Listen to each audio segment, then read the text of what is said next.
Ah.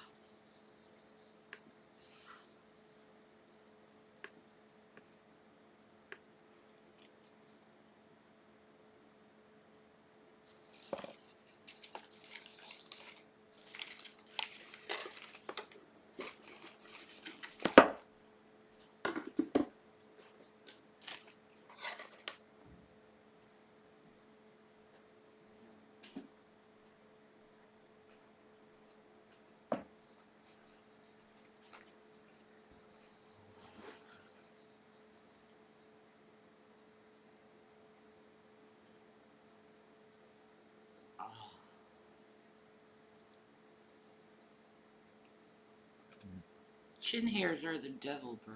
They're of the devil, definitely. I hate them, man. They drive me fucking nuts. Like, they're just these little fucking evil fucking hairs that feel like fucking a cactus or something. It's the truth. Evil fucking hairs. Like, why are they so small and tough like that? You know what I mean? Like, Yeah. I don't get hairs like that. No. It's weird. And every woman gets it. Pretty much. Every woman gets it. And it's fucked up. Yeah, man. So, what's up, guys? What's up? What's up, Magdalena? What's up, Toby? What's up, folks for Jesus? What's up? So, like, okay, I found a video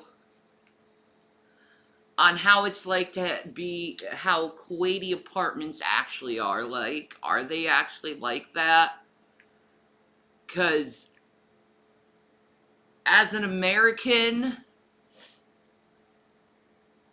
it's very much a very culture shock thing of seeing how the bathrooms are, and especially the kitchens. Having the little propane tank in the fucking kitchen, that's a fucking fire hazard. Well, it ain't propane. It was gas. Well, gas, whatever, Yeah. man. I need to know the truth. Morning, everyone. Oh, I wish we had Morning. some coffee.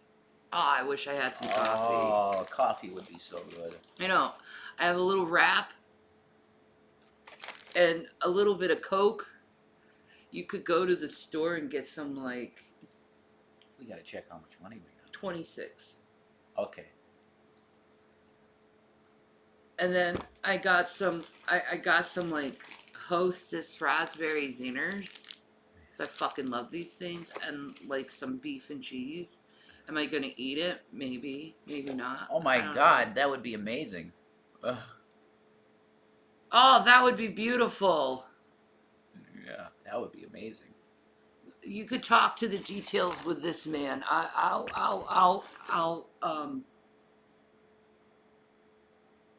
let you talk, man.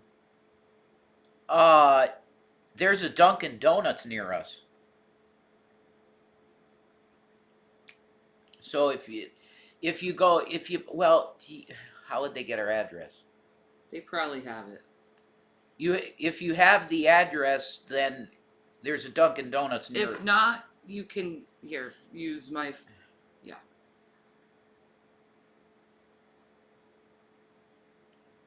But okay, so you can get a apartment in Kuwait with windows and shit, right? Oh, cool. I'll take a cafe americano. Just straight up cafe americano. That's what I'll take, a large or whatever. I'll take like a macchiato with some sugar. Macchiato with sugar. There you go. There you go. You're amazing. Or even a coffee with sugar, like a pumpkin spice coffee with some sugar. That'd be cool. So I need to know this shit. Good morning, me too.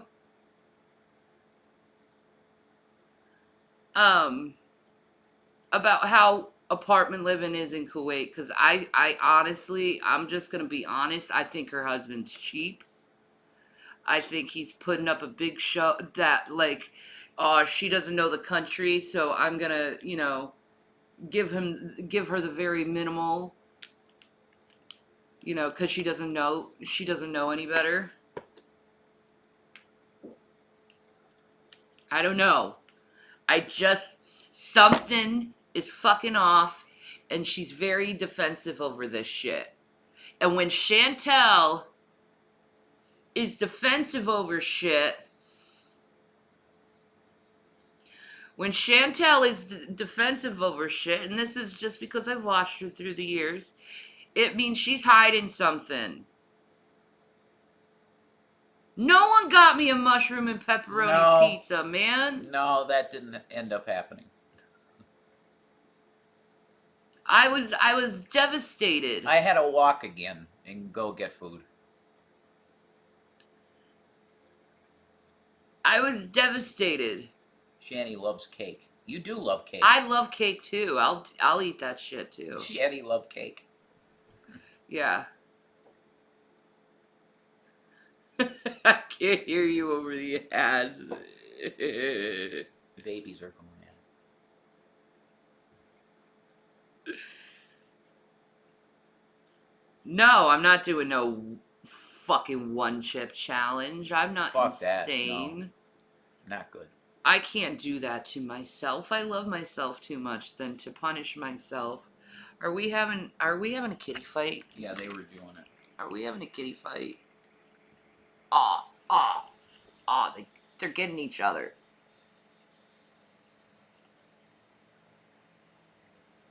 Breaking news, guys. We got a kitty fight going on. Meow. Breaking news. They're like wrestlers. Takedown, man. Yeah. Ah.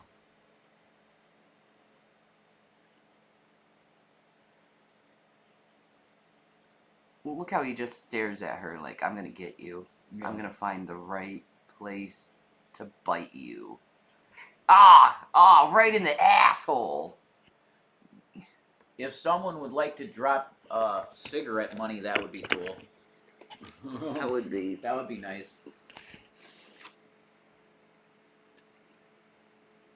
There we go. Ah, takedown. There we go.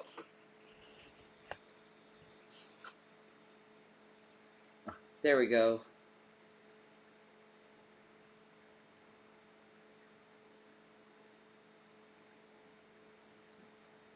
Come on, dudes. Come on, Gavin. Oh, he just walked away. He rage quits, and look at Watermelon. She's just like, what the fuck? Watermelon. Just defeated Watermelon. Your watermelons. She's defeated, lying there in dead pose. She's like, I've been foiled.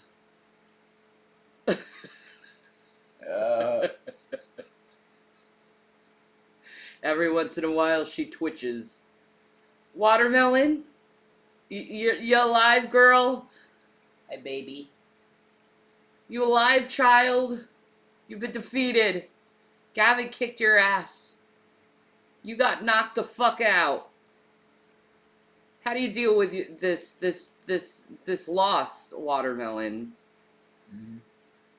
Like, Gavin's like, fucking killed that bitch and just walks away like a fucking boss. Like, holy shit, dude. He's an asshole.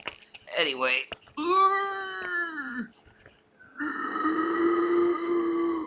Bro. Okay.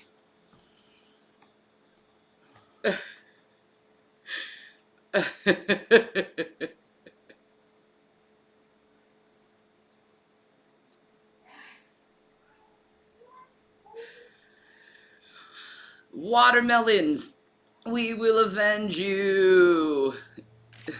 And then Gavin's like, foods. I want foods. He's a good boy. Mm.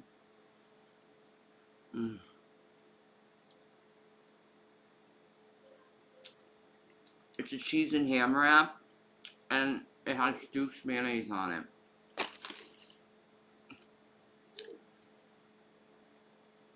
That shit works. The Duke's mayonnaise. But I want to know how fucking apartment living is in fucking Kuwait, because I see how modern the cities look.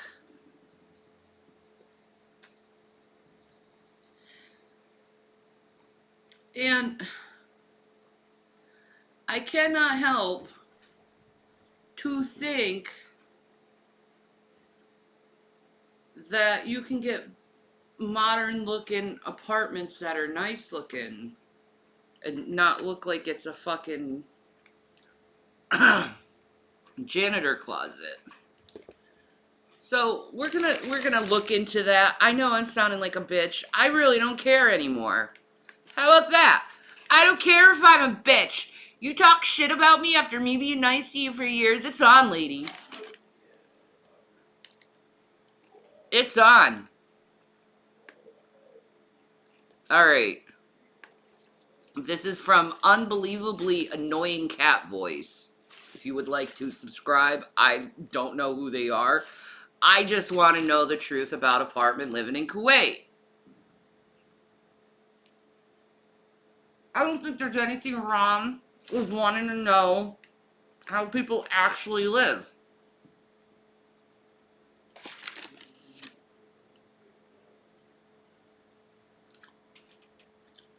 It sounds like you woke up and chose violence. Arrgh, no. I gotta know.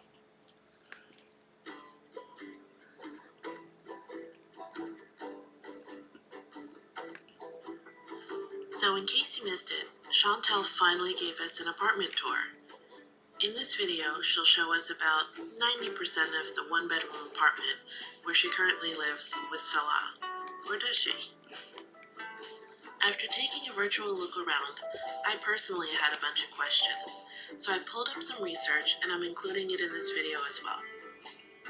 Now, I've never lived in Kuwait before, but I did find a bunch of YouTubers who had. Mainly, they were expats who were there for teaching, and they were very candid in their vlogs about apartment living and what it's like to be in Kuwait in general. Okay. I also read several articles about what it's like to live in Kuwait as a Westerner, and I'll... Damn, this girl actually did her fucking research. Good for you.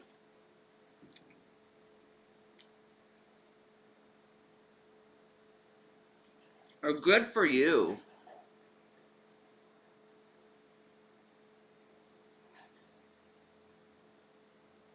Hi, prawn cracker.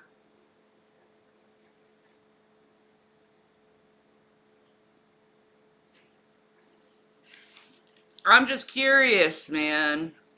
I have a right to understand Kuwaiti culture when I see something that just seems odd to me. I want to know the truth. No shade. I'll include links for everything in the description box. But let's get to that tour.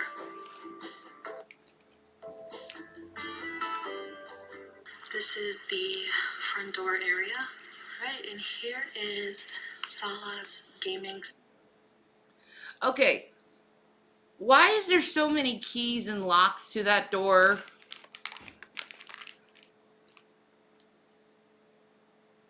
And then Salah has a workstation. Where's Foodie's workstation? Where's her gaming station? Why is it just Salah's? I have questions. Not shade, not hate. Questions. Because I could give a shit about Salah, but Foodie Beauty, she's a Canadian in a fucking foreign country. Because her husband is Syrian, she can't even bring him. You should look it up. The export laws in Canada and immigration and shit regarding Syrians in Canada. She can't even bring her husband over to the country.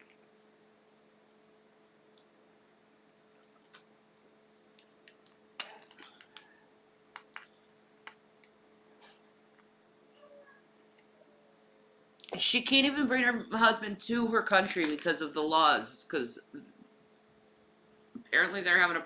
It's the human. Okay, they have stopped exporting all Syrian goods, everything. Okay, because of the humanitarian crisis that's going on in Syria. So Canada's just stopped dealing with Syrians at all. So it's very interesting that she purposely chooses a husband that her country doesn't even want and marries him. And now I'm seeing something that raises red flags for me. There has to be a reason why these Syrians are not allowed in Canada, and there's a reason why they're not exporting, which is humanitarian problems. And here I'm seeing Chantel, and it looks like a humanitarian problem to me. It's raising a lot of red fucking flags. So I don't know.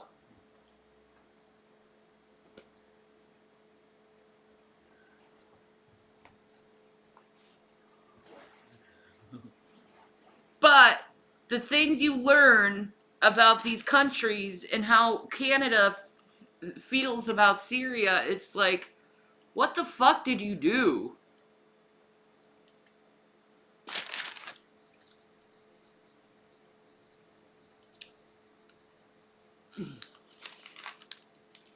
She put it out there, I'm concerned. I have questions. Is this normal? I'm not questioning her. I'm questioning if this apartment is fucking normal. Because I don't think it is. It just feels off.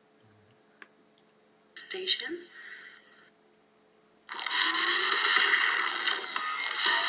Like, it just seems like, and this is just my opinion, that everything that Foodie's been doing lately, everything she's been saying, everything she's surrounding her life is all for Sala's personal happiness, and she's not even recognized as a person that needs happiness, other than giving her food once in a while, which she requires a little bit more than that for happiness. So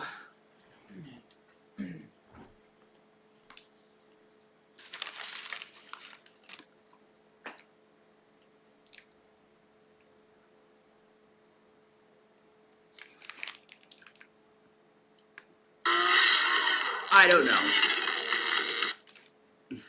All right, we have a TV here with the fireplace on it. You know how I like to put that in the background. Something cozy about it, especially winter, even if it is Kuwait. Yeah, but as you can see, the TV is hooked up for Salah and his gaming. So what if Foodie wanted to watch something on TV and Salah wanted to do his gaming? Would Salah like?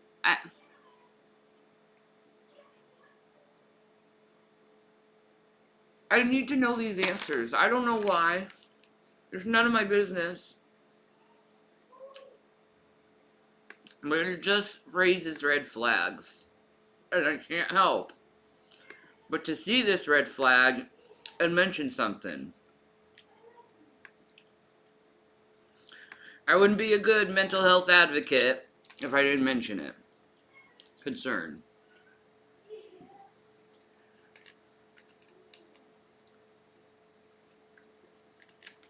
I'm not Canadian. I just look up Canadians.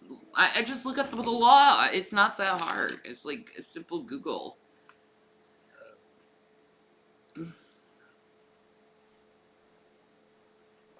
I think all of this is oriented around his needs. That's what I'm seeing. She can't. I refuse to believe she's happy if she's spending her whole life orienting herself around a guy's happiness and not her own.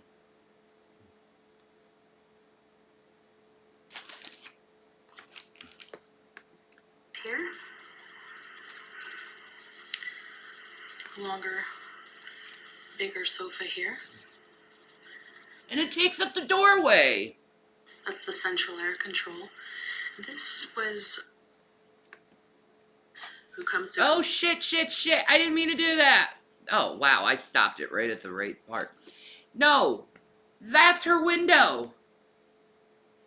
And it's all taped up. Why is it taped up? Why is her windows all taped up and covered? This isn't normal.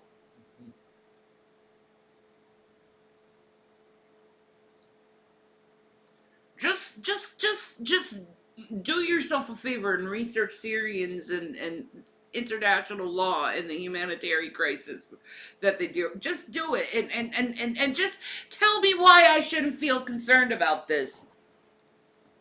A fellow American, let's just say. She is an American, she's Canadian, so she's part of the sisterhood of America. So, like, I can't help but feel concerned about this shit. It's not normal.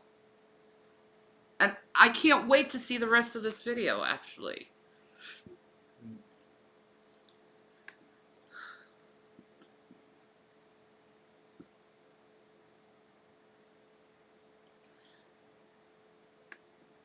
But it's like inside, so we don't really use it because we always have the AC on. The window is inside but outside? What? Cheese puffs. It has like a feta cheese inside with like a croissant. These are amazing. No. I've never tried these until now. They're called Pop Pop, and they're like sweet corn flavor corn snacks. They're so good. Some Kinder Maltesers, Reese's, some Kinder Kit Kat, hazelnut chocolate. When your apartment is so small, you have to show your snacks. I mean, this is so sad. Like, it just makes me so sad. She's like in this foreign country, alone, don't speak the language, don't understand the culture.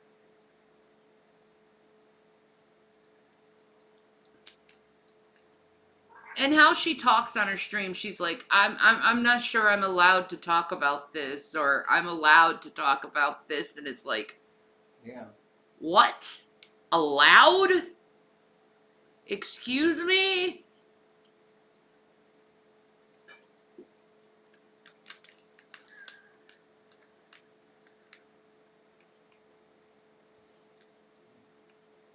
Ugh.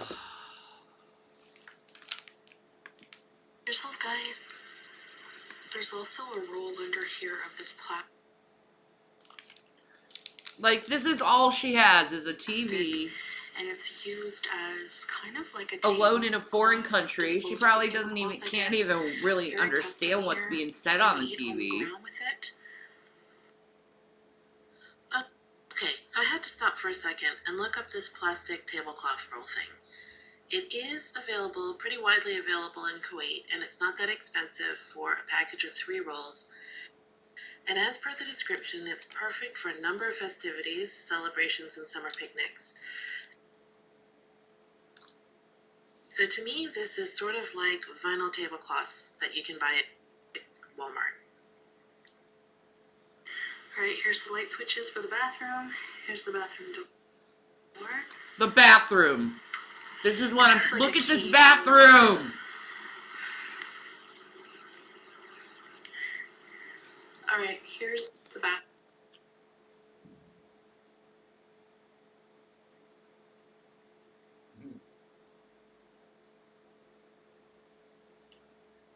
When I said it looked like a janitor's closet, I meant it. You see that big lawn thing? This right here, the corner? That's the fucking shower! It showers on the fucking toilet!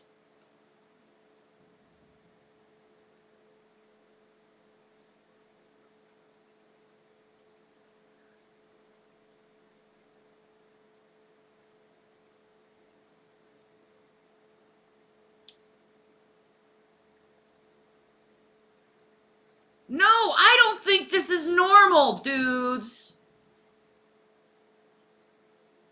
With all their modern buildings that they have all over Kuwait, I don't think this is normal.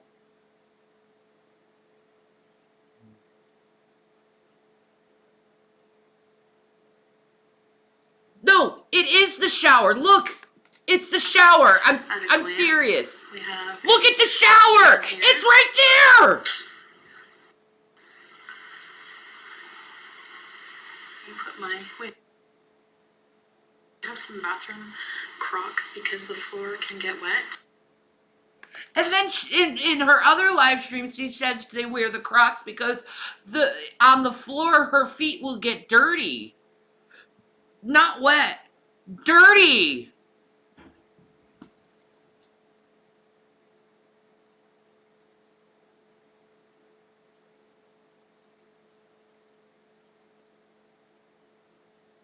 Nah.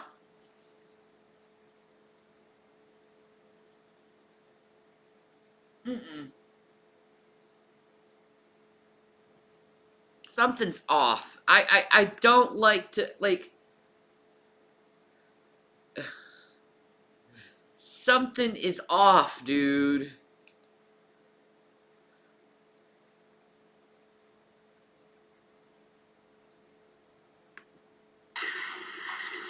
Because as you can see, the shower. Look at all this grime and fucking.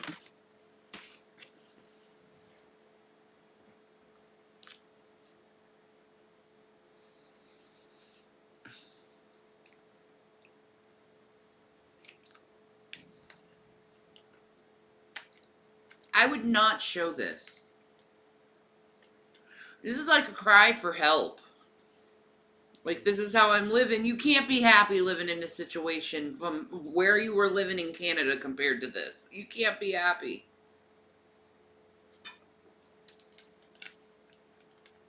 I can't imagine her being happy with this. I would not be happy with this. I would feel like I'm no.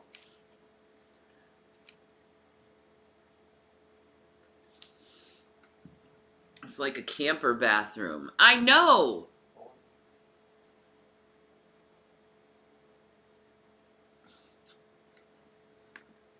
Is in the bathroom, like there's no tub.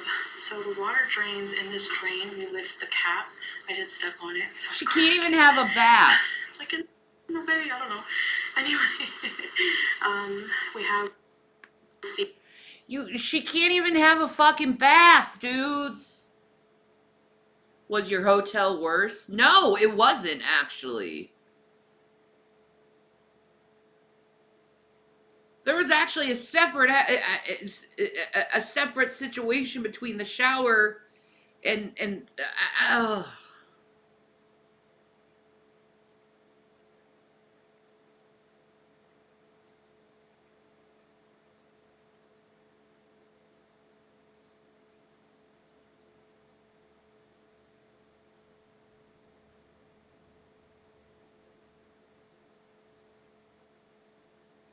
Mm-mm. I can't see her happy in this situation, dude. I can't. I'm concerned. I'm literally concerned. This isn't normal. Alright, I'm gonna put this back on. It's just not normal to me. I'm sorry. the bidet hose and the toilet. So your ass sprayer. Soaker. And here we have the toiletries for the shower in the corner. Where's Chantel's stuff? The sink. Hello. Hi. And this thing is better than a mop. It basically like squeegees the water into the drain after a shower, and it helps the floor dry much quicker. You gotta squeegee the floor every time you take a shower, or it's gonna flood your apartment. That's enough.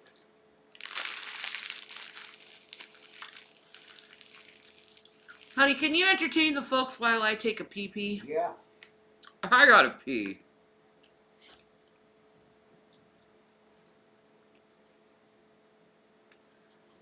It's just...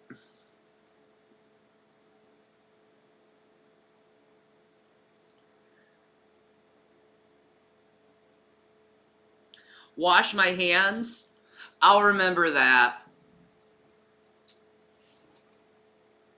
Ow, ow, ow, ow, ow, ow, ow, ow, ow, ow. Ow! Ow. Hi, Gavin. He's a boy. Are you guys having a lovely time together? Yeah. He's like, I have my daddy. My daddy has me. Yeah.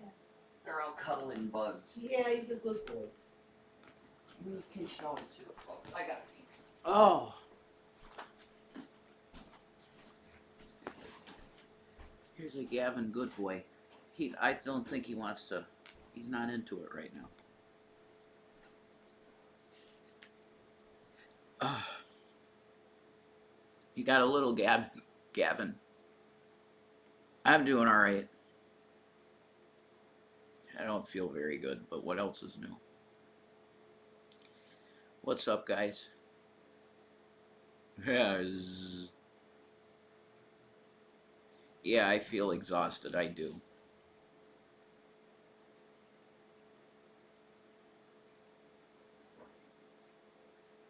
Shani could use a pepperoni. Shani would love a pepperoni and mushroom pizza, and I'd have some of that too.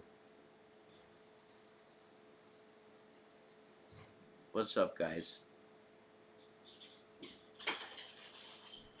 Yeah, she had a wrap, but you know, whatever.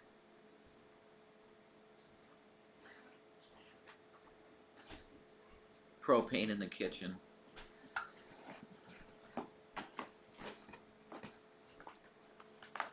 Oh. My baby.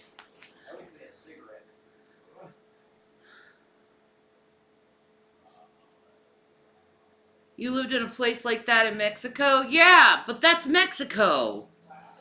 Not a modern city like Kuwait.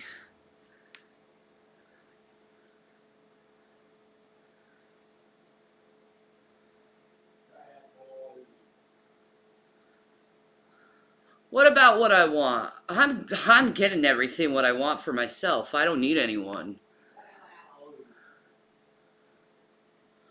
So, Watermelons. I'll just be straight honest with that. I'm doing everything myself. I don't need anyone.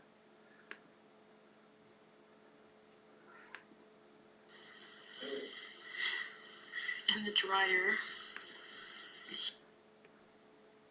here, and the laundry soap up there.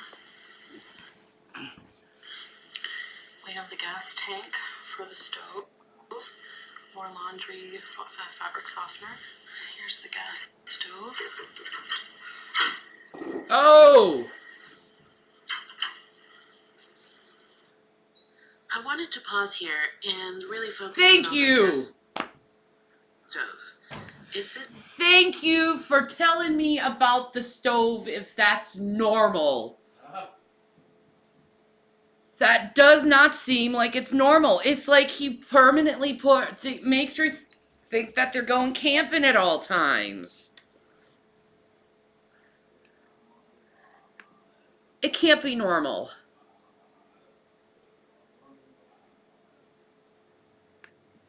This really as common as Foodie says it is, because, you know, we need to take everything she says with a grain of salt.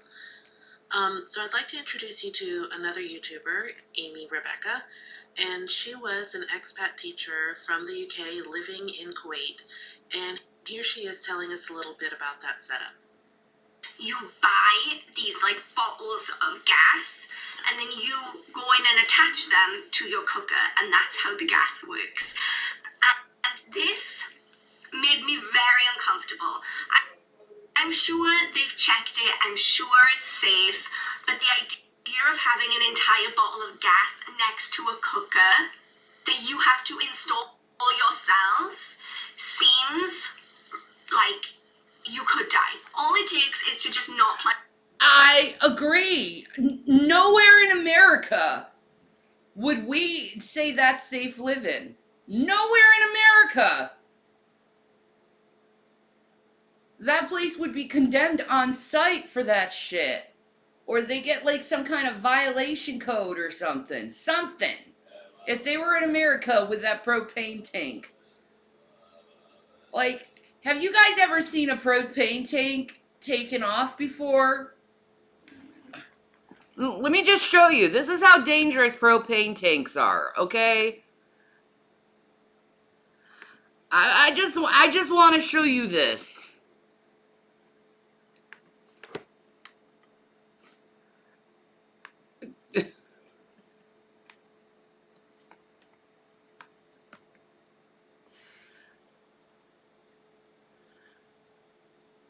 Okay, we'll do the one that explodes in the car, because it'll give you some kind of how it is in a little area. Okay?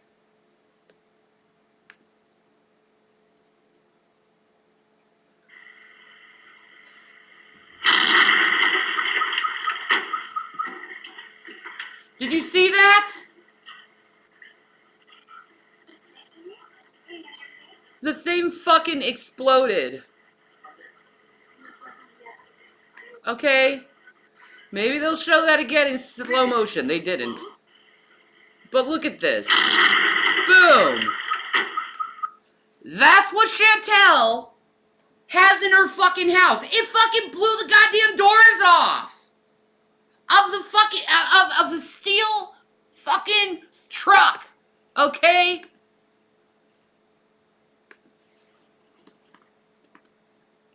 We'll just show you how it is when the actual, like, look at this shit. Propane, Miami-Dade. Look at this shit. This is, don't tell me this is fucking, like. Cell phone video capturing a fiery explosion at a home in northeast Miami-Dade. The sudden blast sending people running for cover. Tonight, we're hearing from the family who lived in that unit. The son escaping the flames. Local 10 News reporter Terrell Fournette. Okay? This is why Shannon is so fucking concerned, because I happen to be a fan of Mythbusters and I have seen a lot of explosions on propane tanks. So to see something so close to the fucking flame, I'm a bit concerned. This isn't safe.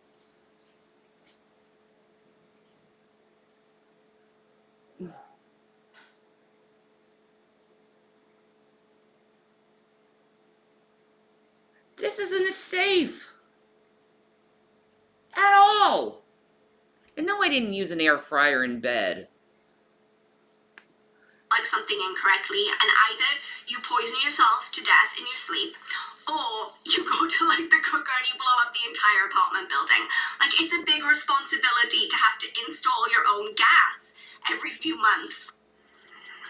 Alright guys, so now that I showed you our kitchen, I'm gonna show you some of the bedroom. Alright, let's go. Some of the bedroom. When she said some of the bedroom, she meant she was gonna point the camera at a fucking wall. At a fucking wall. Like,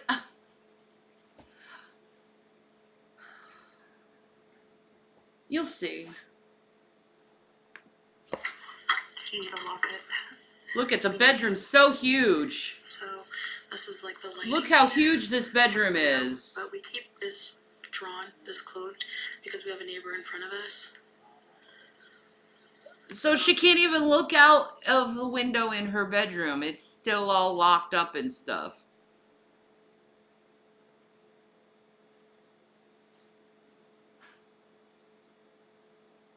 I've lived in a makeshift apartment like this. Well, not the bathroom. It wasn't like that, but, you know.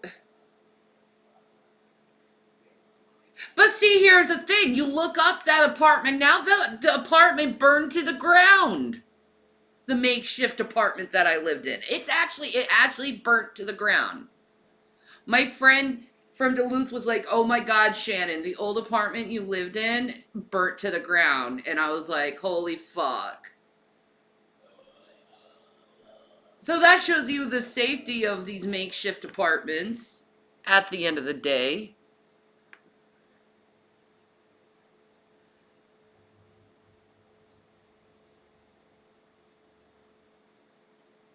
It's like she's a prisoner or something. It feels like it to me. What's up, Poodat?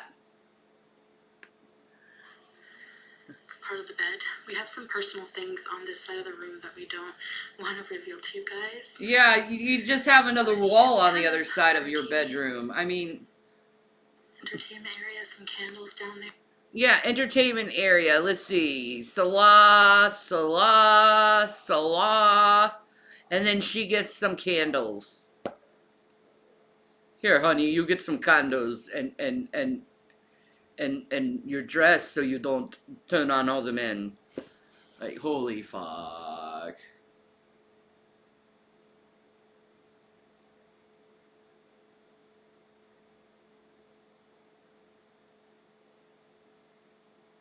Alright. Will do. I didn't know I had you blocked. I don't have you blocked, do I? I don't think I have you blocked. You're not blocked.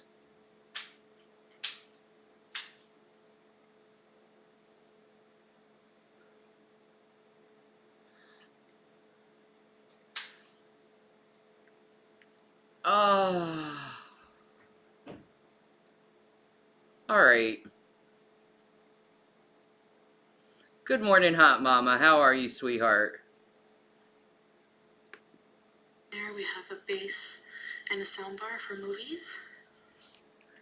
In comparison. So in comparison, let's take a look at Connie Walcott, another lovely YouTuber who's showing us around her. There we go! I was right! It's not normal to have an apartment like this.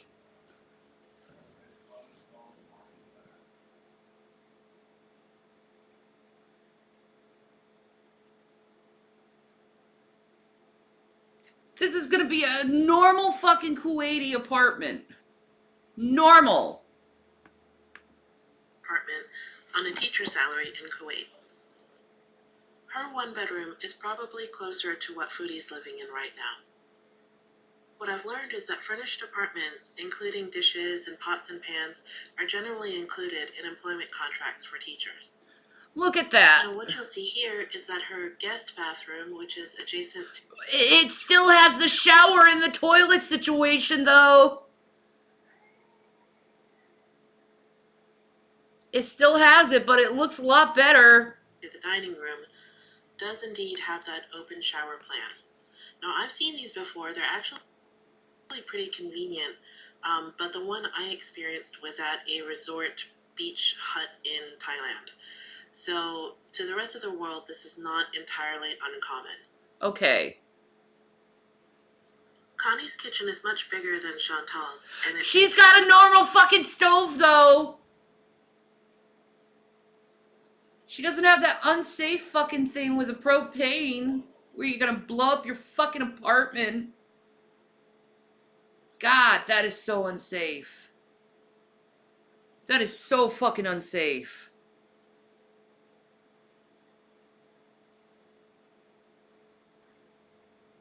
Like, that shit gets me fucking worried. side view, which is lovely. You'll notice that she also has a fully functioning electric stove and oven combination, which was probably purchased by her school. This is a great example of the sort of welcome setup that an employer would give to an expat who comes to Kuwait to work. Right. This is the bedroom. Oh, it's decent. I found this apartment tour on TikTok, and it looks pretty Ooh. luxurious by Chantal's standards anyway. Look at that view. Oh, that's beautiful. That's one thing that I find interesting about Chantal's apartment tour. No They don't windows? have any outward-facing windows so we can see outside or get any sort of natural light. That's a little strange, don't you think? Even though this is a fancier building, this apartment also has the washer in the kitchen and a much smaller setup. Yeah, I'm fine with that. It has 2 bedrooms and very Western-style bathrooms, so no open shower plan. Okay. Ah, that's how I like my bathroom. So I don't know about you, but I find it more interesting that there's stuff that Foodie isn't showing us rather than what she has shown us, if that makes sense. Why would she bother to hide over 90% of the bedroom when she knows that's just going to raise questions? As for all the questions we have about some of the quirkier features of the apartment, like the gas stove or the bathroom setup, they all point to a sort of cheaper option of living. Okay. And that's perfectly fine. You live where you can afford. Yeah, exactly. I get the feeling that Foodie's a little embarrassed about how they're living, and she doesn't want to deal with any of the feedback. She could have avoided all of this by being upfront in the very beginning, but that wouldn't be Foodie's way. Drop me a line in the comments and let me know what you think. I'd love to hear from you. Okay. Well, I got a little educated on that. So the shower toilet thing is by my cultural standards really fucking weird. Okay? The kitchen situation, on the other hand, is just downright fucking dangerous, and I don't care what anyone says. Okay? That kitchen horrifies me. So now we understand how kitchens work, and apartments are like in Kuwait. You know.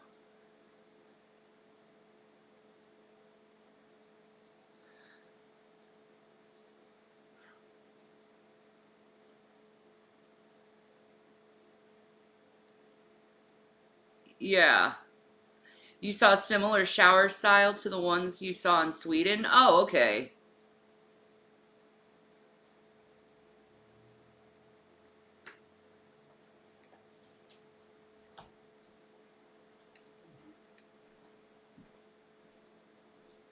Why don't you research more bathrooms? Because I don't need to. I watched a video on it. I got what I needed to know. I got what I needed to know. I didn't need anything else. I didn't need anything else. At all.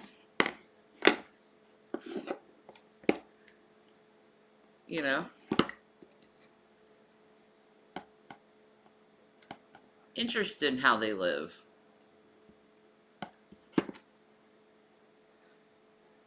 But the kitchen situation is still, in my opinion, damn fucking dangerous from hell. Like, it is fucking dangerous. Yeah, I guess it is. I don't care what anyone says.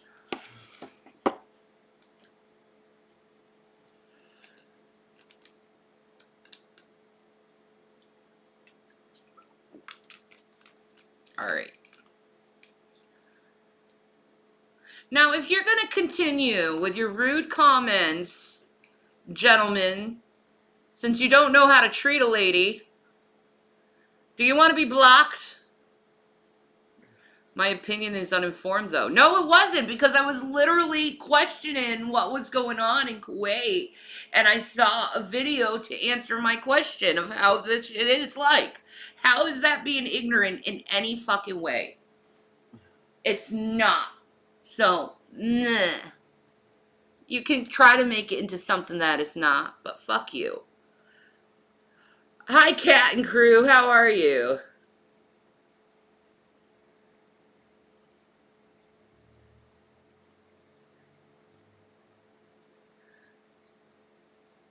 You're just giving your opinion. I know, right? And they're like, let's just see your bathroom and your personal stuff. No, fuck you. You just want to see my personal shit.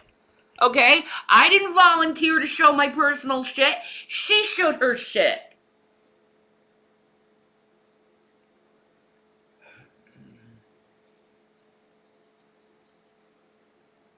You don't want my fucking American fucking opinion? Oh well. That's my fucking American opinion, and you can suck it up your fucking cock. Eat my shit.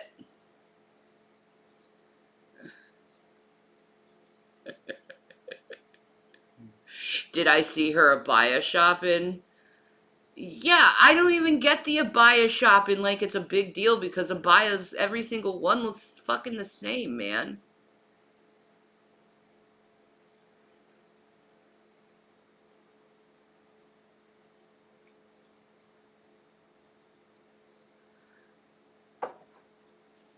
Are you going to run out of teeth or brain cells first? Okay. I don't think it's possible to run out of brain cells, dude. Like, unless the person dies and, like, it gets eaten up or, like, gets, like, taken out like the Egyptians do. But brain cells don't run out. So maybe you should get your brain cells examined a little bit.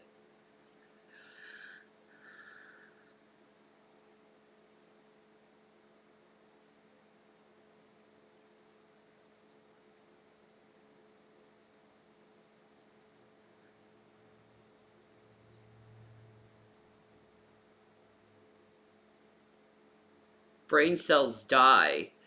Yeah, but it doesn't take a. But your brain cells are also replaced when your other ones die. So I don't quite understand what you're getting at in a logical way. Like, of course, it would mean I would lose my teeth more than my brain cells because I have more teeth, more brain cells than teeth. It's pretty fucking stupid.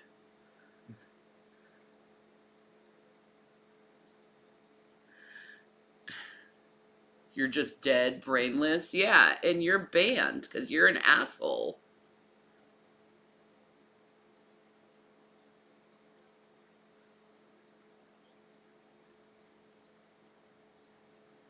Thank you, me too.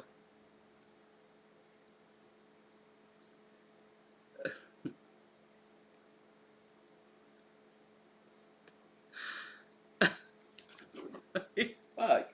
You gonna run out of brain cells or teeth first? Well, I don't know. We'll find out which one. Please check your Instagram. Why? And stop my show so you could, like, randomly fucking say unblock me? I don't know who you are.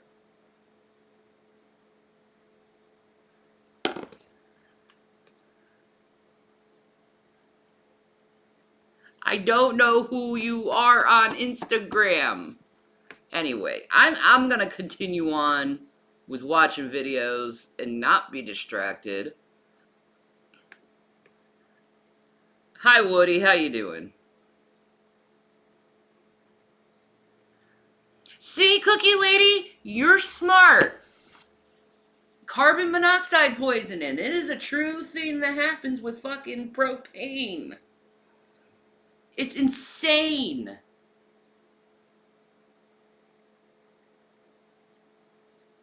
It's insane.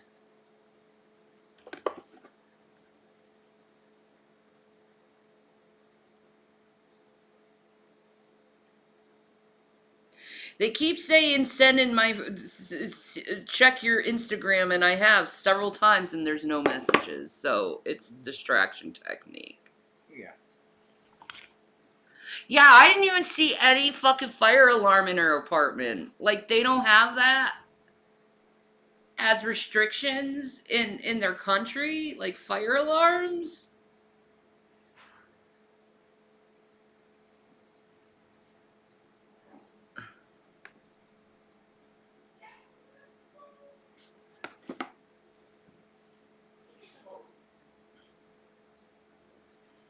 All right, I'll look.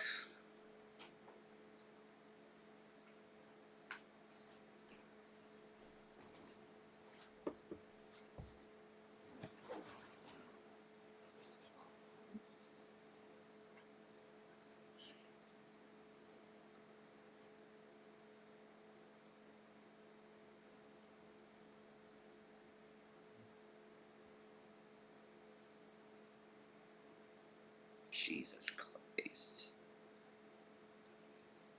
This is so many fucking people.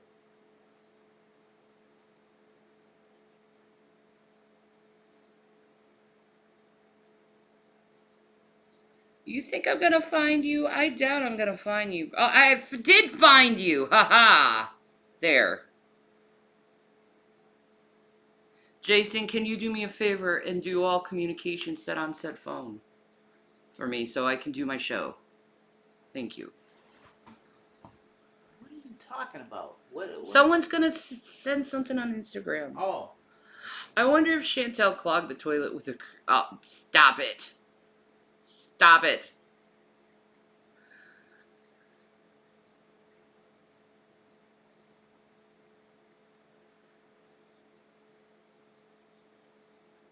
Did anyone see the SpongeBob TikTok that shows Epstein Island? No. I didn't. Shows social media troubles of a celebrity. I know, you gotta have a fucking assistant, or you can't do shit, you know? You have to have an assistant. It's the only way, man. It's the only fucking way.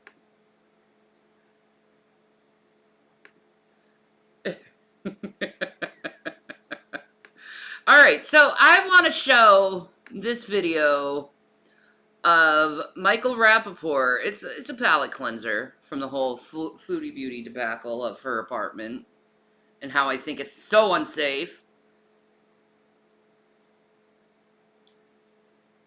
I would never live in an apartment where the propane tank is the cooker inside. I'm not that stupid. I've watched way too many Mythbusters for that. So, he made a video called Make Banana Hammocks Great Again, who wears bikini bathing suits at the beach. And I really would like to see Michael Rappaport in his banana hammock, because I think it would be hilarious.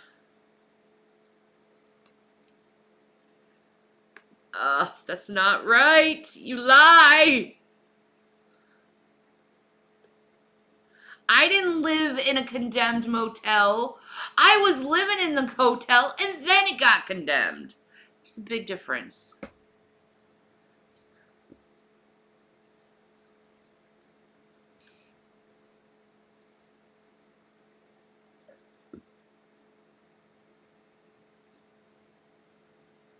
Are you saying Mythbusters isn't awesome to realize how fucking propane tanks explode when they explode propane tanks all the fucking time? Like, you don't need to do a lot of research if you watch Mythbusters about propane tanks. You just watch an episode and you'll be like, yeah, they're fucking dangerous and scary as hell to be near an open flame. It doesn't take much convincing for that. Anyway, fucking criticize me some more, man. You learn a lot from fucking Mythbusters, so fuck you, asshole.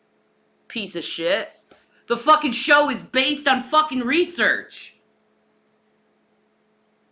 Literal fucking scientific fucking from physicists, from actual fucking engineers, fucking actual fucking research. And then you're like, oh, Mythbusters is very good for research. Are you fucking dumb?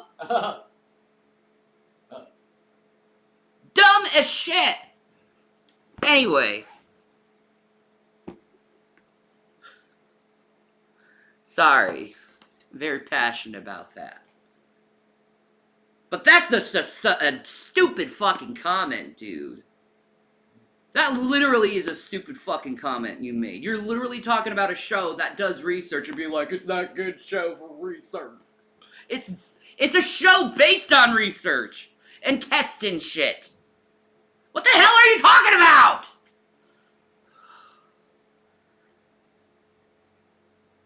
Thank you, Freddie. Apparently we got a pizza on the way. Awesome. Please don't have anchovies on it. I'm so sick of that salty taste. No, it's mushrooms and pepperoni. I love you. I will suck your dick. passionate about TV, passionate about Mythbusters, not TV. Don't fucking twist it.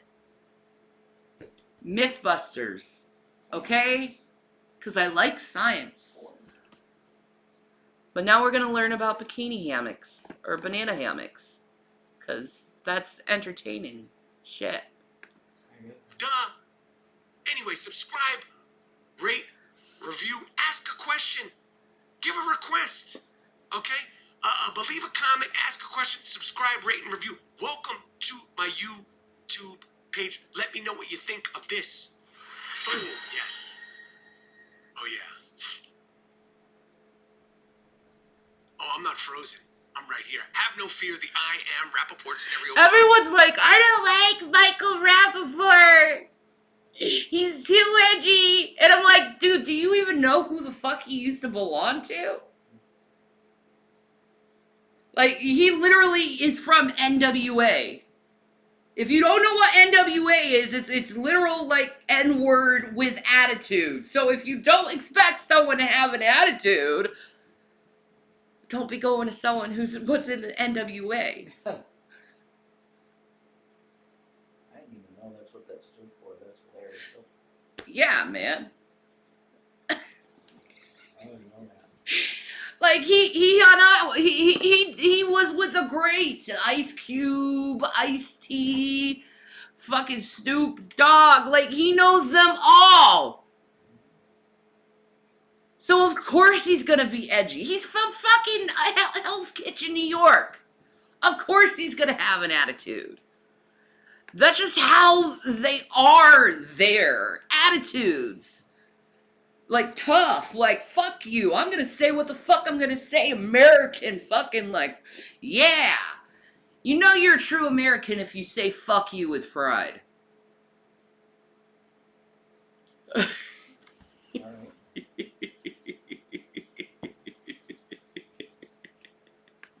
Podcast is here. Look it up! Dome of Disruption. Welcome to the Ziggity. The Ziggity. I'm not kidding you, man. I ain't kidding you.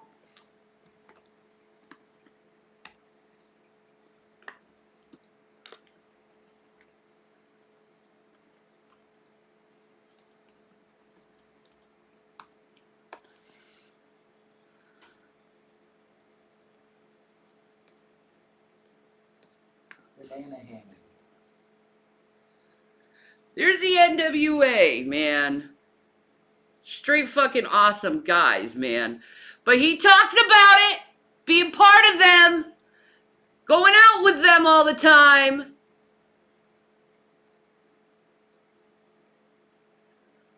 He was part of them. Okay? So fuck you. Of Disruption. My name is Michael Rappaport, aka the Gringo Mandingo, aka the Sultan of Sniff, aka the Inflamed Ashkenazi, aka the Disruptive Warrior, The Inflamed Ashkenazi. I love that aka one. Mr. New York, and you are now rocking with the very, very best. Boom. The I Am Rappaport Stereo Podcast. I hope everybody's feeling good. I hope everybody's feeling safe. And I hope everybody is feeling sane. Oh, man. Wow.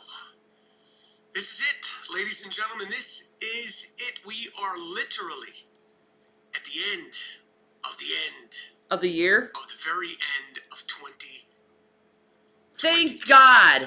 It was a crazy fucking year. I want 2023 to be my best year yet. I want to be successful. I want to get my health all fucking together. I want to get my ass together. I want my Trisha Paytas moment. You know what I mean? And you're my Moses Hackman.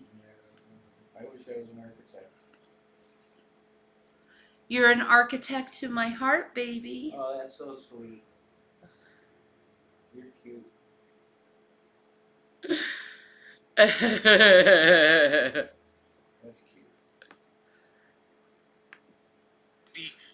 The last podcast of 2020. I had salad last night. And then we will be Yeah, you back did. back in the New York state of mind, to quote the great Billy Joel,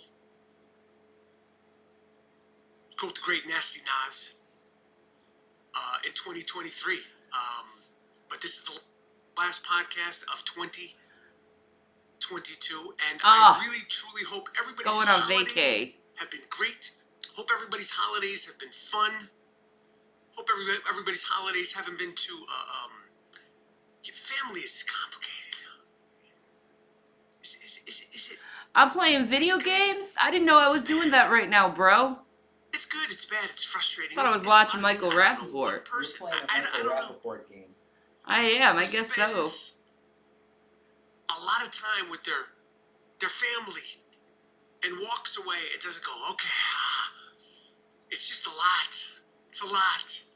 People don't talk about it. Everybody was, oh, it was great. No, it wasn't. Everybody's poking. That's the thing about family. With the people you love, the people you know the best, you poke. Or your pry, trolls. nudge, They like to poke at you. push, shove. Yeah. Sometimes you shove. Yeah, sometimes you Sometimes shove. it's like a Patrick Beverly shove. You shoved your in the family back of members, Chris Paul. Michael. Sometimes when you're with family, it's like, boom, two-handed shove in the back. But what would life be without family?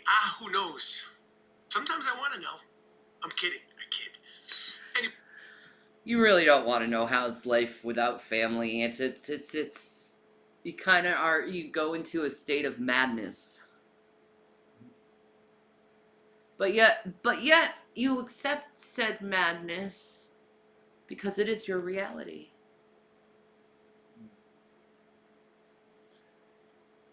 You might be happy, Michael, without having to deal with everyone's fucking bullshit. Like, I know I'm happy not having to deal with everyone's bullshit all the time. You know? Like, after I'm done streaming, I go in my nice, quiet place and I don't fuck around with the internet. I do my own thing. Off the internet. And relax. And not deal with these stressors of social media and having to deal with people fucking picking at who the fuck you are and why you say the fuck whatever you say. Fucking nags, man. Nags. They shouldn't be called trolls. They should be called nags. Nags.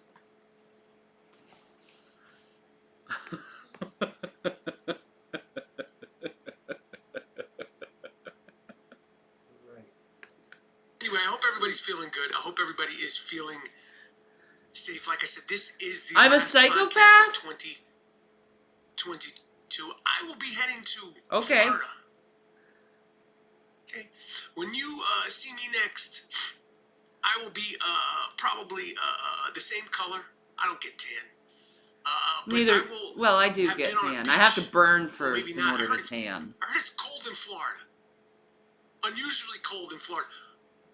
Shout out to everybody in Buffalo, the Buffalo Rapper Pack, El Duque, my guy Tony De Niro, everybody in upstate New York, everybody across the country that's been dealing with 48 inches deep snow, 6 feet of snow here, 5.5 feet of snow there, all over the country.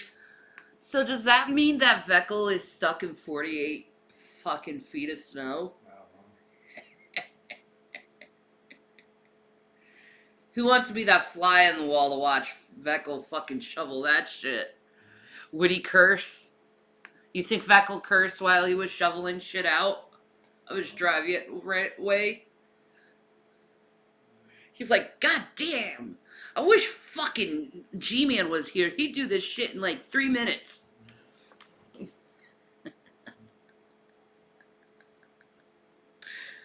Little does he know that G-Man's totally obsessed about me in every single facet.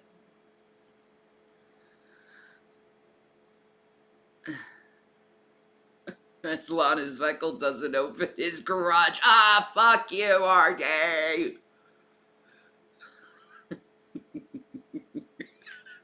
This is Michael Rappaport. He's a great Jewish man.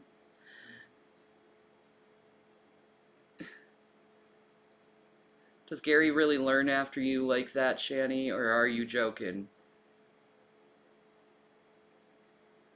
Wow. Drag, you really have to ask what's a joke or not? I thought you were more smarter than that. Hope everybody's good. Hope everybody's family is good. But like I said, I'll be going to Florida, and you know what? Of course, when I go to Florida, what do I bring? Your I'll wait. banana hammock? When I go to Florida, I bring my custom-made banana hammock. I bet it's yellow. But unfortunately, I bet it's yellow. this How much do trip, you bet I it? do not think. What color do you think Michael Rappaport's authentic custom-made banana hammock is? I bet it's yellow. I bet it's yellow. Probably. I can see it. It's yellow. Cheetah? You think it's cheetah? It might be cheetah. It go good with his Jufro. Purple, gray. Poll? Yeah! We gotta make a poll. Of Michael Rappaport's banana hammock.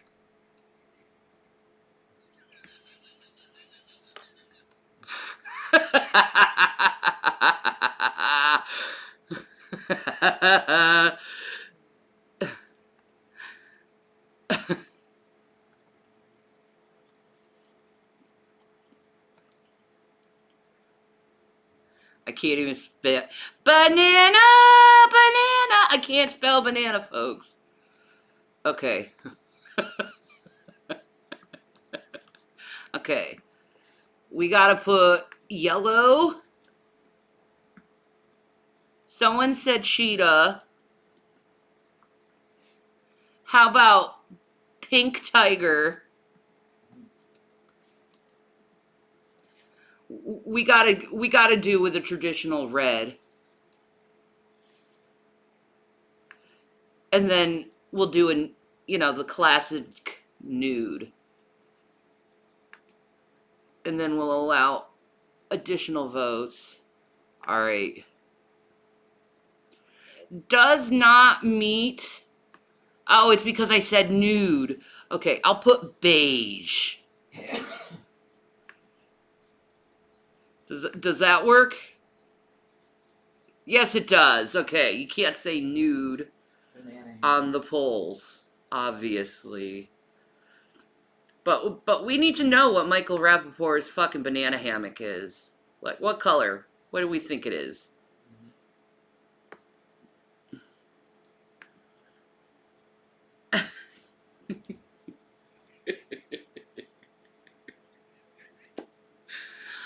Now, the question is, what do you think Michael would think if he knew we were making a poll right now on what color his banana hammock is? I don't think he'd be surprised. You think he'd laugh about that shit? Maybe it's a Superman one. Maybe. He said it was custom made. And who custom made it? Let's go back into this. Yeah. You are going to be seeing the Gringo Mandingo, aka the Inflamed Ashkenazi, aka the Disruptive Warrior, on the beach in my custom-made banana hammock. Now, people ask, they say, Mike Rapp, they say, a dingo, they say disruption, because that's one of my other names, disruption. They say, when you're in Florida, do you actually rock a banana hammock? And the answer is yes. What do you think this is? You think this is a joke? When I say it's banana hammock season, it's banana hammock season. But I ain't trying to go out there and, get sick. When I go out there in that banana hammock, whether I bring my yellow one, my purple one, or my neon green banana. Wait, he said yellow! I was fucking right! That's the first one he said. That's the first one he said! Was fucking yellow. I called it, motherfuckers. I fucking called it. Neon green.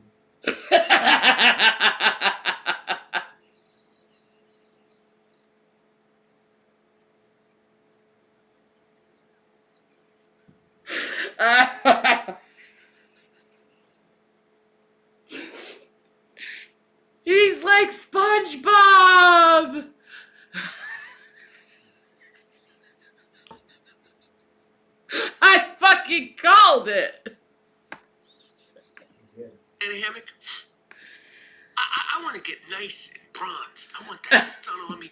I want to go in the water. I want to come out looking like I want to scare people.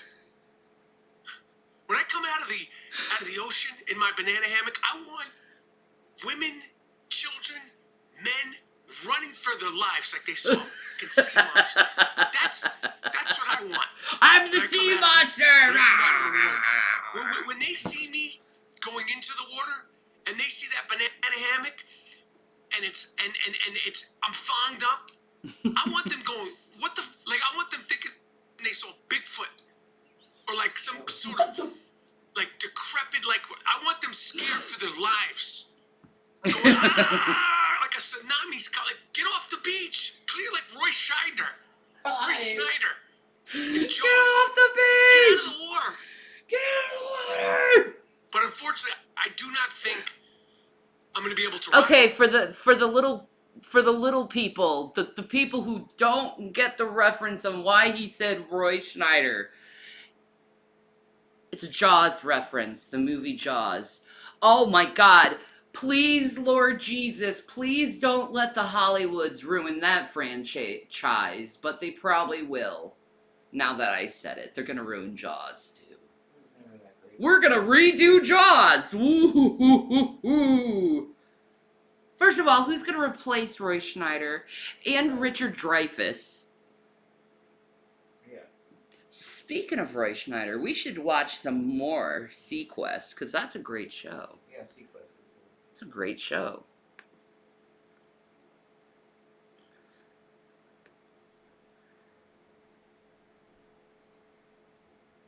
Leave Harry Potter alone. Oh my God, yes! Them saying they want to reboot it. I'm like, I want to hold back, but I don't know if I can hold back for that one. Like, I like, no, don't steal the children of Alan Rickman, please. Don't. Alan Rickman's the voice of fucking God. Or a robot, if you want to say. He's a robot voice, too. You know what movie? Hitchhiker's Guide to the Galaxy, that's right. We cannot change these things. This cannot happen. I protest. I will not stand this aggression. They don't care.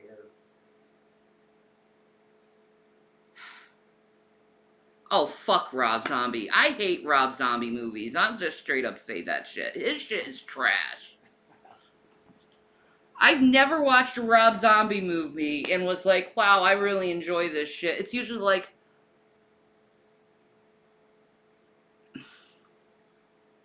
just stick to your fucking music, dude. Yeah. Highly respects and loves you, but your movies suck. Oh, but I'll be packing it. Oh, yeah. Just do what you're good at. I'll be packing it. It's like what you essentially do. Okay, Rob Zombie going into movies is essentially what Michael Jordan did, and he went into fucking baseball. It just didn't work. You remember when Michael Jordan went into baseball? It didn't work. I had his card. It did not fucking work. Okay? It's the same with Rob Zombie, okay? Rob Zombie, good at music, shitty at fucking movies. Like Michael Jordan, good at basketball, shitty at baseball. It just doesn't work. And that's just my opinion. Don't debate me on that shit.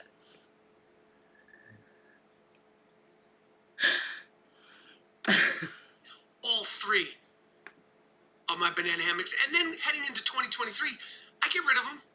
Yeah. And I'll get some new custom banana hammocks. Because people think this is a joke. I get new banana hammocks yearly.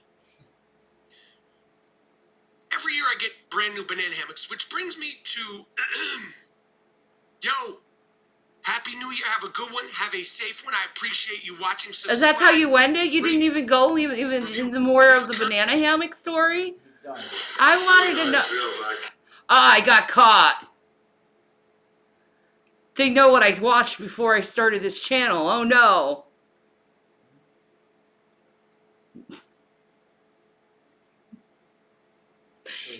A crocheted banana hammock? Now that would be a sight to see. Oh my god. I honestly, I literally, that could be a gay thing. Like, the gays would love that. I could make so much money, make rainbow banana hammock for the gays. Are you kidding me? No, no, no. To all my gay men out there, give Rev the phone back. Here, babe. To all my gay men out there, you damn well know you want a rainbow crocheted banana hammock. You damn well know you do. You'd be like, oh my god, I was missing that my whole entire life. And I'm like, yeah.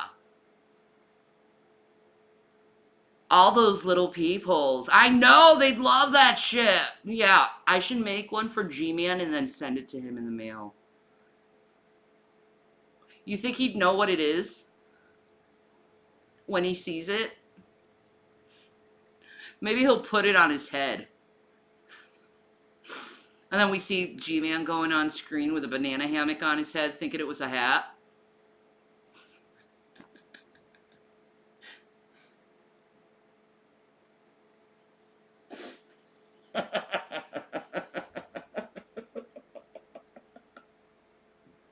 She wants a top.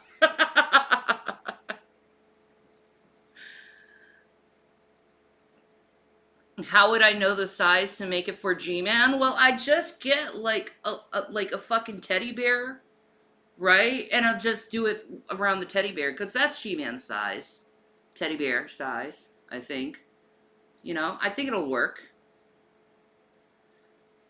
I mean, he doesn't have a dick or balls. That's why he overcompensates with his mouth anyway. So, whatever. Whatever, man. Sorry, I'm being a bitch. I need to stop. Don't be a bitch, Shannon. And it's like, no, I want to be deep down inside. Oh, shit. No, no, no. Go back. Go back. Kim Kardashian exposes Kanye? Fuck. We gotta watch that shit. Yeah. I'll watch anything on Kanye. He's so interesting to me.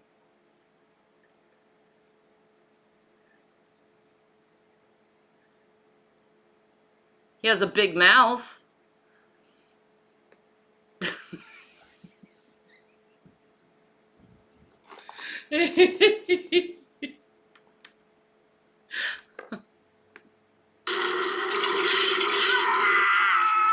Kanye is missing.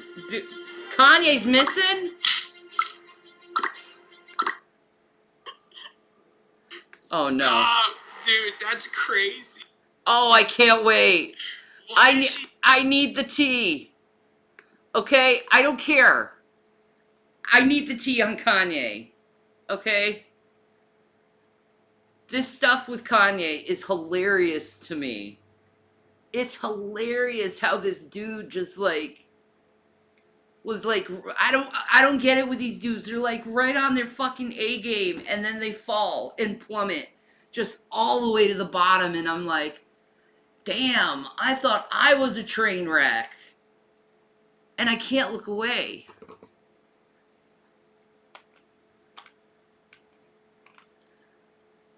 Guys, don't make fun of cancer. It's not fucking funny.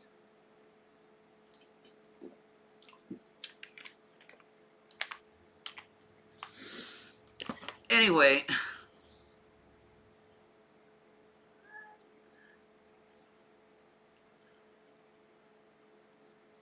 God, she needs to stop doing that to her lips. Like, Kim, stop putting the fucking injections in your lip. You were pretty before all the plastic surgery, girl. You were gorgeous. Stop it. It's unnatural.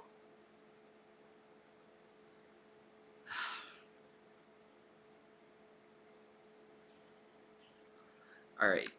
She's saying this stuff? Does she not have like a PR team that is Constantly like Kim, shut. You sound like a psycho. What? She's psycho like Kanye? Dude, she's psycho like Kanye. Well, they had to be kind of both to stay together. I guess that's what brings us together, honey. Yeah, true. I'm your Harley, you're my Mr. J. Yeah, there you go. You're cute. No, I'm absolutely insane right now. I feel hormonal as shit. I feel like my period's coming. I know I'm running out of my Coca-Cola and I'm about to lose my shit over that shit. And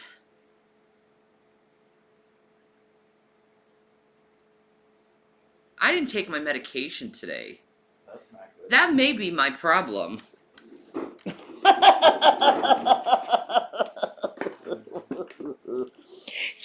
Come on, Shannon, take your meds. Probably a good thing. Take your med. Why do I have this under here? It's just a plastic container.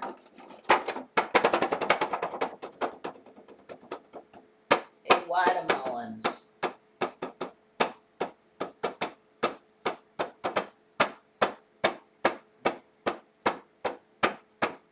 Babies.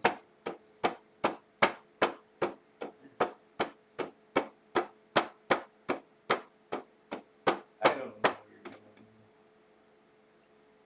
Sorry, my native blood got in me, and I was like, heartbeat. Oh, okay. Okay, anyway. Do you realize that when they drum, it's to the heartbeat? The rhythm of the heart?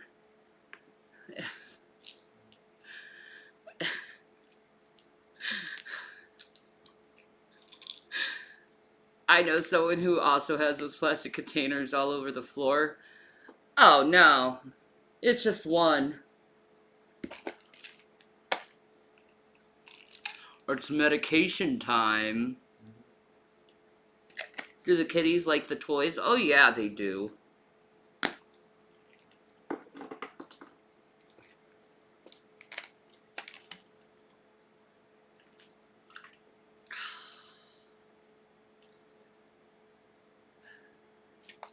Why don't they have Dr. Pepper? There should be a Diet Coke coming with the pizza, so you can have that. How's that?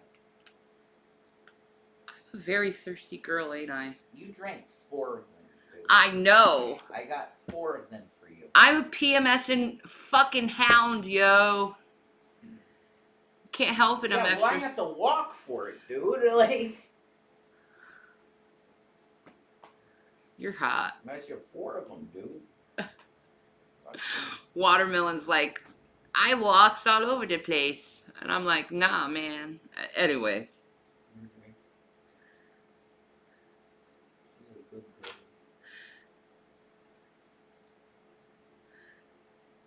girl. Chase said I suggest go to the store now to get her feminine products before it starts. Yeah. Like, I'm in the other room. I'm in her ear going, oh. It's a fun story, I guess, but it's not so much fun. Kim Kardashian opens up on co-parenting with Kanye Kim West. Kardashian, the reality star and business mogul, is opening up on co-parenting with ex-Kanye West. She's typically tight-lipped on the subject. She got candid in a new interview with the Angie Martinez IR. Now, see, I look at Kanye and Kim's children, and all I see is, like, Kanye's face, like, superimposed on these little fucking bodies. Like, he's got some super massive, like, fucking sperm genes, man. Like, his face, he's like, you know what? I'm like God, so I'm gonna put my face on all my children. Bam! They look nothing like him. It's all Kanye.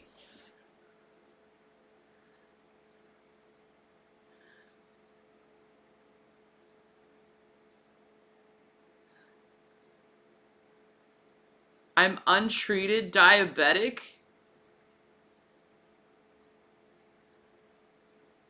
I'm an untreated diabetic. I don't have diabetes. I'm just thirsty.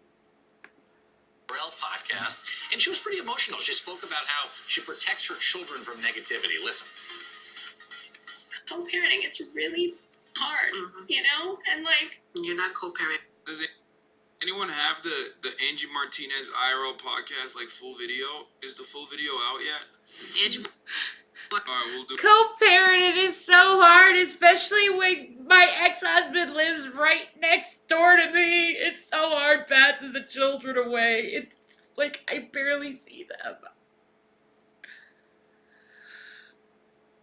Like, dude, Kanye lives like right next door to you, dude. It's not that hard when he lives that close to you. She's lucky she got co-parenting. I got shit but a deadbeat, man.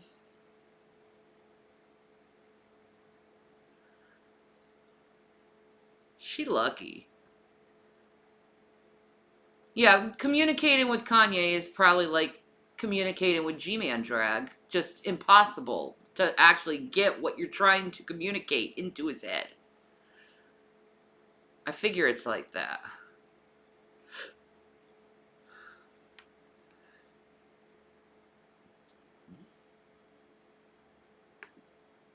The media can never make me feel bad for Kim Kardashian. I know.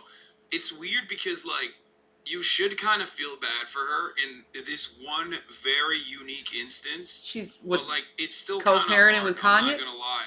acting with just anyone. yeah. For the quietest, But easiest. I had the best dad, and I had the best memories and the greatest experience, and that's all I want for my kids. As long as they can have that, that's what I would want for them, you know? Ah, she's like, I had the best dad, and Kanye is like fucking crazy.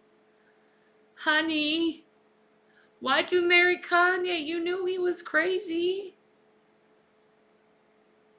I mean, he was calling himself Jesus. Jesus.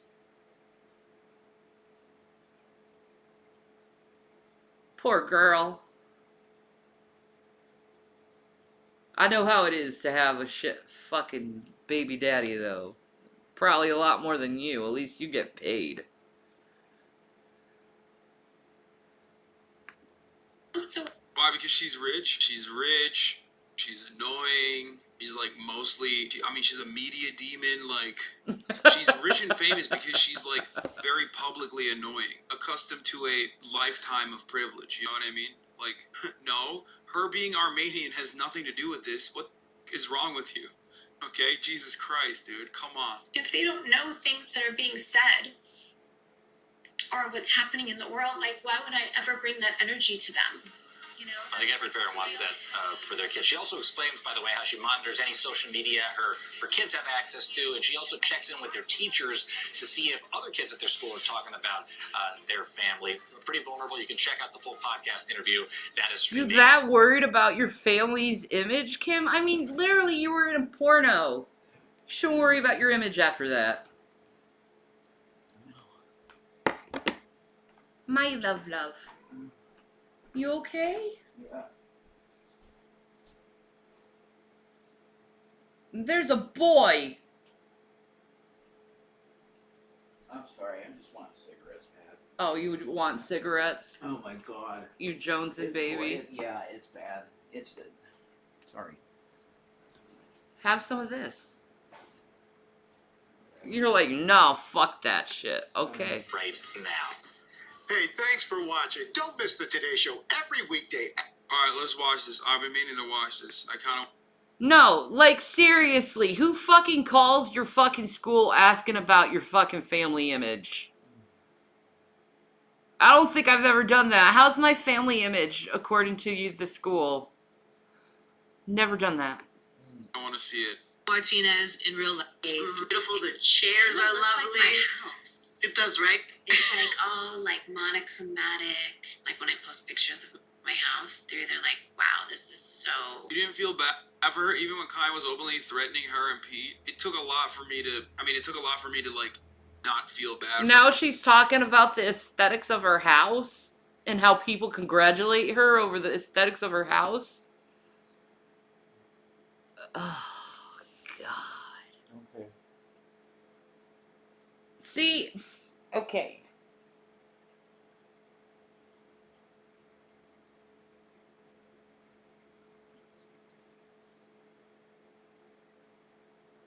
My sister is like that, just always worried about how her image is. That always got on my fucking nerves. The always worrying about the image and how everything looks, and you have to have everything fucking perfect and everything. And I'm just like, can we just have a good time instead of worrying about all these stupid, minor, minute fucking things? Like, holy crap. I think it's because of my mom's need of an image and my sister's need of an image is why I don't give a fuck so much about how I look, how I sound, what I say. I think they gave me I don't give a fuck fucking attitude because it got on my nerves so bad when I was small. And Kim, it's like everyone's mentioning my house. Ah, like holy fuck. I can't. That mentality gets on my nerves. Am I PMSing? Yeah, I think so. I am. You just go with it.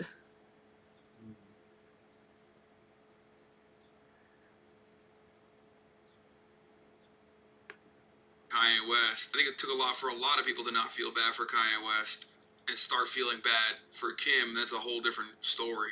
You know what I mean? Am I wrong? Iron Talk starts in about 10 Stop minutes. giving Okay. it to me. Yeah. Keeps talking to you. But I had the best dad, and I had the best memories and the greatest experience, and that's all I want for my kids. As long as they can have that, that's what I would want for them, you know? So, like, Is good, great experiences. I think that's what every mother wants to have. But the reality of things, Kim, is your kids are not going to have a perfect fucking existence. And you're so worried all the fucking time over having a perfect fucking existence. Stop that. You're just. You wouldn't be so miserable if you were just chill and not worrying about what's perfect or not. Feel way better if you just didn't fucking care anymore. I'd like to see a Kim Kardashian who doesn't give a fuck anymore. Yeah.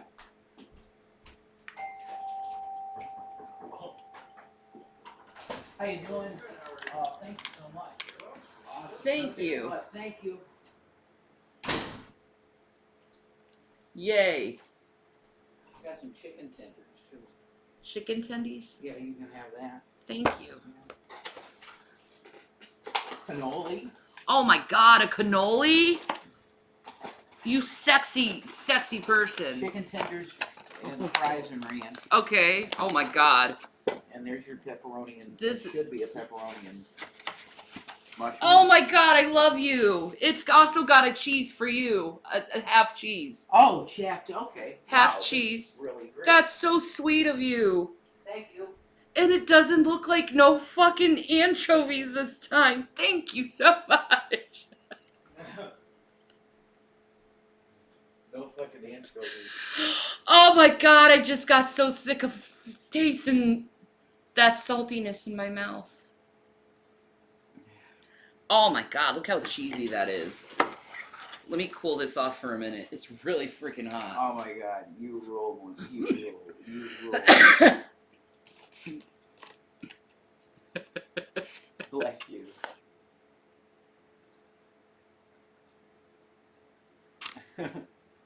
Man, that smells amazing. You want to try? I think I'm into it.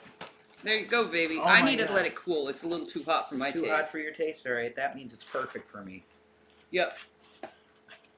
Oh, this looks like pizza from from the mall. This is Joey's. I've had Joey's. Mm. Oh, look at the ranch. Ranch and fries and chicken tenders. I'm like Foodie Beauty. I'm becoming the next Foodie Beauty with my feeders. And I'll be your Peach, you know? I know, right? Thank you for being my feeders.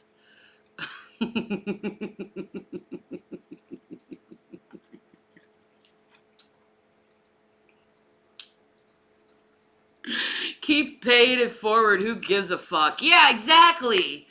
I want to help Kim Kardashian get to a place in her life where she doesn't give a fuck anymore, so she doesn't have to be miserable about this shit.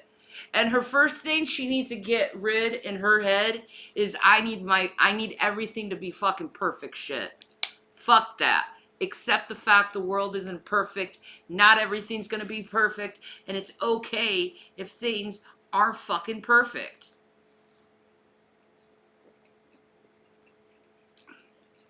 When have I paid it forward?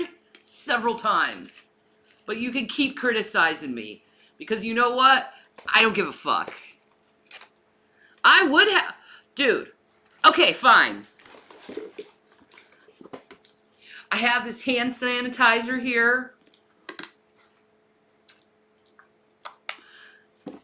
Since you're so worried about hygiene, since I was just sitting here, just washed my hands like maybe an hour ago.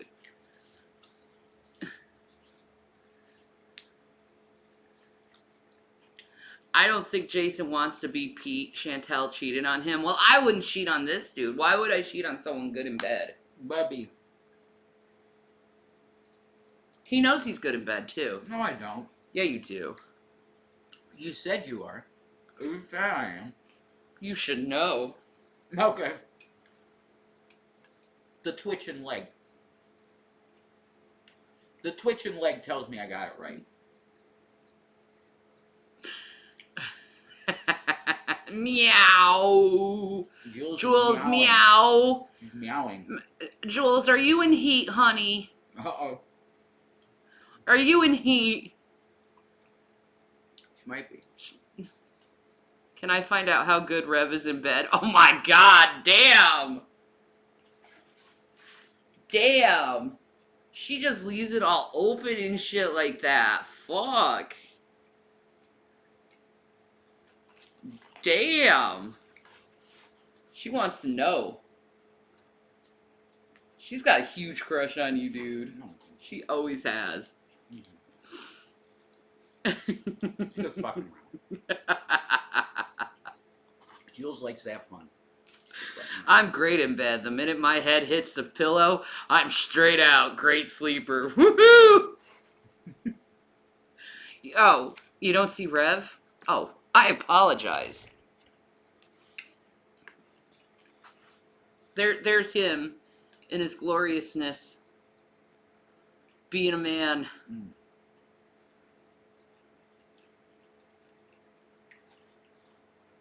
I forgot how good Joey's is. My baby. Mm. I love watching him eat. He's a good eater to watch. You are. You do the mukbang good. I'm going somewhere with it.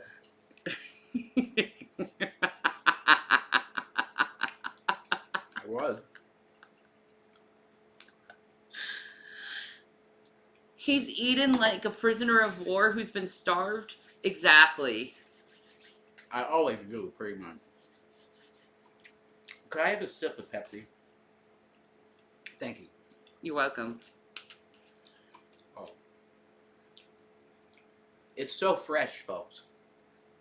The Pepsi, the phenylalanine in the Pepsi, it's very fresh. It's very fresh. Mm. So fresh. And this pizza, the cheese, it's so fresh.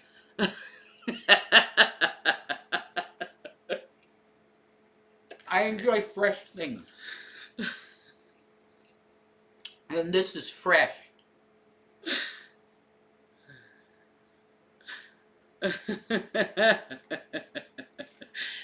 Now Jason just needs his cigs. Yeah. Thank you, Jesus. Well, you guys are awesome, yeah. I'm not eating that one. I'm good. These are big pieces of pizza. Oh, I can't wait. It smells so good. You got a little bit of cheese pizza right there? That's pretty neat. I don't know how to do that. Oh, Bobby. You're welcome, cat love. When's the last time we cooked something? The other day. We made some pasta. Yeah. Yeah, we had pasta. And last night I had salad.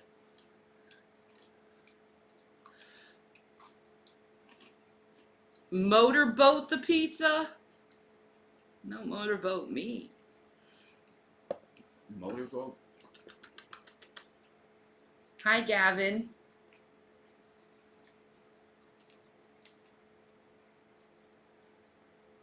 Yeah, HelloFresh is good. Who doesn't sleep on their couch, man? Everyone sleeps on their couch. What are you talking about? Do you sleep on the couch? Yeah. Do you sleep on your couch?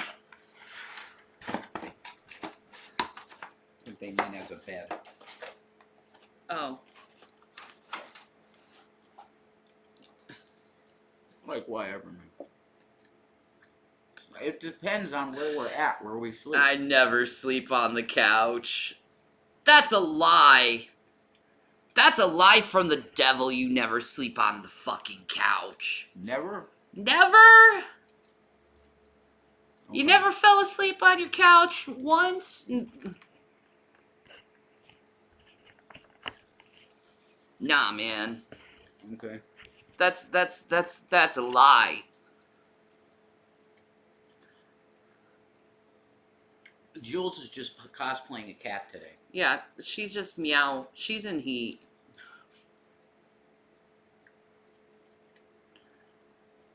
Do you wash your couch? Do you wash your ass? Wash. Do you wash your ass? Whatever, man.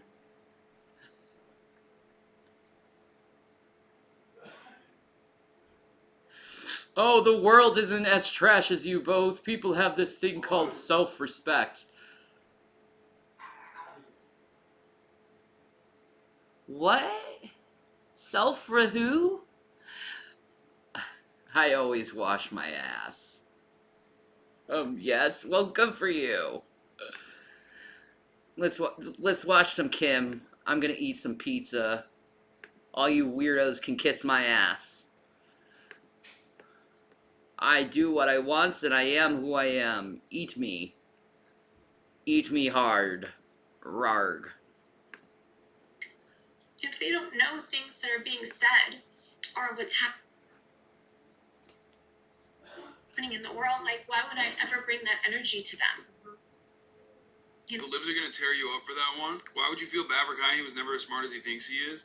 Bro, we're talking about two people that have like, I mean, they're both like billionaires. You know what I mean? It's like, You know, that's like real heavy grown-up shit that they're not ready to like deal with. Yeah. You know? And when they are, we'll have those conversations. But like, and I'll be so prepared. But I'll be like so prepared. anything. Yeah. To like keep their life as normal as possible. You know? They don't have a normal. This is like she exploited Kanye and black culture a shit ton. Kanye's a shithead, but you can't justify her actions retrospectively. No, I know. That's what I'm saying. It's No, like, I'm not gonna respect Kim Kardashian. She supports Balenciaga still. Like, how can you say you love your children so much, but yet you're supporting Balenciaga? Yeah, her image is crumbling, so she doesn't know what to fucking do in her narcissism. That's exactly what it is, Andrea.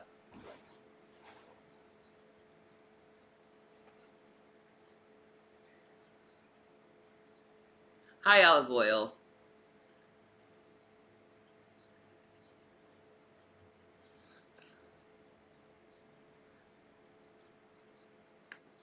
output when we look at media figures, and like Kim Kardashian's output revolves around what, like being a reality TV star, Pretty exploiting much. black culture. Kanye kind of let that happen too, I guess, you know, so that he has a little bit of responsibility in that situation too. She has done some decent things with respect to prison reform, you know, criminal justice reform, so I I appreciate that. But they're so normal. Oh, Like, that they smells really, so really good. are. It's Like, good, they're Joey. super creative and super special. Do you have help? You have help. I do have You help have to in the help. morning. I have one person to help me in the morning with the two little ones mainly. Mm. And I get up really early to work out before everyone wakes up. And I always leave a note. Like, there's always a baby in my bed. So I'll leave a note. Like, I'm in the gym. If you wake up, otherwise, as soon as I get in, I wake everybody up. And then it's like, Sometimes I feel like, you know what? I'm gonna be respectful. Sometimes I feel like certain kinds of content, is just not for me. I feel Yeah. like I'm not in tune with the frequency. Okay, this is like I'm not in tune with this frequency. Every day I wake up super early and work out. I can't relate. I mean, I wake up super early and the first thing I do is take a pee or poop.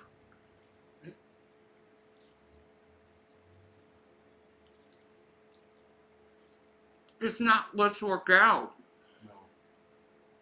But then again, I don't care about my image. So,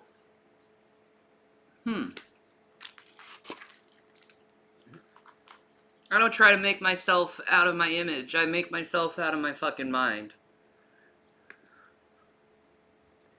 So I wouldn't understand that.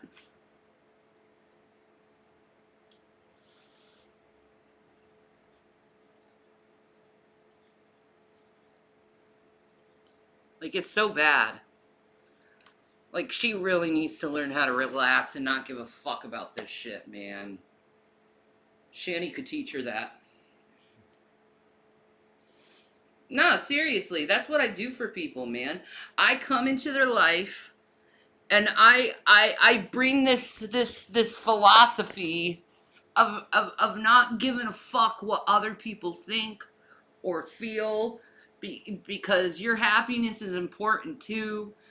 Like, most of the time, most people don't give a fuck about what's going on with you, okay? Let's just be honest.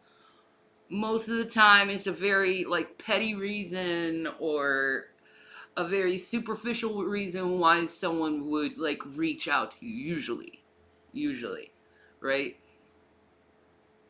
So, like, people who are constantly worrying about their image, they're constantly, like, have this, like, high stress level because they're so worried about keeping up with everyone else and trying to make everyone else happy. And the number one fact in the world is you can't make everybody happy. So why even try to make anyone happy? Just be yourself and just do your own thing, and just try to be kind and just do what you can do throughout the day and not worry about all this craziness of how this one person thinks about me and shit. It'll drive you nuts. I've been there though. I've been there worrying about what other people constantly think. It'll drive you nuts. And you know what? I can't live that way.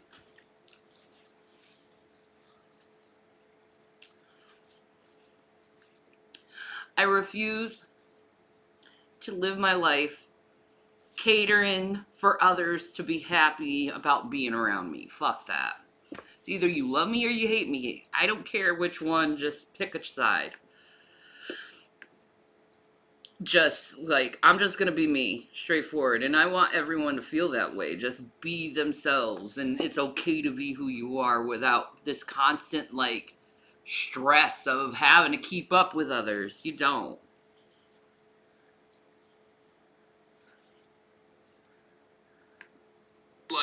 I'm like a dog, and there's a whistle. Well, if your constant life is like trying to make others happy, you're never going to be happy yourself because you're not worried about your personal happiness. You're worried about others' personal happiness when most people don't really do much for your personal happiness.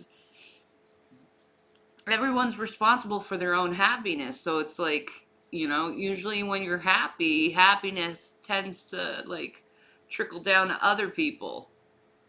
So you don't have to worry about all that other fucking shit or image or anything because you're exuding happiness. See what I mean? Do you get what I mean? Maybe not. That's bothering me that other people can't hear. But when I watch something like this, okay, The hell she's is that? whistling at a tune where it's like, "Rah!" It's like making me go it's the crazy. mail. This is newsworthy in many different ways, but I feel like the way she's describing it is kind of like minimizing, dampening the impact of it. You know what I mean? Where it's like she's talking about it like it's a reality TV episode. You know what I mean? That she's recapping. Listen, You know, I'm gonna give it another when try. people were expressing how they felt. That was a weird one because so many people were Well, like, that is absolutely. technically her life, Hasanabi. Yeah. Like, she does make money being a reality show, so talking about her life like that, I guess she's kind of used to. With, like, keeping up with the Kardashians and shit. She's, like, used to talking about her life like that, in that manner. It's like, we the people have become fucking zoo exhibits. I love you, baby. And I didn't understand why everybody was so mad. I actually had with my producer Brittany. We were talking about it. She's 20 something. I was like, really, why are people mad? And so she was like, we were talking about the fact that maybe some people are, they look at you as being privileged. Totally. And Yeah. This could be good. Hold on. maybe that has to do with Kuwait. Is that what you also- received from it? Like, what did you receive? I received that also. So the context in that was I had just been doing interviews for the last few weeks on people to work in my office, and everyone had all of these, well, I only want these hours, I want Fridays off, I don't want to do this, I don't want to do this, oh, I'll only do this. And I was just like, I come from a time when we just grinded, and everyone that I'm super close with that has built our businesses together, we would just kind of do anything, any job, like get it all together, even if it wasn't our job. Yeah. Yep, that's it. That's where it is. That's like every other thing that she said up to this moment is basically just like it's that. That's the reason why I don't like it. Okay, there it is. I was waiting for it. I was like, what's the reason why I don't like it? It's just like it oozes. It oozes from every other part of that conversation. Even when Kim Kardashian isn't saying like I'm a Sigma grinder, you know what I mean? I'm doing Sigma grind set. Even when she's talking about whatever, like being a mom or something, it still has that exact same attitude of like, yeah, I've worked hard for this baby. I worked so hard for this baby. Like that. Yeah, that's how she, like... It does have, like, an illusion. This is, like, toxic, what people talk about, like, toxic positivity.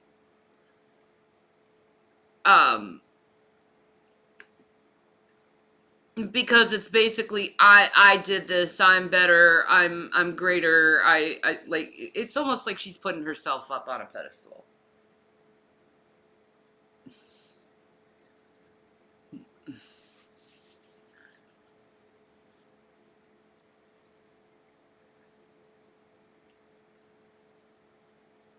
What does this communist know about work? Bro, he works all the time. I can't not hear that when she's talking. The entitlement and the privilege without the recognition of said privilege. Because like one thing for me is like, I work very hard too, right? But I at least recognize my affluent beginnings. I recognize the privilege that I had. I recognize I'm Epo baby. You know what I mean? These are things I talk about regularly. And people still despise me for it regardless, right? Even if I recognize that people still despise me for it. She, on the other hand, has all of that times a million, obviously. I'm not considering my condition to, like, Kardashian and her proximity to, like, living an incredibly privileged beginning. Living in proximity to wealth and fame for her entire life. She doesn't even recognize that, though, which is crazy. And No. we'd ask for something, we just get it done. And we would just, and also coming from like that workaholic. Yeah, burp scrumper. Because YouTube and streaming is work. It's like those people that you see on the TV and they do this thing called entertainment It's the same type of concept, but in a little smaller venue, and they don't make as much money as the TV stations, but it's still the same type of concept of people going on YouTube and making a living through YouTube through their work. So yes, YouTube is a job. Please, for the love of Christ, please get with the fucking times. It's so dumb.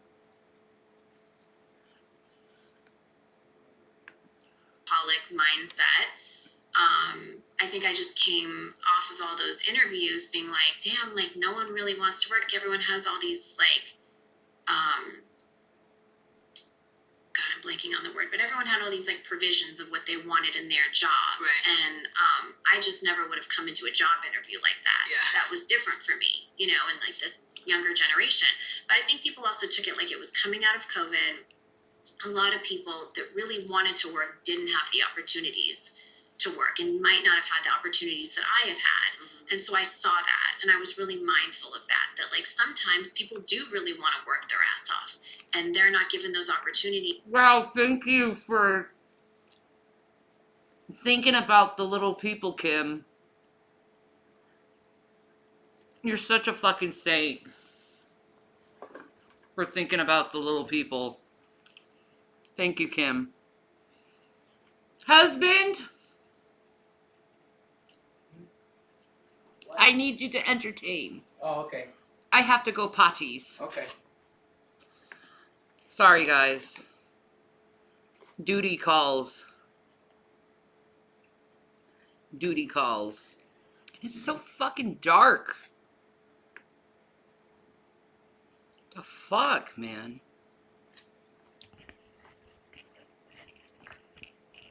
The lighting's off.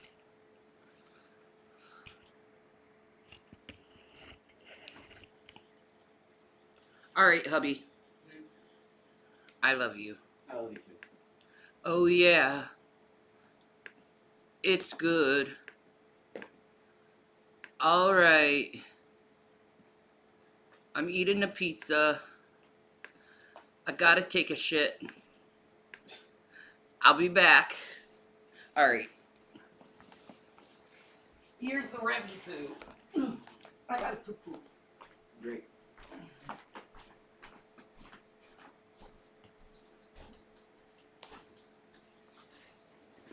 Oh my God.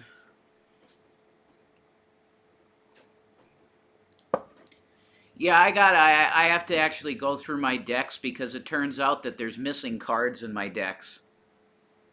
So this might not work, actually, the magic thing.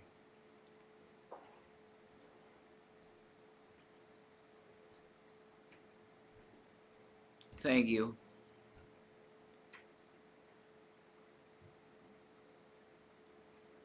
We'll see. We'll see what happens, you know?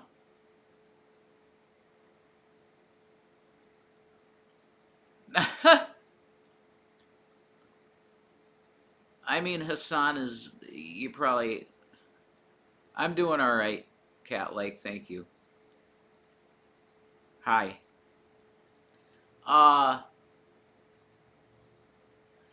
Hassan has his own opinions, you know. I'm just trying to be chill. You know, I'm just trying to be chill. And it sucks having addictions like cigarettes every day. It's like you need cigarettes, you need cigarettes. It's so dumb. I hate it. I just need to quit for good and never pick them up again. No, I'm good. I had enough, man. The slices are like that. Like,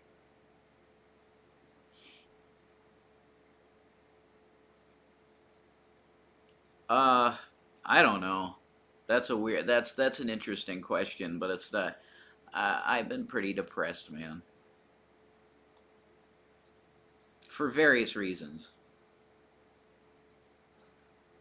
Yeah, I'm trying to figure out how to make one of those mechanic things work, Dragnot, and I'll be able to get an estimate on it. But no, I'm not. You know, Raven. Raven's my favorite wrestler.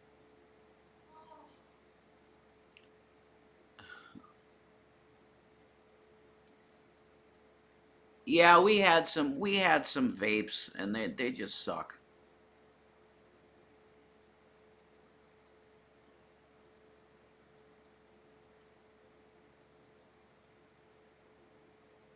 Yeah.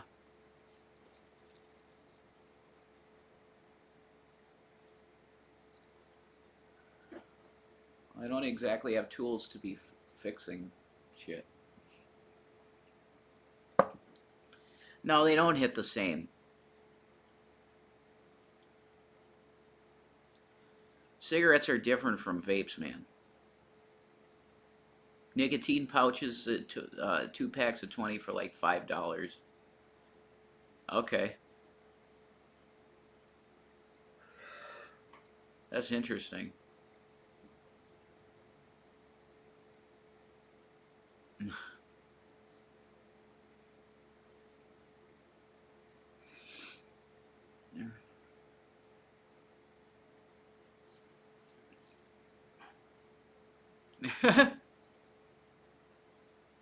I mean, I'd take a carton of smokes, of course I would.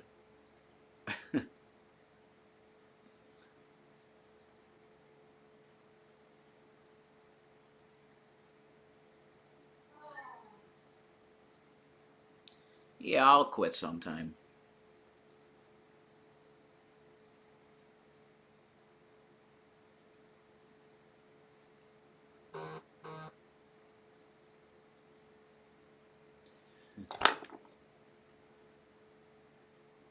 Oh.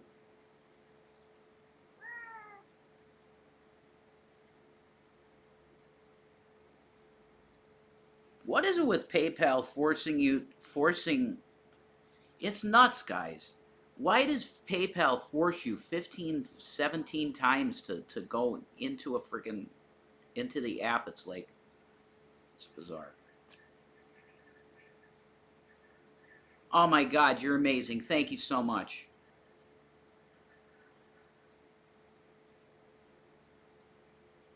Thanks, man.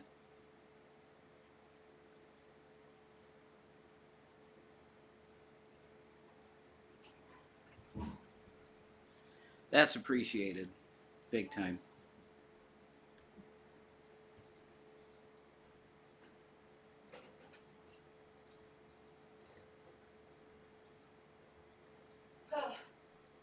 Okay. Whoa. Hi, baby girl. Hi. I'm trying.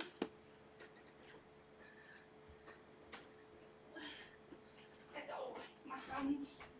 God bless you guys. Thank you. We're not done yet. You're not done yet? Okay.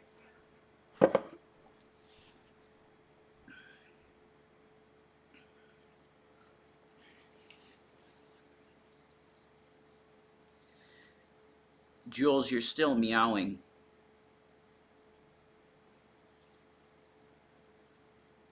No, Shanny's mobility's getting better, thank God. You know? Meow. Hi, Watermelon.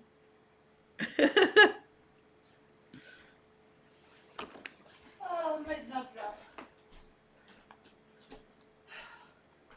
We got sig money. You got sig money? Yeah. You pimp. You pimp. He pimped ya. You got rev pimped.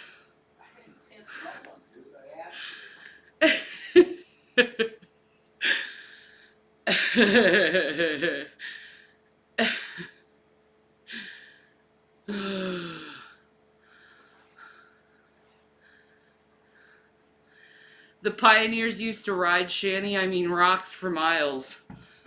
Well, oh my god. I'm having a hot flash. Oh my god. Ooh. Am I red in the face? Not really. Oh my god, I'm having a hot flash. Holy fuck, Jesus.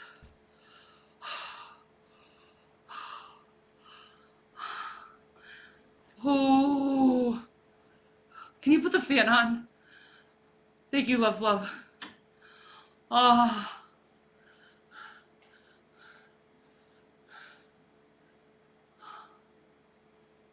Oh.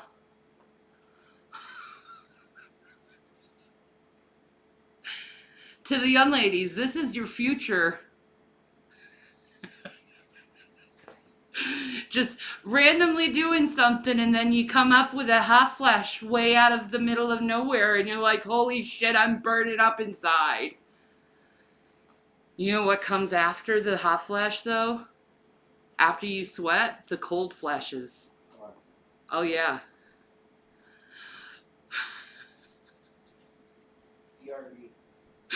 The cold flashes. Okay, baby.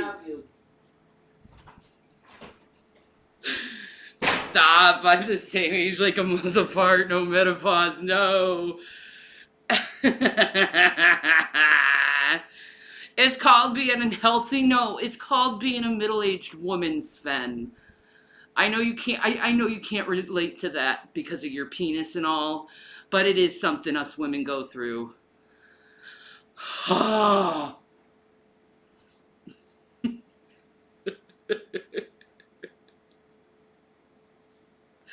Oh, fuck you. Fuck you, fat shamer. I never had this problem before, and I've been doing nothing but losing weight, so fuck you.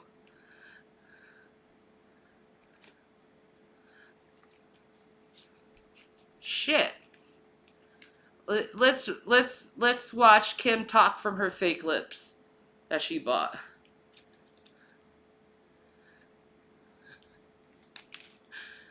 No, I get them too, and I'm 120 pounds. Yeah, exactly. Thanks.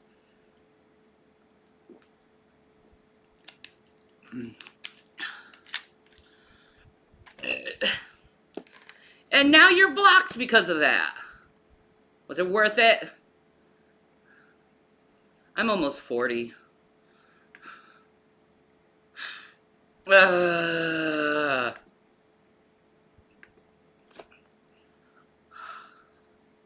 It's my mother's side of the family. They start early in their 30s, and then it reaches out until like they're 50, and then it stops.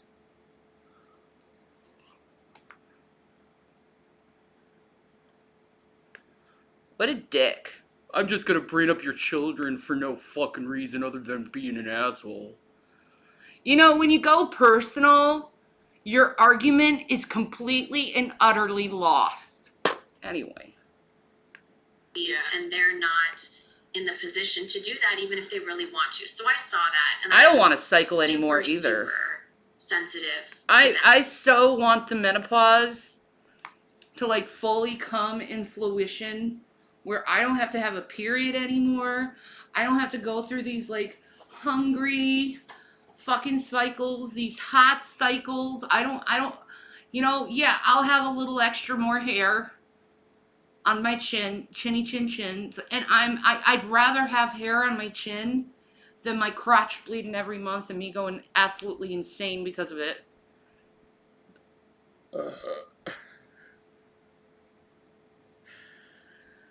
Oh my god, I'm sorry, Krissa.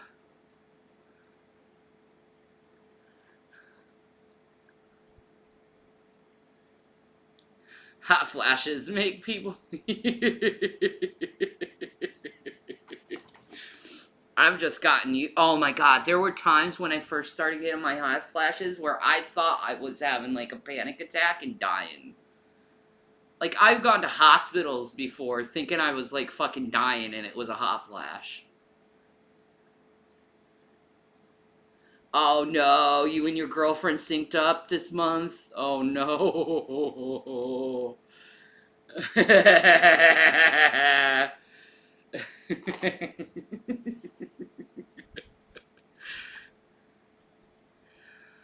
Oh, a hysterectomy sounds like a good thing to me. Like, never having to have that again. Oh, yeah. Fuck it. I don't care. I don't want any more babies, so it doesn't really matter to me. That if I say something. Like, I just wasn't generalizing it for a bunch of people. It You was just sound my like a specific man when you laugh. experience. Well, you I sound don't. like I a just woman posted when you basically talk. on Twitter because we were looking to hire somebody like at an entry. Bro, this is an opportunity. This is an opportunity for her to. What, are you talking to me or are you talking to Kim Kardashian? Name one job you interviewed for, because I interviewed for a lot of jobs, brother. And Nah, Tippy. PMS is when the hot flashes increase. When it gets to like the tip top of action is when the hot flashes are worse. Like at night. At night, I wake up and I'm like soaked. I'm literally soaked because I sweat so much in my sleep now. It's awful. You can't see the vid? Fuck OBS, you bitch. Okay, we got the vid back. Thank you for telling me. Sorry.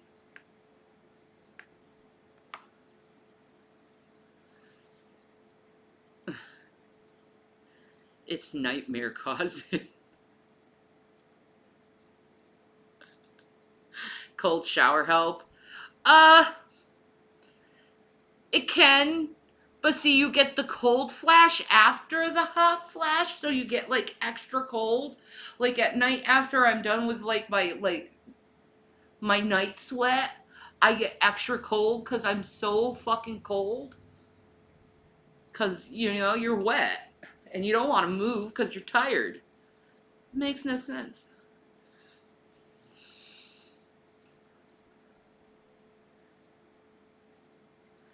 They kind of burn the uterus and you keep all the hormones, etc., but all periods stop. Most amazing thing ever, I swear. If you're done, be done. Yeah.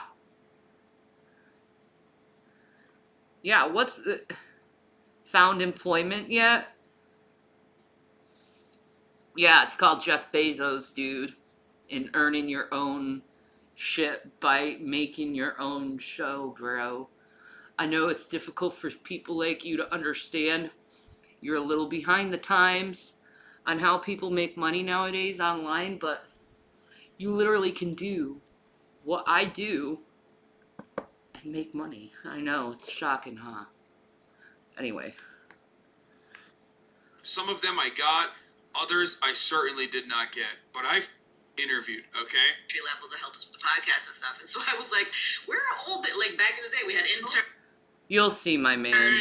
You'll see. For years for radio, and I was like, where are the interns? Yeah. And the response I got was nuts. People were like, that's like, we don't do that anymore. No work, the work for free doesn't it? Like, people were. Dude, you have two like out of touch wealthy ladies talking about like how internships should not be problematic. Like, I don't get it. You should work for free. Hey, dumbass.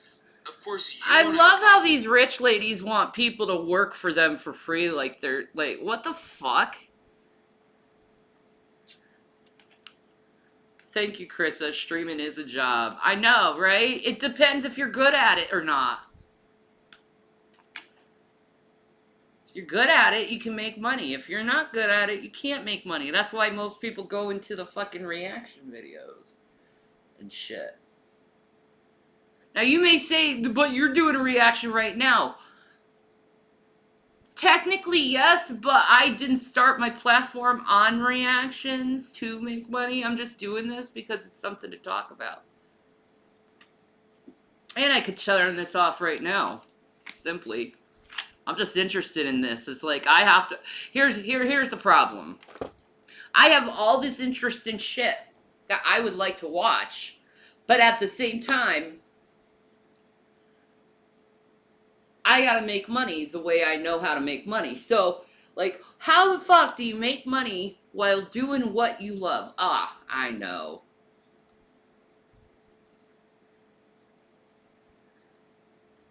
I know.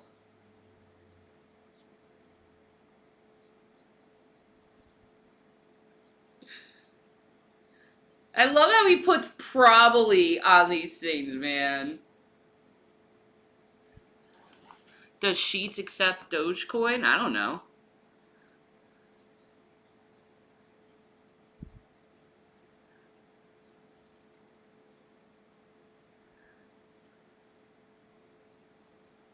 I'm sorry, me too.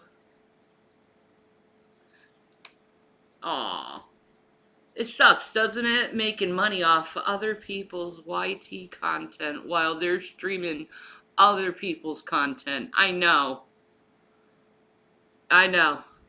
Yeah, exactly, Cats Lakes to Party. Don't judge other people's hustles. Exactly. I'm doing what I need to do. Are you? Nah, nah, nah, nah, nah. You're just being a pissant. Stop being a pissant. And then we can talk. Back to Hasanabi. I'm interested in Kanye. Of course, Kim doesn't have a problem with that because she has a home to go back to. She has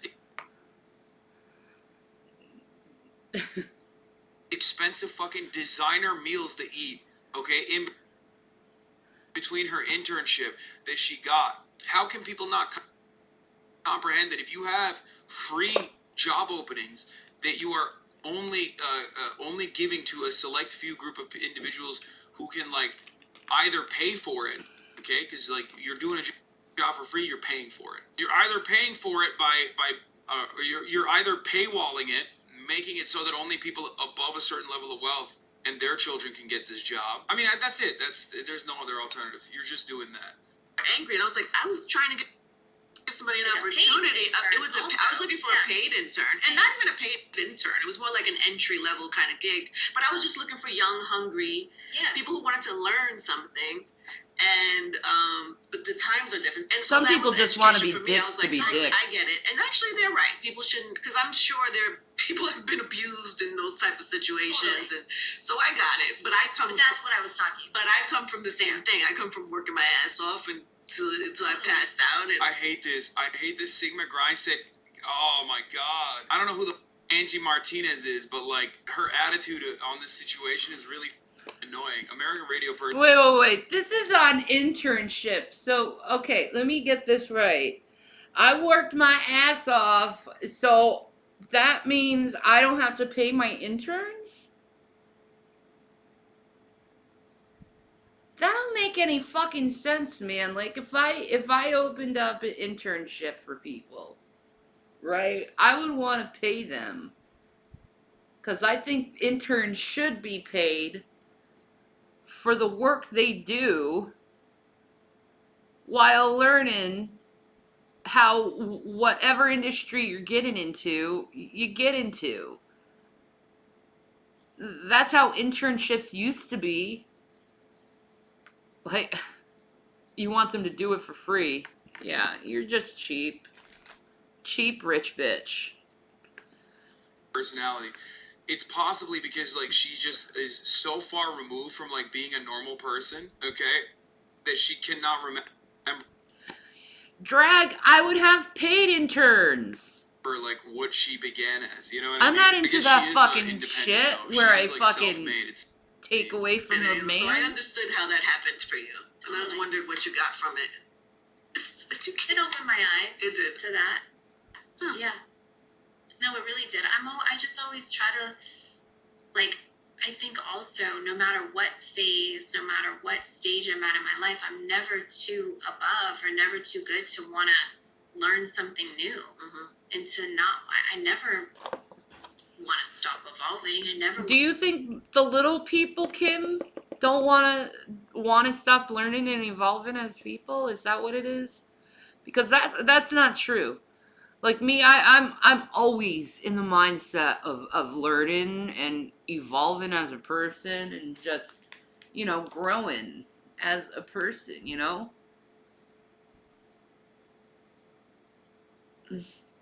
even if it may not look like it to some people. Hi. What's going on, watermelons? Are you a pretty girls? You a pretty girls? Do you miss daddy? You miss daddy, baby? Yeah. I saw we baby goes. He'll be back soon. Daddy loves you.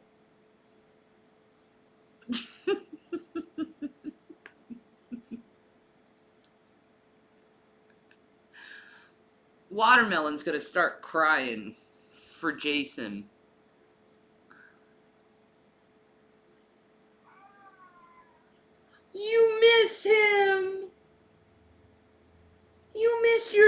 daddy. Yeah, he'll be back. He'll be back, baby.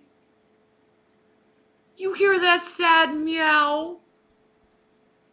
Like, I want my daddy.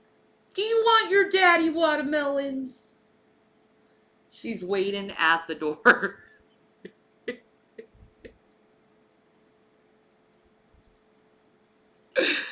Oh, poor baby. Want to stop growing. You know, I'm not that type that thinks I know everything. But I'm also not one of those people that is like, oh my God, I wish I wasn't famous. Being a celebrity is so hard. Obviously, more money, more problems, like all of that. Yes. You know, Oh my my mom lives with that God. guilty. You know, like, God, if I hadn't have really, like, encouraged everyone, maybe we wouldn't have, like, some of these hardships that come in our lives. And I'm like, Oh my God, woman.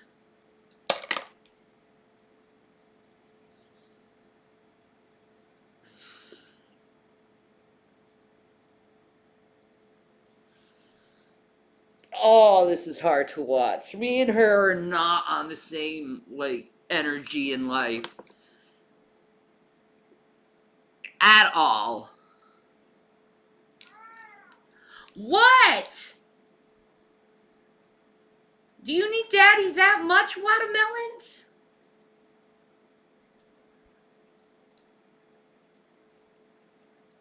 She crying for him, man. She crying.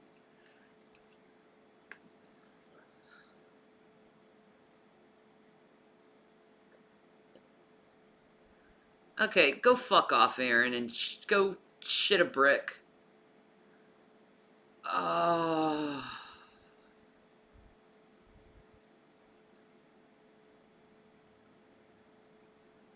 So sweet how the cat is meowing for Jason. I know. She misses her daddy. She's got the whitest teeth. It's like, girl, give me your secrets. Or maybe it's like her black fur that makes her teeth so white. I don't know, but they are like sparklies.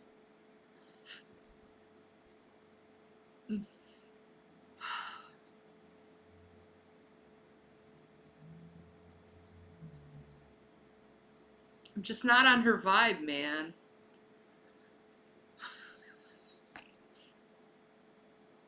Mom, this is what our journey is. This is like for us to elevate to the next level. Like, we have to go through these things in life in order to be able to grow and evolve and get to the next level. You know, I can't do it.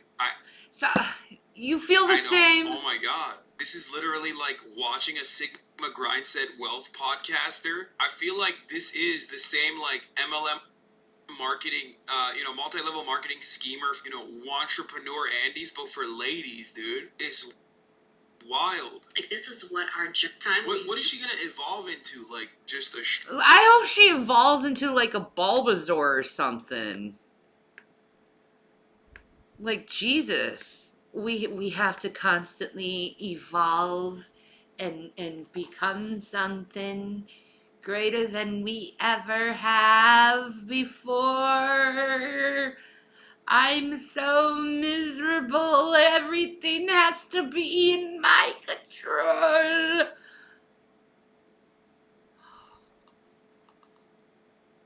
Nah, man. Man, if that woman said fuck it and just decided to go fat, she would be the happiest she ever been in her whole entire life.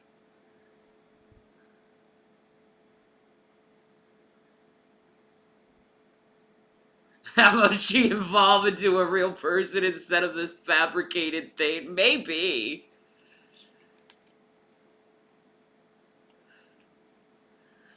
Holy fuck.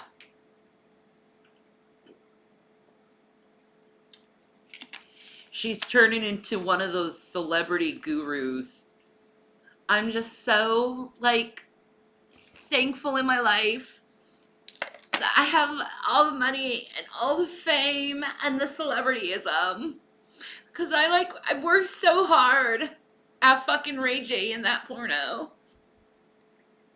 And it gave all my family's fame. I mean, yeah, maybe my dad was a lawyer for OJ, but like I did like so much.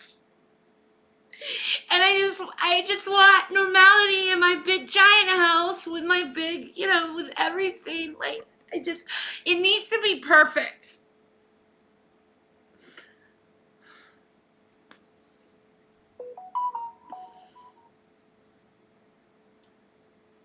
I would not want to live in that woman's mind. She's not free. She needs a little shanification, and she'll feel better in life than this. Cause she looks like she's gonna have a mental breakdown. She's in so much fucking control.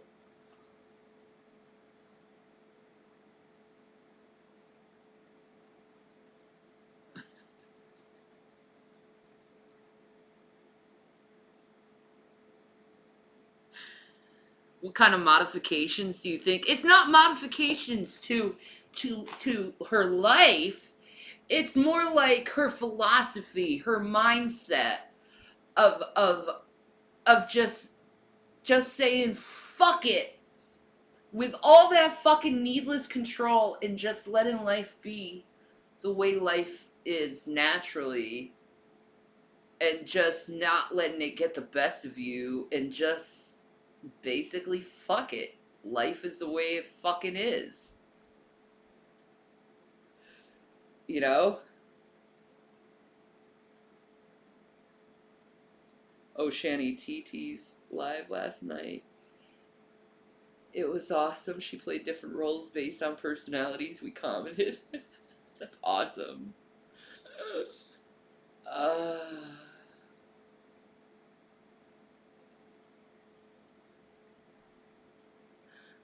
Man. Oh, someone mentioned my kids? Yeah. You mentioned my kids, you get banned. Capiche? My children and what they do in their life and who they are with and who they are not with is none of your fucking concern or business. You weirdo. Leave my kids out of your mouth holes. Or rhetorically speaking, my fist will go through your mouth hole. Leave children's kids out of shit. Other than saying they're cute. Other than they're saying they're cute or smart or making a random fucking compliment, leave people's kids out of your fucking mouths. Period. It's gross.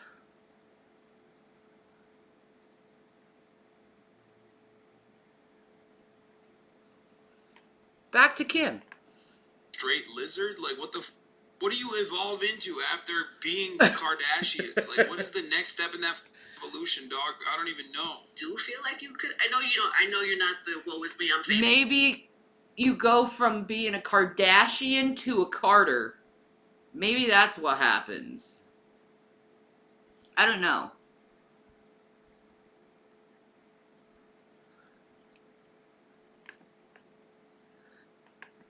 Famous. I don't want to be famous, but like, cause you can't. Can you go to the supermarket? You can't go to the supermarket. You can't go to. Can you go anywhere? Bro, this is literally like when I joke about being 6'4" and the struggles that I have to go through. Oh man, life is so difficult for me because I'm literally so famous and so rich, dude. It's crazy, okay? Anywhere? Do you ever miss?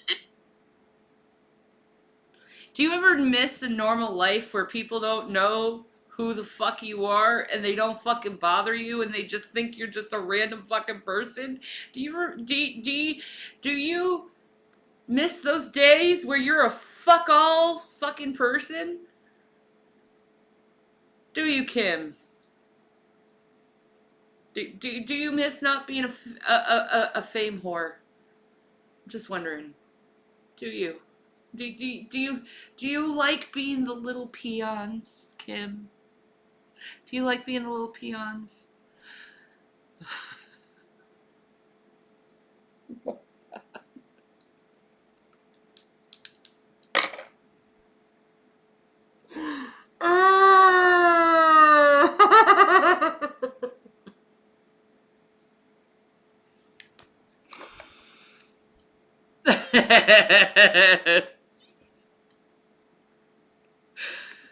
Once you have fame, you can't lose it, and it is what it is. I miss not being a fat Yoshi. Aw, Jules.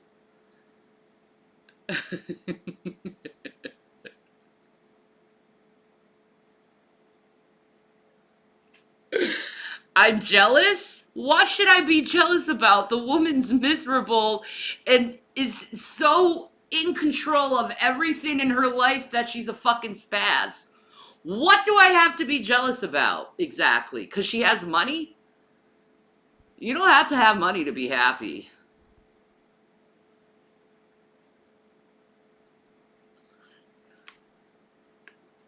Any normal life activities? Absolutely. Like what? I mean, I really missed going to like CVS and stuff. Like that was my like. I saw you go to CVS with David Letterman. Yes. That was the first time in how long? In a long time. But I'm also like. I went to CVS today. It was really not that great. Yeah, what the bro? Being tall sometimes a pain in the ass. You know, that's exactly. It's literally what I joke about when I'm like, oh, you guys don't understand. Being 6'4", it's so hard. Oh, look! We got a little debate. A debate cretin in here. Why is Jules okay, but you hate Carrie? I never said I hated Carrie. Not once. I said she needs help. I said there's no reason for her to even want to be mad at me, but for some reason she is mad at me, and she's crazy for it. But I never said I hated her. Jules knows how to talk like a decent human being. I think that's the point. If you could talk to me like a decent human being and not be an asshole about things, we'll get along great. But if you're going to be an asshole to me, we're not going to get along. It's simple human math, okay? Asshole, kind person. When asshole comes along to kind person does, oh, look, fuck you, fucking awful human being. Because kind person is sick of being walked all over like a fucking mat. So they continue saying fuck you to this person while this person is just being trash just to be fucking trash. So if you call and hate for saying fuck you to someone who won't leave you the fuck alone, well, okay. Maybe that's hate. I don't know. I just let bygones be bygones. If you don't like someone, leave them the fuck alone. It's that fucking simple. Yeah, I know, right, Drag?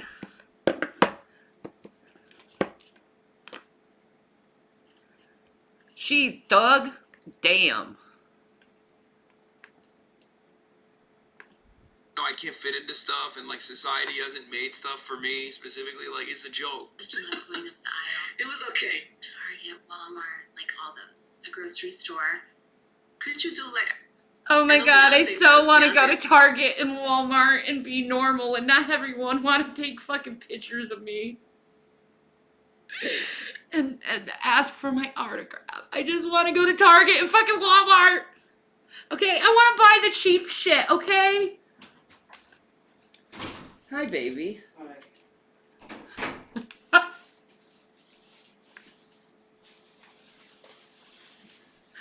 Oh, my honey, I'll give this to you.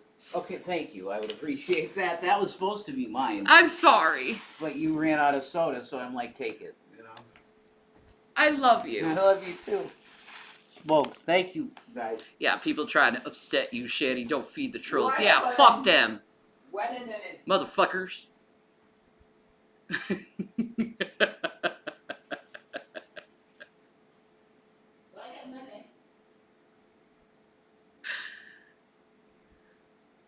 Nah, I haven't, Drag. I should, though. Watermelon. Oh, Target and Walmart have upgraded their mobility scooters? Nice!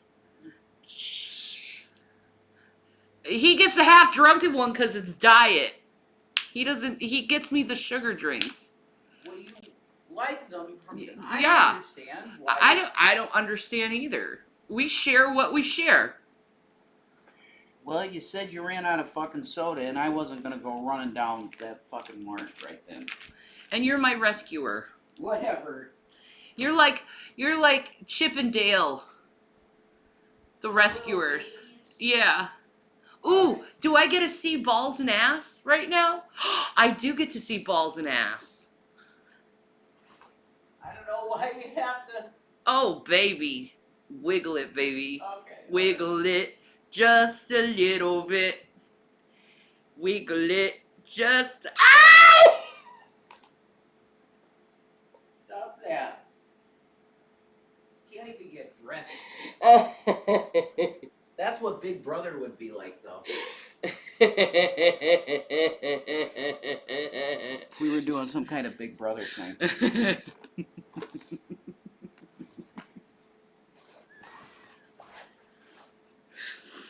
Man, this bitch is so far up her fucking own Really? ass. I thought you loved Kim K. I Mildly enjoyed her. Or I something. very much enjoy their Instagrams, the Kardashians' Instagrams, because they just wear such beautiful clothing. Okay. But see, here's the thing. Kim would fit in with Walmart because technically she is a freak show. In a lot of ways. Especially Kanye. Well, Kanye is just... Ah, we should see Kanye in a Walmart. That'd be amazing. And he starts a riot. He would. He would. He was for a riot. We have a bunch of the fucking Trumpers just walking in the fucking Walmart with goddamn fucking, you know, you Antifa can do it, so can we. Bum, ba-dum, ba-dum. And Kanye comes in with his face covered in the black with the net and the yoo-hoo. Yeah. What do you got to say, Net and yoo-hoo? I'm gonna kill your whole family. It's sane. Well, that's good. Her face is just so fucking that narcissist, I'm better than you type fucking face. I don't know, maybe. If you were raised with a narcissist, you would know. They have like this, Oh, okay. this like, it's the same face she's having. This, like, I don't know. She reminds me of my mother and sister combined all at once. It's nauseating, in fact. Nauseating. Not because I don't love my mother and sister, I do. But their attitude and the image thing is just... Aldi's kicks ass. Aldi's is shit. I said she's put the skies on to go. Shannon videos and the bicycle, scooters. Bike in Central Park. Have you ever tried? No. I mean, I think it's like, because then you need security, because you need, it's Yeah. like, it's fine. You're okay. I'm fine, you know? You could have a CVS Totally. in the back of the office. I'm fine. What are you most proud of about yourself? I think there's honor to being able to defend Kim Kardashian. It's like kind of wild because she makes it so hard. Like every time she opens her mouth, it's like, how are you defending this? It's so crazy. Now the question is, does Kim Kardashian really need security, or does she do it to keep the little people away? Well, that could be a question for any celebrity. Yeah. Like, does Kim Kardashian really need security? Like, to be honest, Maybe. who's threatening her? Oh, baby, Watermelon was crying for me. See, Kanye, he claims the reason why she has security is because they're her handlers. Well, we can't even say this shit. Well, kinda, because Hassan Hobby definitely covers it. Oh yeah, Watermelon was crying for you and everyone heard it. That was sweet. She's a little baby. I know. She missed you. She's a sweet girl.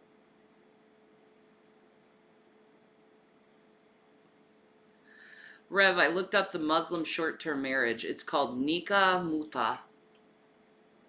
Okay, yeah, I never heard of anything like that. Ever. Huh. I didn't know that stuff was a thing. Man, imagine that you're a short-term marriage and you know it. We got cat food. We're good with that. Oh, guys, me and Salah decided we weren't good for each other. We just broke up. Oh, I can't wait for that. The fucking trolls are gonna go on her like a fucking fly on rice, man. Holy shit, man. She acts like her poop don't stink. That's why I can't stand it. When she's like in a live stream, and then she starts getting all like defiant and shit, I can't even watch. I have to walk out. Oh my god, she was really bitchy in her last live the stream. live thing. I couldn't watch Yeah, that. just bitchy. It's like you're sitting here criticizing this country that you're living in, while your supposed husband is always bringing you food and then leaving. Oh shit, I'm sorry, Drag. I would have got you cream soda. I'll get you cream soda next time I Drag go wants out to there. wrestle with you. Yeah, I know, WWE style. That's hot. It's fine. You can choke slam me. There you go. And it's over. 1, 2, 3. You're a lot bigger than me, Drag. You just choke slam me. It's over. It's a short-term marriage. I don't know. We should ask her. It definitely seems like I think he's going to see other chicks, dude. I think he has other women. I mean, Natter was having other women at the same time as Chantal. Yeah. So it's not like she Because you remember minds that picture that Natter showed? He had some chick with a pierced fucking tit with her. Yeah. So he was like, whoa, that he was doing it. Like, he was doing it. Yeah. Jules, he's a married man. I don't do violence on girls, Jules. No. But maybe you're talking about dragging on anyway. No, she's talking about choking her and Extra cream soda. Extra cream in the cream soda? Extra cream. Yeah, Jules is in love with Rev. Stop. He's like, stop. She's just having fun, man. She's a fun girl. She's a fun type of girl. She's just having Easy. fun. Like how? How can you? I want to know. I want to know like what happens inside of your brain to be like, yo, Kim Kardashian is like a defendable person. Yourself. I mean, I'm sure you're proud of your kids, but Balenciaga. you, like, That's all I have to say. Almost the same as like you and what are, you you've know. become and what you've built. I'm most proud Yeah, that talk about drag. I've gotten to a place in my life where it's Big not hands. all about me. And a lot of my life has been I'm in a place in my life where it's not all about me. Well, I've been in most of my life, it's been all about me. But now I'm in a place where it's not always about me. Maybe 75% Kim, but 25% others. That's growth. That's evolution. Evolution. Pizza came up. Who fucking is proud of that? I'm most proud that I'm not thinking about myself anymore and not being a selfish douchebag. That's what you're proud of? All right, I'd start. You're on the road to being a person.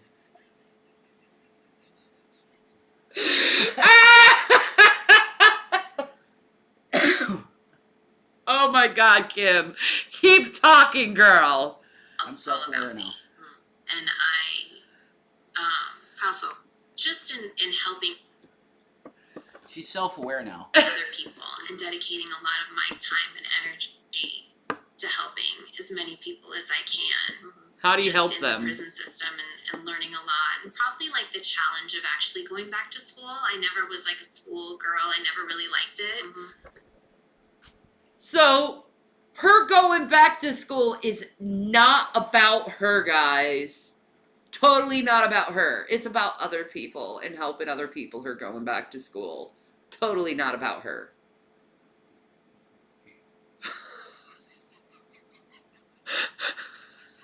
don't know who it's about then.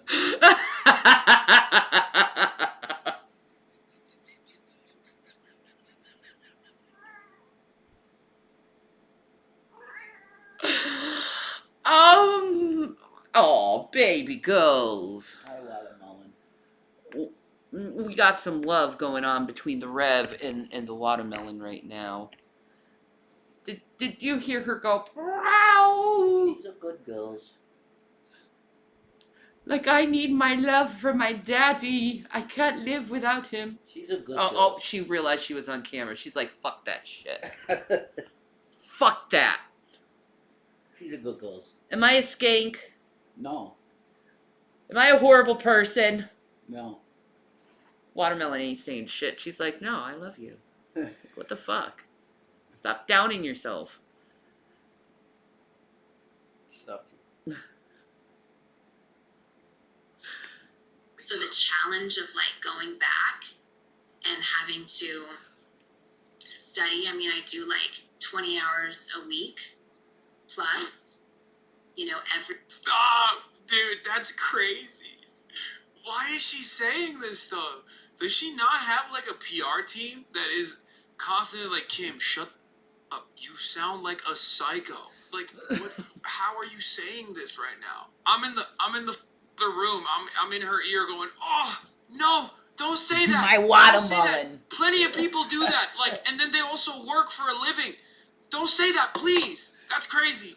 That's crazy. Like, so many people do that, and also on top of that, have to work for a living. Like, So, what we can learn about Hasanabi is these Hollywood fucking chicks, like her, fucking gets on his nerves.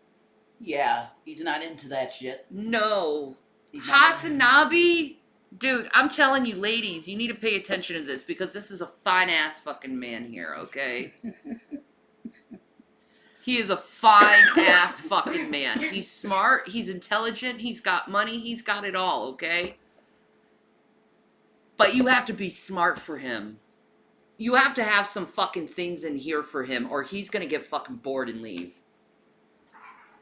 He wants a girl that's fucking intelligent with fucking brains. He doesn't want someone who's all about the looks and shit. I could see him Yeah. marrying a conservative girl just for a debate.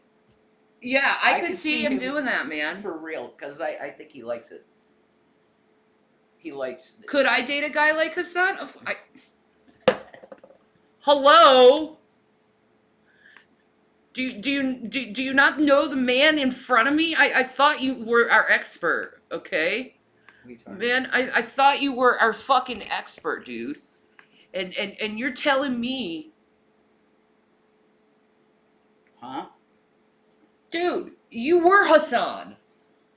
I don't think I did anything like Hassan. You did news things. You talk about all of that shit. Yeah, but I'm Bible prophecy channel. Yeah, but the thing is, the intellect is like the same. You know what I mean? Okay. And the long hair, the glasses, the nerdiness.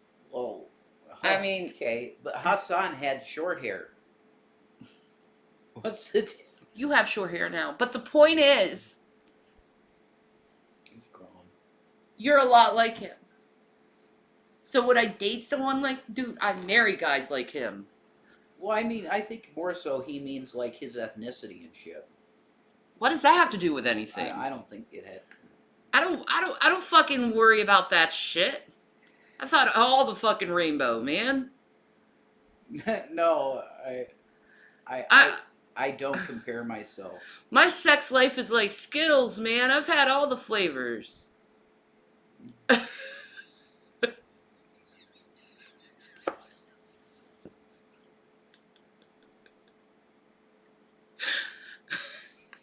have to work for their textbooks that are overpriced, have to work for the room and board. Like, please, that is not relatable at all. Please don't do that. The only thing is, he's a baby. He's young, yeah. He's a baby. He's too young for me. He's like 29. Yeah. But for the ladies out there, the single ladies out there, that aren't lesbians, because I have a lot of lesbians in my audience, and I just want to thank my lesbians, because I do too. you guys pretty up my chat every day. Yeah, lesbians are cool, dude. Lesbians are awesome. But for nah, no, Jules, fucking hook up with Hasanabi. There you go. I got it, man. You get some of that Turkish lovin', dude. She'll save him too, because she's a Christian. So Yeah, man. she'll get him in. Look at all my LGBT people. Yeah, there you go. That's the proof. I'm bisexual. Same. We get picked on the most. Bisexual. Why aren't you with a woman if you're bisexual? Because I'm monogamous.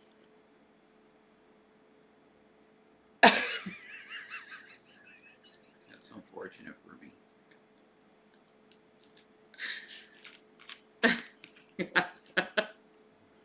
I love women too. They're fun. They got boobies. Hentai boobies that excite me. Even gay guys will agree that boobies are fun. Okay? You've got the gays. They're like, yeah, Yeah, boobies are fun. we're into the boobs. Oh man, I've had so many gay guys fucking feel my tits up. Can I feel your tits? I've never like felt tits that big before, and I'm just like curious. Okay. Breast exam. I'm no lesbian, but I pretend to be one here.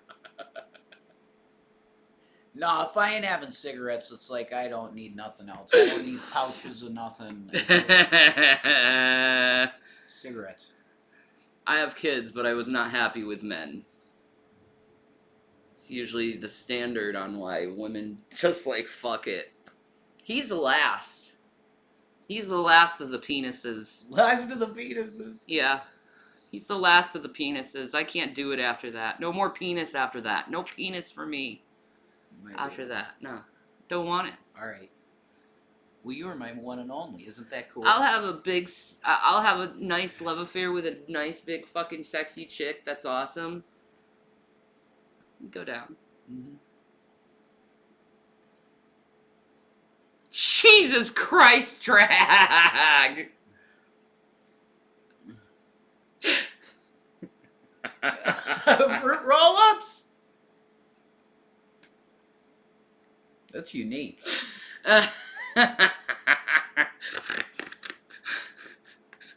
Please, everything she says is like the opposite of relatable. Every single day, just Monday and week off. It's so And, true. You know, I have like about a year and a half. What are you working on now?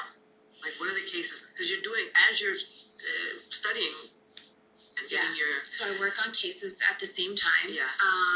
I will be working on, the Julius Jones case in Oklahoma. Mhm. He was granted a stay of execution, but he still is now in prison, life without parole. So that'll be... So you saved a guy from being executed. Way to go. Way to go, Kim. Amazing. She did it. She did something completely selfless. She should get props for this. Would I date a trans man? Sure. Why not?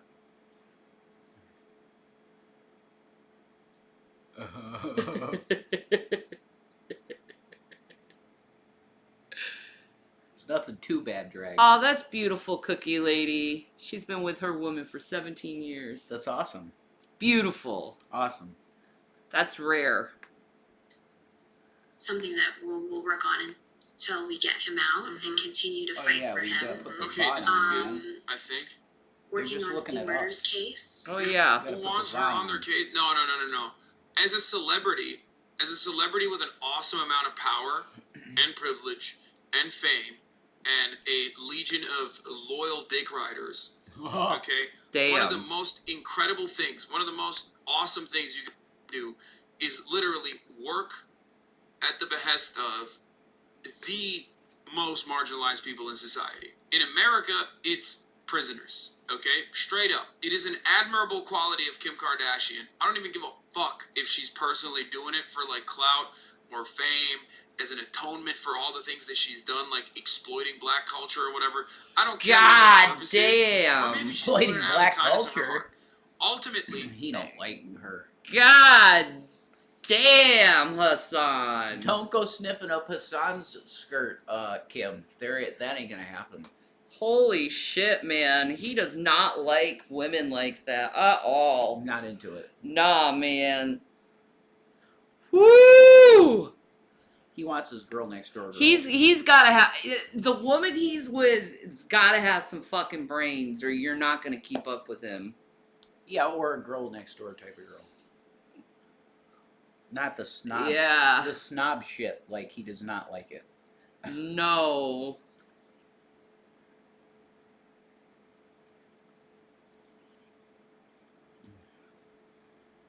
Aw, that's okay, Krissa. Yeah, it's fine. I'm allowed to have girlfriends if I wanted one. I just don't do it.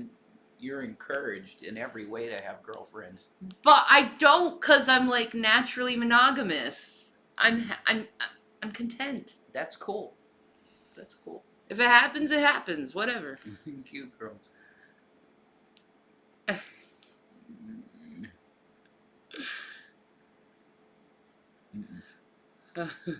nobody gives a about prisoners in this country. No. Okay?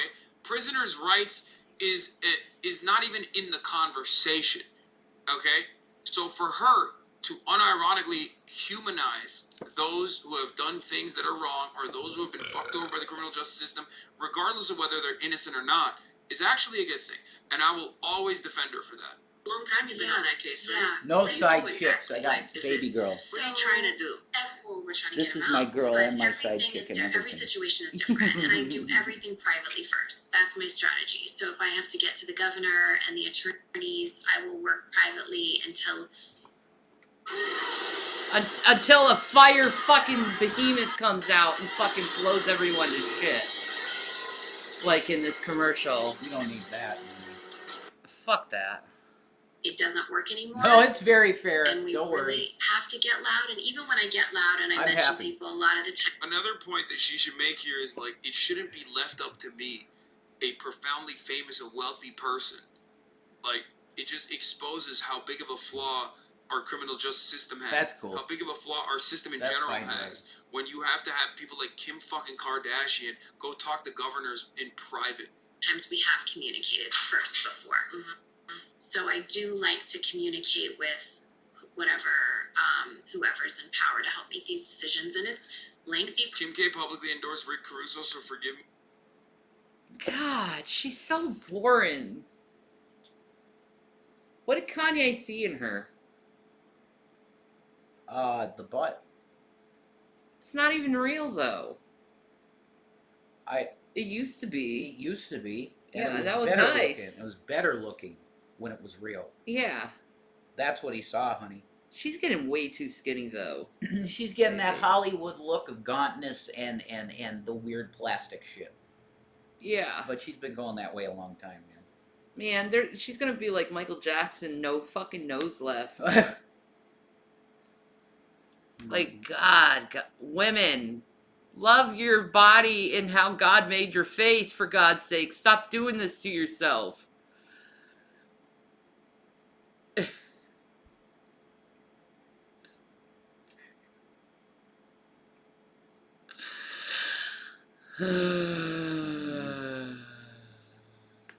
Go fuck yourself. Yeah, that warrants a bye-bye.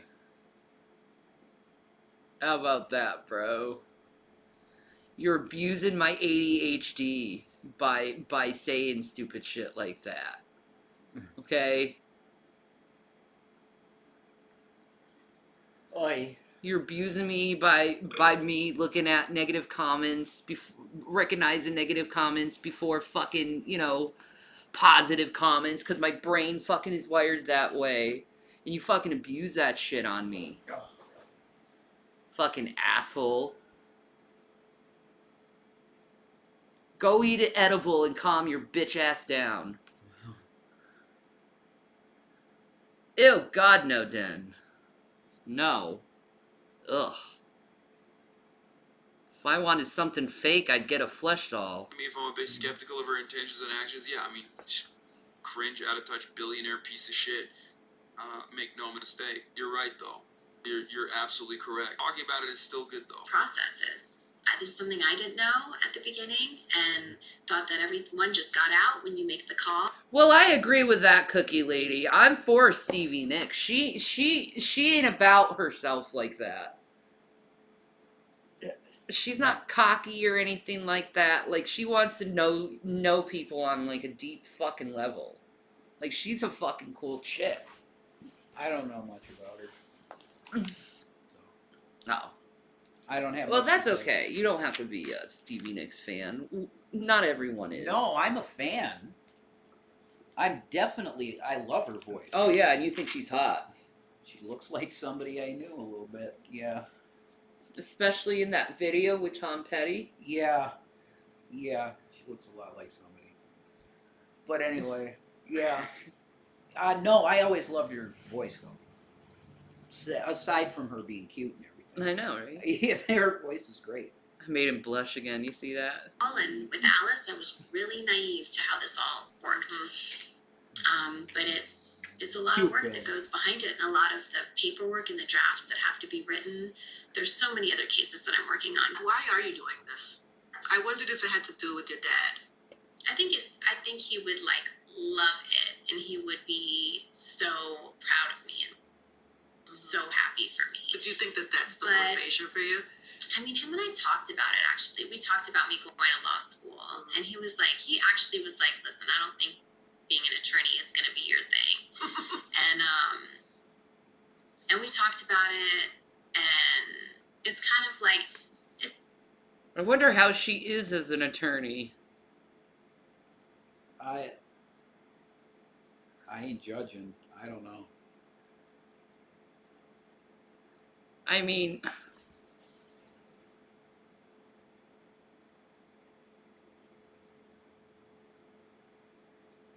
she just doesn't come off as an intellectual. Not really. I mean, But, you know, she's still at that I gotta make everyone happy shit. And it's like, girl. God it's just damn. more of like a personal challenge. I hated how I felt when I went into the White House for the first time, and I didn't know half of anything that they were saying. Like all of the like clemency talk and all of the like attorney lingo and everything that they were talking about. I literally was sitting there like texting my attorney that was next to me. So you became a lawyer for image again. it's not surprising. It's so I can understand and fit in with diplomats. You're a fucking reality star. Why do you want to fit in with diplomats? Didn't you say she wants to go into politics or something? I've told you this, yeah. That's what that's about. What is she gonna offer? I have no idea, dude. Breast lifts for all or something? I don't know. Oh my god.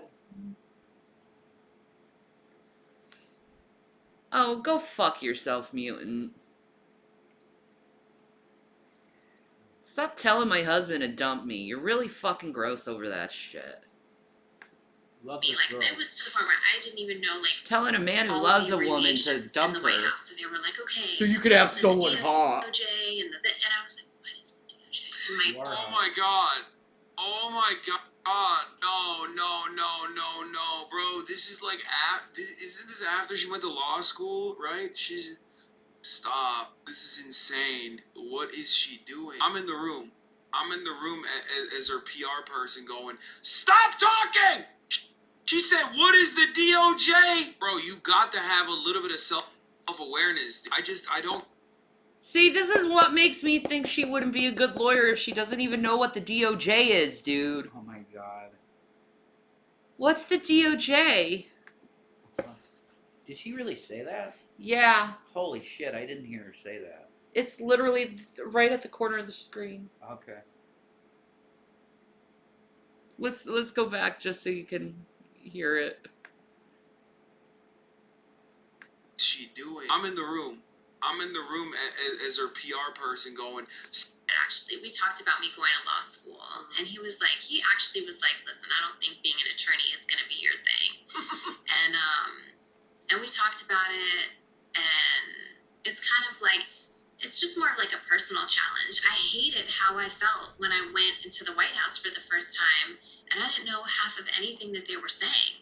Like all of the like clemency talk and all of the like attorney lingo and everything that they were talking about, I literally was sitting there like texting my attorney that was next to me. Like I was to the point where I didn't even know like all of the abbreviations in the White House. So they were like, okay, this person at the DOJ and and I was like, what is the DOJ? oh my god. Oh. You don't know what the DOJ What is the DOJ? Oh boy. You need a little bit. Okay. A little bit of help then. Crepes. Okay.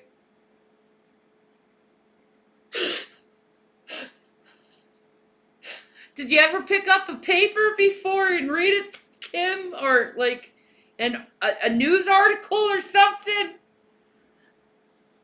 Man.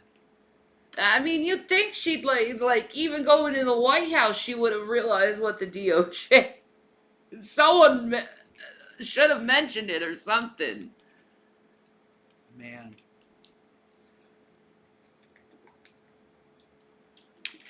She's splitting the cannoli. Let's do it. All right. I'm pretty nice and full, but I'll eat. You'll eat a nice cannoli. I'll get the first half. Yeah, Okay. you get the first. How is it?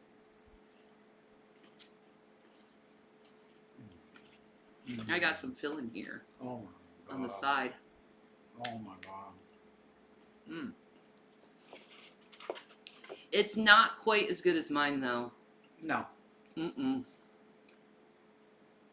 Mm. But that still is good. Uh-oh.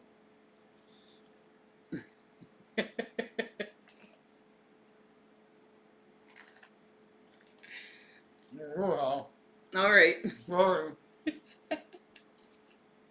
Yeah. Mm-mm-mm-mm-mm-mm.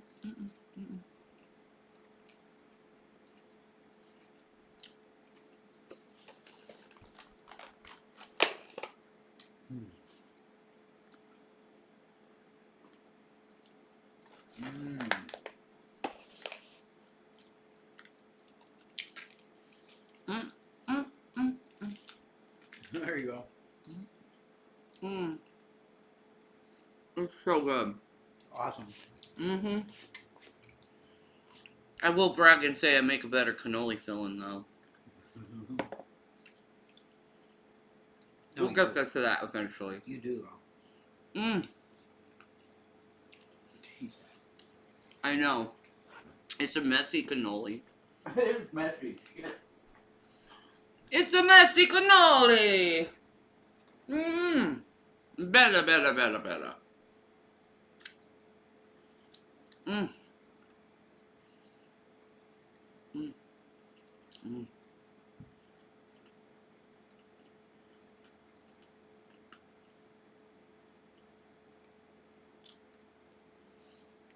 Mmm. Mmm. Mmm. Mmm. Mmm. That's so good. Why is ricotta cheese so good? That's the question.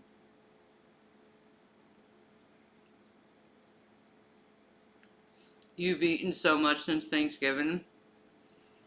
Well, it's winter. Everyone's got to get a little big. Mmm. It's so good. Thank you so much. Mmm. Thank you, Jesus. Mmm. Mmm. Mmm. Mmm. Mmm. Oh, I think Kim Kardashian's very boring too. Don't get me wrong. I just want to know about Kanye. Which Really, it hasn't even gone that much into Kanye. It's mostly about Kim.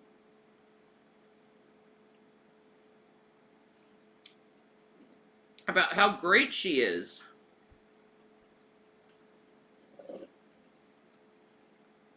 Mm-hmm. Oh my god. No, bro. This is like, isn't this after she went to law school, right? Stop. This is insane. What is she doing? I'm in the room. As her PR person going, stop talking! She said, what is the DOJ? Bro, you got to have a little bit of self-awareness. I don't get it. I don't get it. I don't get it. How? Like, how much wealth and fame do you have where you unironically get to that point where you're just like, I'm gonna say this? My attorney was like, come on, at the DOJ and I was like, what is the DOJ? And my attorney was like, come on, Department of Justice. And like, she kept texting me all this stuff, but I was never Department of too Justice. embarrassed. Bro, just hide it. Just Like, she went to law school and she didn't know what the Department of Justice is. How? No. No. I don't. That's Nepo baby. Yeah, I guess. But whatever. That's insane to say that that's even possible that she went to law school and doesn't know what the DOJ is. She said it! Yeah, I know. That's why it's really hard to believe. Like, I knew what the DOJ was in, like, middle school with civics and shit like that. Of course. You're supposed to. I probably knew it longer before that because I watched the news. Yeah. Right.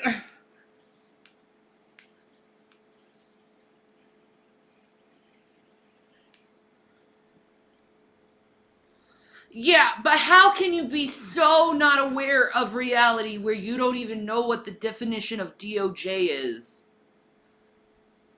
Like, it's in the news every fucking day. The DOJ, every fucking day. Yeah, but it's true. This is before she went to school. It is, but still. Whatever.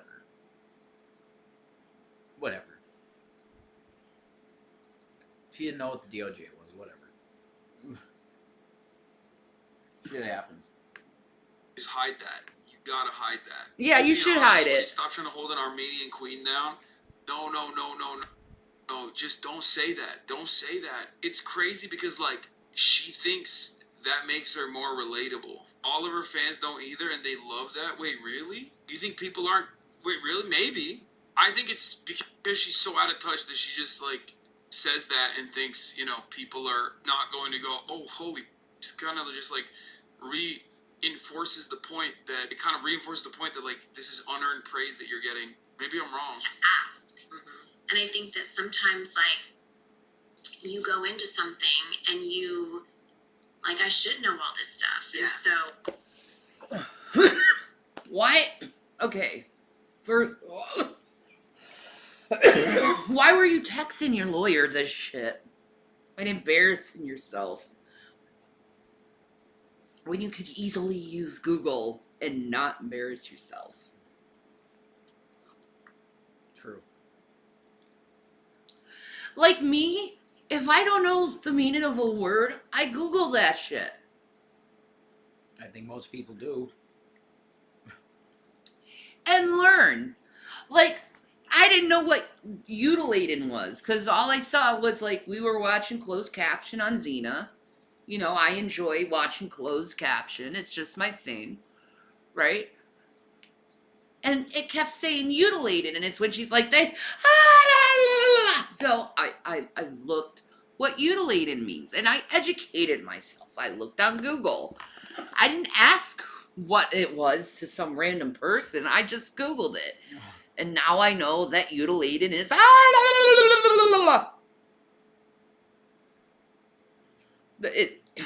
whatever.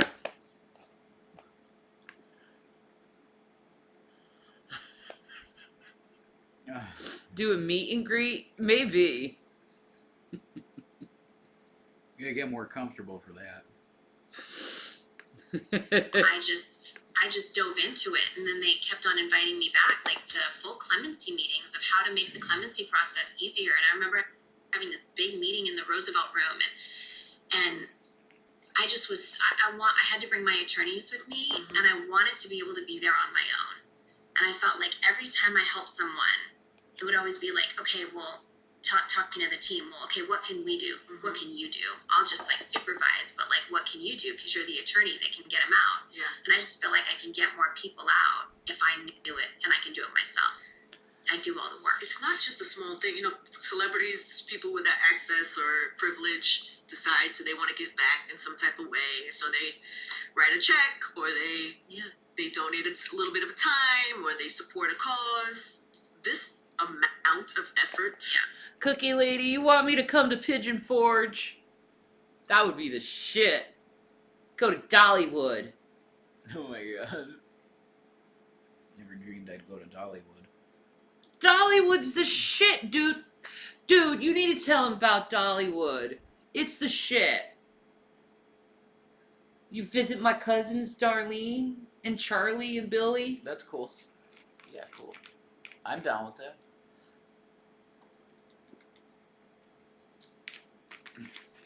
Like, I got family in Pigeon Forge, so that would be really nice. That's cool. It's the shit, not only for kids. See? I love Dollywood. It's the shit, dude.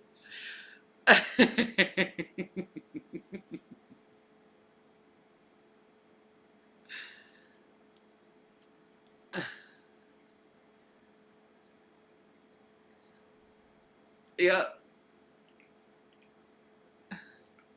Everyone goes to Pigeon Forge. And then we could take like a 2-hour trip and go to Asheville, and we could go to Montreat, and you could see Billy Graham's church. Awesome. Sweet. We'll go down the Blue Ridge Parkway. You could see that. Cool. Okay. I know how to do that shit, man. You got it all planned, dude. Oh yeah, Gatlinburg. You're right. Oh, I love the Blue Ridge Mountains. I really do. Ooh, we could go. Yeah, Cherokee. We could go to Cherokee, and you could go see the stairs that are in Dirty Dancing. They're still there. Okay. In Cherokee, they also have these awesome, like, native stores that are really cool. Native stores? Yeah. It's really cool. Okay. And then we'll drive down 70, and you could see south of the border, because you have to see that. It's such a tourist trap, but it's a much needed tourist trap. Mm-hmm.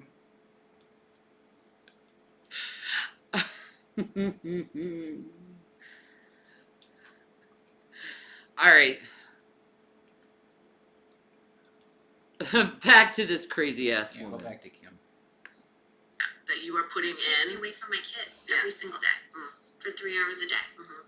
You know, I do tests. I had some midterms last week. I'm writing essays. I'm doing. And then what's the end goal? Do you have vision for it? Like, do you know what, like... I hope that I can open up a firm that hires formerly incarcerated people. I think they.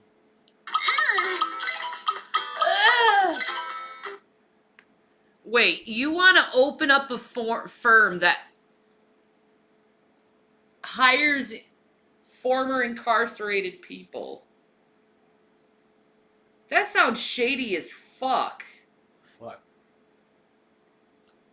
I'm sorry, that sounds fucking shady. Yeah, you're right.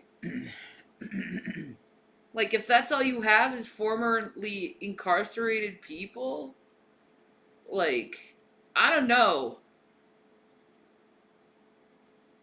Yeah, Joe Exotic did do that. He hired a bunch of, like, but that's like tiger wrangling. This is the law.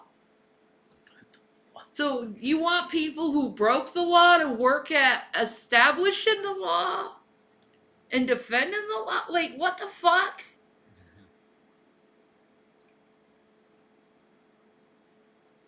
Hi, lovely lady. This makes no sense. Not really. I don't like that idea. Isn't it good to give people with a criminal record a second chance? Yeah, but if it's like, I don't know. I don't Know know. the law so well. A lot of the people inside that have had to. And you gotta remember who her fucking daddy fucking defended. I'm just saying. OJ. Yeah, Bob Kardashian. Yep. OJ. He died of like leukemia or something. That means he was like handling Caitlyn and all that stupid fucking shit. So it's like, or Caitlyn. Nah. I'm sorry. That just sounds shady. Is just hiring all fucking ex-cons. Oh. That just seems shady. Like, I mean, I understand like giving someone a second chance and like letting them move on with their life, but if that's all you're hiring, that's some shady shit. I'm sorry. That's just how I feel. Probably. Let's watch it. What you doing, Kim? Fight for their lives with no attorney, no access to attorneys, no good, sometimes not a good attorney. So I really have a lot of faith and trust that I can open up a firm that just like hires some really smart people that just work on getting people out. Actually, a nice thing. Hopefully, she follows through on that. She's not wrong about what she's saying. She is like, I feel like every time I watch her talk about this shit, I'm like, bro, how can you like want to do something that I would otherwise praise so much? It's almost exactly like Elon Musk. Holy shit. Where it's like Elon Musk is supposed to be someone that Yeah, but I don't find that, like, why do you want to get people who are criminals out of jail? Like, what is the, like... What is it she's saying? She wants to get the innocent ones out of jail? I don't know what she's trying to say. It's just not making sense to me. Because there's a lot of innocent black men in jail and stuff. Yeah, I agree with that. But it's... I don't know. Okay. Something... Well, I assume that's what she means. My instincts is like... I'm really good with my instincts, okay? I got little fucking antennas, so, you know, being a borderline, we're known for being highly emotionally intelligent, and it, like, something like that just makes me go, what does that mean? Like... Yeah, the Innocence Project.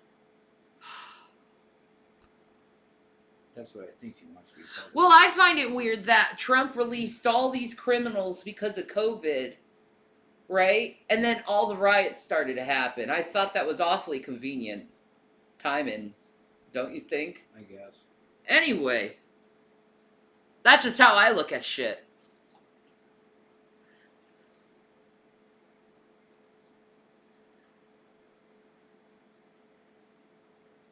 Ew. Jules. That's offensive. Not only offensive, but really fucking weird and gross. It's what it is. It's the truth. They all swinners at the end of the day, maybe. And I just ain't. that I highlight as like a beacon, okay, of like how rich people should be, given the sectors that he operates in. And yet, he is so bad. He's just like so awful, all across the board. This is like a huge reason why I also don't cancel people. Have you always Everyone like disliked cancels. Elon? Yes, I've always disliked Everybody, but everyone cancels these people that like make a bad choice, a horrible choice, a really crazy choice sometimes. But then I agree with you. I think decades there's later, room for redemption for. I think anybody. There's like I believe in redemption. absolutely, I do too. like absolutely. And yeah, I mean, I Okay. I hope that That's this noble is, of you. You know what I Yeah, just that's what I thought. like. I do see like one day just being an attorney and like giving up a little Kim K. You know, I do see that. That's amazing. I don't know if you could pull it off because you love this. She turns law into a fashion statement, like she's Ally McBeal or some kind of shit like that. Yeah, they'd be going to every court appearance for her and like showing her outfits and shit. This is what Kim's wearing at court today. Like what? Like it fucking matters. I want to know if someone's guilty or not of said fucking crime.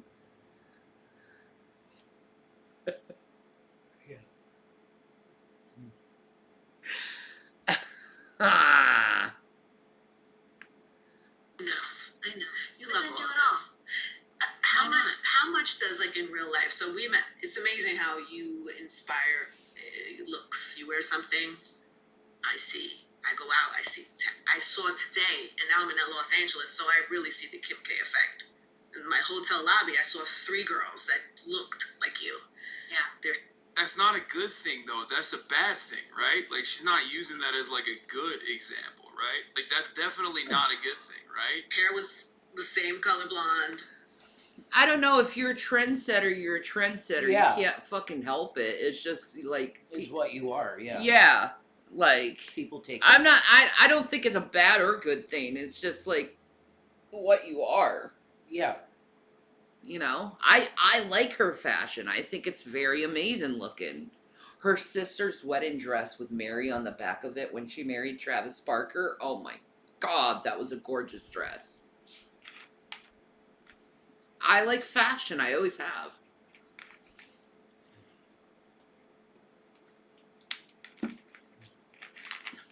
Alright, maybe. This is the worst you've seen her look. Yeah, she looks fucking like she hasn't been eaten at all. Except maybe like celery or something. She looks gaunt and depressed. We know she ain't with anyone because she like puts everything out on camera, so. They had the same. They wear the same. See, I kind of dyed my hair blonde because I was like, okay, I want to Switch it up. I want to switch Okay, it up. but then when you switch it up, there is a whole. Some of the fashion laws, they were the movement 10 of gift people subs. that kinda come. Do you love that? Like, is that Yeah, because women dyeing their hair blonde is really a fashion statement that's caused by Kim Kardashian and not the fact that women have been dyeing their hair blonde forever. It's actually Kim taking a fashion statement, Yeah, like Suzanne Summers. not making one. Yeah, Blondes have been a thing forever. yeah. Oh my god, you dyed your hair blonde. You're completely iconic as fuck for it. Oh, that sounds beautiful, Kendra.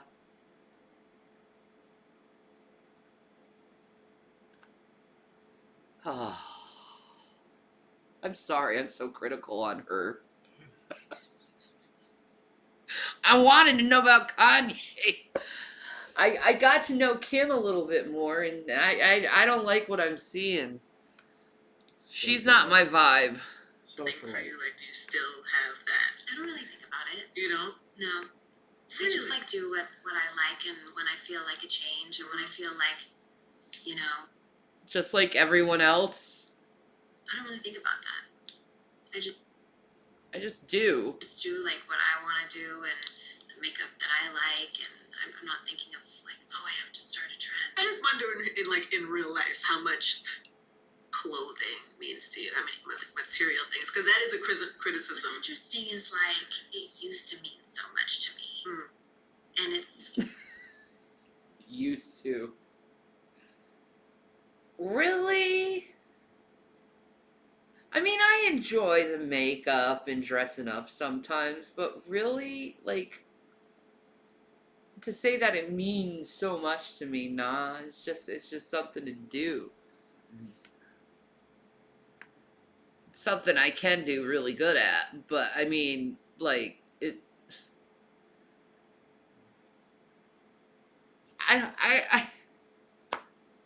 used to mean everything to me. And so, like, you were this, like, really selfish, narcissistic person who was really into your image, and now it's like, I'm gonna help everyone. while talking about yourself and how great you are at the same time. She has the same ego as Kanye. That's why they're so good for each other. The clashing of the egos between the two of them. Yeah.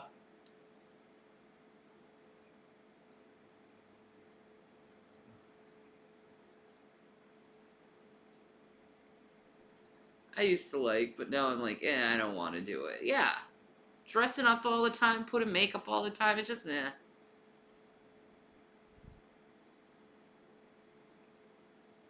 Just nah. I just want to see the woman loosen up. I think she'd feel a lot better if she just loosened the fuck up. But she's so afraid of how everyone's gonna view her that she doesn't loosen up. And this is something deep within her that she knows, man. That's why I said she needs to be shanified. And she'd be better than this. Because she looks fucking miserable. While pumping herself up at the same time. Maybe.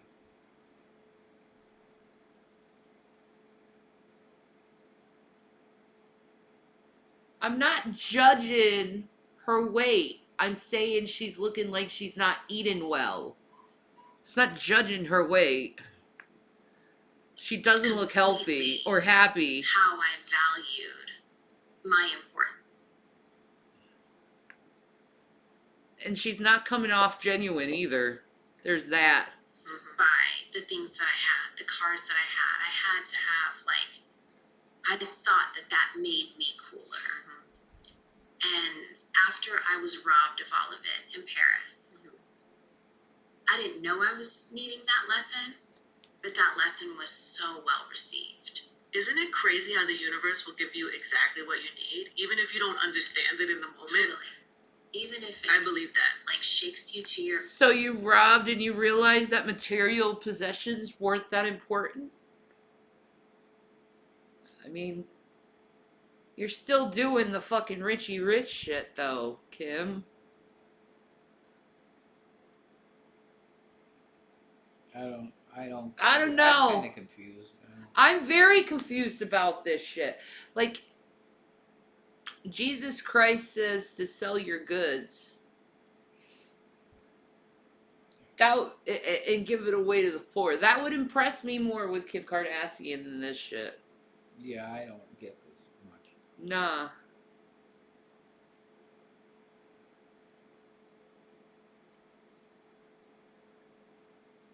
Well, I understand it's hard for her to relate. Yeah. But, like, she's not looking good. She's not sounding good. Like, you see how reserved her speech is and... Low energy. Yeah, low energy.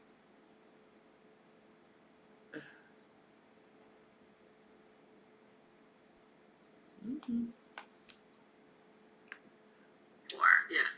Like, my bags, my stuff, even the You memories can keep of pointing it. out my Like, I know problems, I but have I that already know memory, my problems so and I don't admit to really them, need so that fuck off, object. you I rude have motherfuckers. objects, I have it all. And now that, like, when all my jewelry and stuff was I'm just taken from me, sympathizing with like, the woman. I Leave me alone. just truly don't care about stuff like that. Like, I want what feels good. I want, if it's a memory, I'll hold on to that. But if it was taken again, I literally don't believe that. There's no way someone believes that, right? She's ignorant as hell, but at least she doesn't seem like maliciously like an asshole like Elon. Yeah. There's she's that. just like annoying. That's her biggest failure here, I think. She's like annoyingly privileged. Wasn't she crying in Bora Bora because she lost her earring? Oh my god, y'all know everything, dude. Y'all know everything about Kim Kardashian. Why? There's so many that chirped in the chat. So many of you motherfuckers are chiming in right now in the chat, like, oh, this is... Remember that time when she lost her earring? Like, why do you know that? I don't know any of that. Sometimes I think it was funny when you forget the top of the hour ad break. I already ran it. That's insane. Okay? Which one is that? That's the real insanity in this one. Is Kylie? Think about that, dude. The fuck? wouldn't affect me. Like, things are now just for fun for me. But the lesson of having it all taken from me really made me understand that like all of this stuff doesn't matter, and all of this stuff can be taken from you. It doesn't go with you. And I'm so happy that that all happened to me. Okay. You happy you were robbed so you could learn how to be empathic in a little way, sense of form? Well, no, I definitely empathize with that statement she just made because that happened. Like I don't fucking like seriously. I've been the type of people that been losing shit my whole fucking life. You know, so like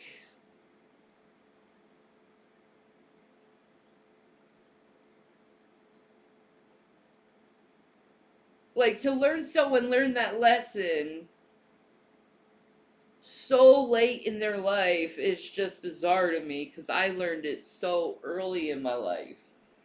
Well, she's been privileged, so. Yeah, that really does show you something. Like I valued that lesson a long time. Like things are gonna come in your life, things are gonna be taken away from your life, and there's nothing you can do about it. You just have to accept it and move the fuck on with your life. You know? True. But like this comes from a woman like who enjoyed and like valued just opulence. Mm-hmm. She learned something, well. It seems. That's what she's saying. Yeah, right? This shit ain't coming with me. Nah. Don't matter. Yeah, man. What matters is people. Relationships. Yeah. Definitely not stuff. Nah. Like, but is her mindset really changed that much, though, is the question? Or is she just saying her mind changed that much because she was worrying about her image?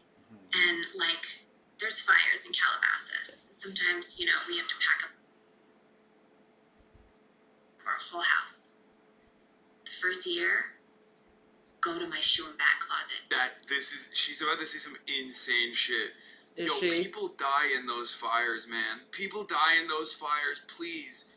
You and Kanye West personally hired private firefighters to That's save awesome, your Mandy. neighborhood.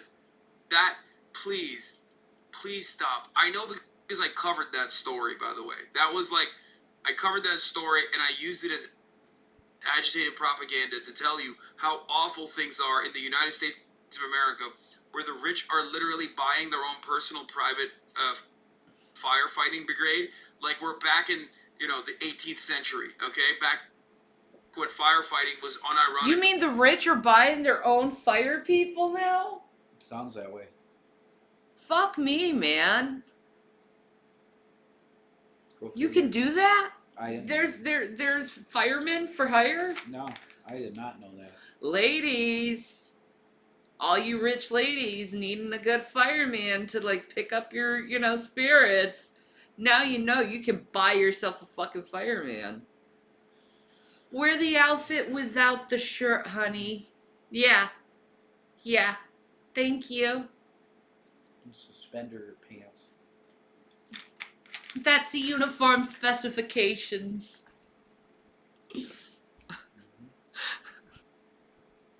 I'm a bad girl.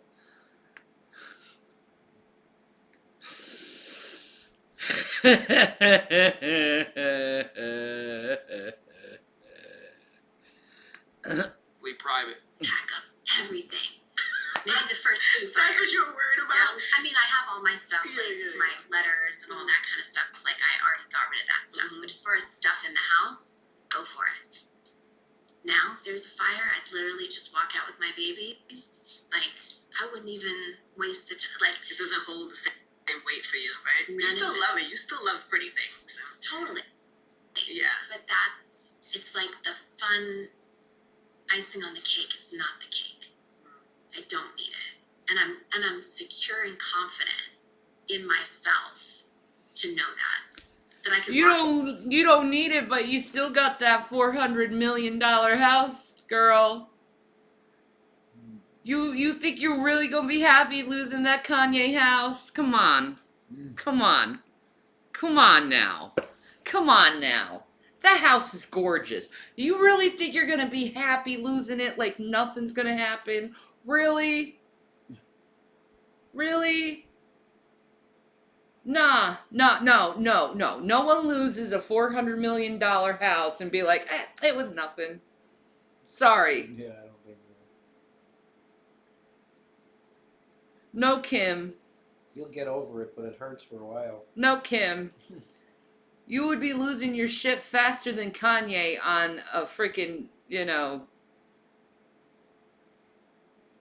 manic trip with fucking Nick Fuentes. Yeah, mania. Yeah.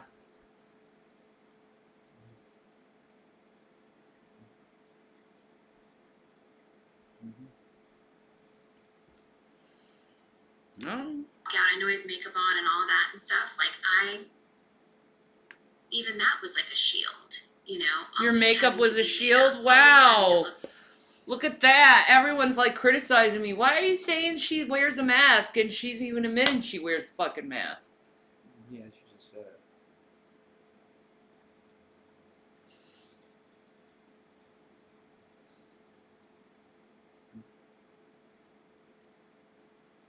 Study people, dudes. Mm-hmm. I've been studying people my whole life. Yeah. That shit's easy. I analyzed Kim Kardashian through one fucking interview, and she admits the shit I say. Mm-hmm. Shit, I even fucking predicted about Michael Rappaport's yellow fucking Speedos. You called it. I called that shit. I can just imagine him with a yellow Speedo on. It's just his thing, man. a certain way. No one likes to dress up more than me. Yeah, we watched the interview. The French robber literally stated he wanted to teach her this lesson. No one likes to dress up more than me. I am the greatest dresser of the entire world. Oh my god, these narcissists. These fucking billionaire fucking narcissists. They're always like, no one does this better than me. I'm so perfect.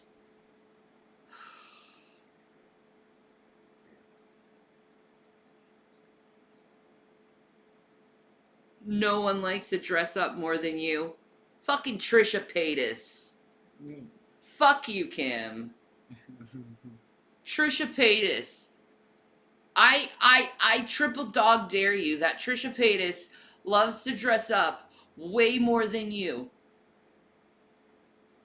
I guarantee it. We should do the maths on who dresses up more, Kim Kardashian or Trisha Paytas. And not only that, what about fucking Lady Gaga? She's a fucking dress up mastermind. The meat suit. But Kim Kardashian, she's the greatest at it. Narc! Narc alert, narc alert, narc alert.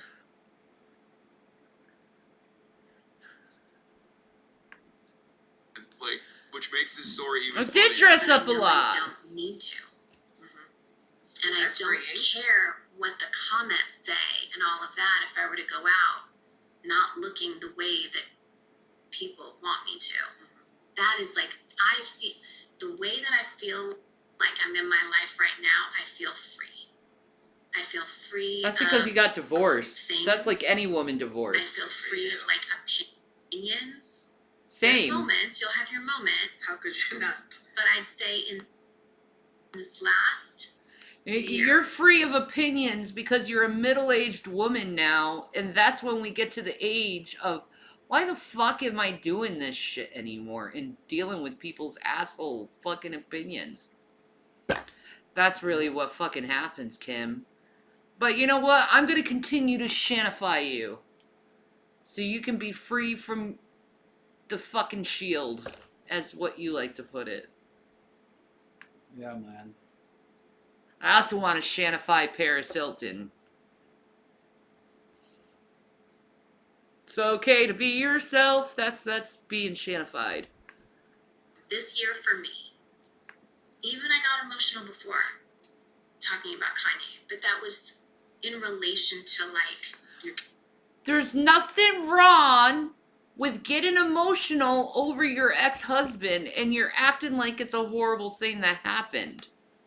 It's pretty normal that you got emotional over your ex-husband and you didn't even get that emotional over him, really. No, not from what I saw. You went out, played Aladdin, kissed Pete Davidson, and then sucked his dick. I mean, come on.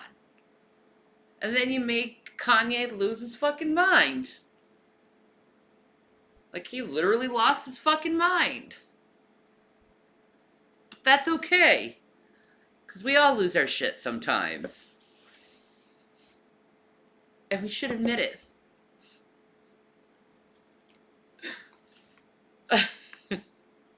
my kids and my protection. I feel free in the sense that I am not anybody else. I don't hold anyone else's thoughts, opinions, burdens. And I used to hold this guilt that I wasn't there to fix situations.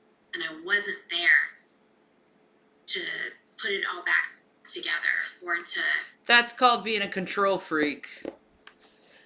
And with your induction to shanification, that shit goes away where you just don't fucking care about that shit anymore. Guaranteed. All that fucking bullshit goes away when you're shanified. You take life what it gives you. And it chills you the fuck out. Now you've been shanified. What do you think of that philosophy? Yeah, that's fine, I guess. Alright. Yeah. Alright. Shanification. There's a new term. No lip injections. My lips are pretty. You should do a Kim dress up day. Dude, my ass is awesome. I would work that shit.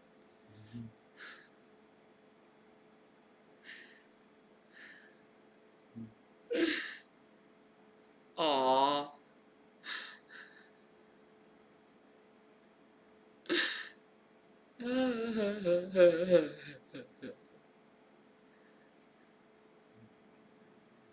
Shanification. That's what people need, is to be shanified. That's so sweet of you. You want to be shanified? Yeah.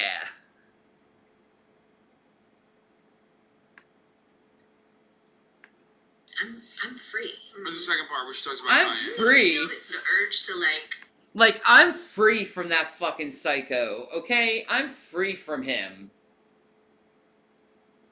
Holy shit, how she said it. She's like, that, when someone does that, that means I am done. Holy crap.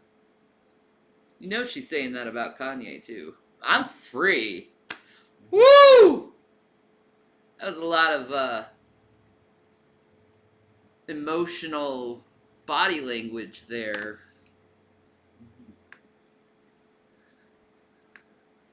And I feel like you do sometimes watching your show and you respond to things when needed. Yeah, But like, and it's on my mood. yeah, because I mean, recently he accused you of some things, but he always has accused you of some things, and Yeah. or attached you to people or your family members to people, and you haven't really said anything about any of that. Dry eye symptoms keep driving you crazy? Inflammation in your eye might be to blame. Because it's like, if I'm in a petty mood, I'll go back and I'll be like, okay, I have all the receipts, you know? And like, okay, you want to mess with me on this? Like, oh my God, the receipts I have. But then I go back to my babies and I think they will see, if they'll feel my energy. I'm the one that's at home with them 24/7. And they... She's afraid of what she could tell the fucking press about the hubby to protect the children. That's a good mom. She doesn't want her children to be traumatized over the fucked up things Daddy has done.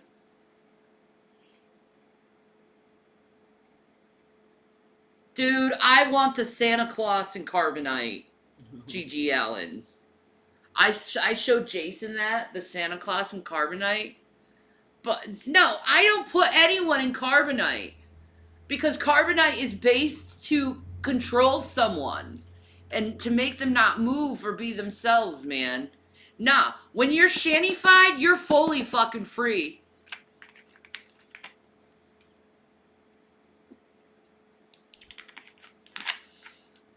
You're twirling your hair, baby? Yeah, I do that like. You horny? What? Well, for females, when they twirl their hair, it means they're finding attraction in a guy or horny. Body language. Oh no, it just feels good on my hand. You're cute. Sorry. Uh-huh. That's right, drag. Freedom equals shanification. That's right. They will feel my energy. And if I have to go and deflect every ridiculous thing that is said about me, even if it's from the person that was the closest to me, that was supposed to protect me, and still will post, I'm your protector and I'm protected, whatever. If I go and let the energy in my life to go say, She's talking about this Kanye. one's not true, and this one's not true, and this one's not true, and no, this is not true about my mom, and no, it's like, I go back and forth on that. Sometimes I want to like get so, sometimes I get heated and I'm like, that is so not true, and it like affects a lot of people. I was gonna say that because sometimes it's not just even you and him. Sometimes it can affect other people's families. It can affect other No, I can relate with this shit.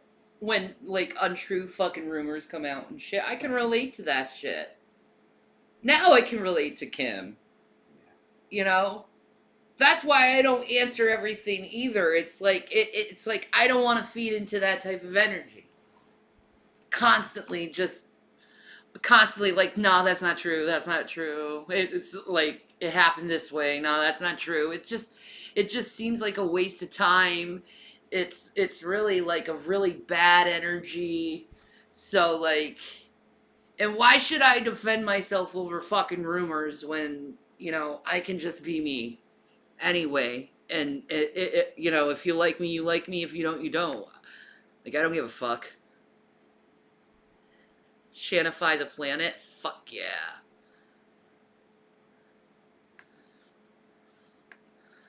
Absolutely. Yeah. And that's, I think, the hardest part of figuring it out. But sometimes you just have to say, this isn't the energy I'm going to let in my life. Yeah. And I have to, like, rise above it.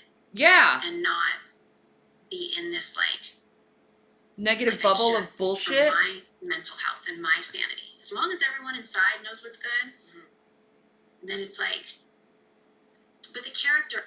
This is actually not bad, unironically. Yeah, Like, exactly. See, you can relate to it too. Chat is like already conditioned. See, you fucking can relate to it because of your fucking chat too.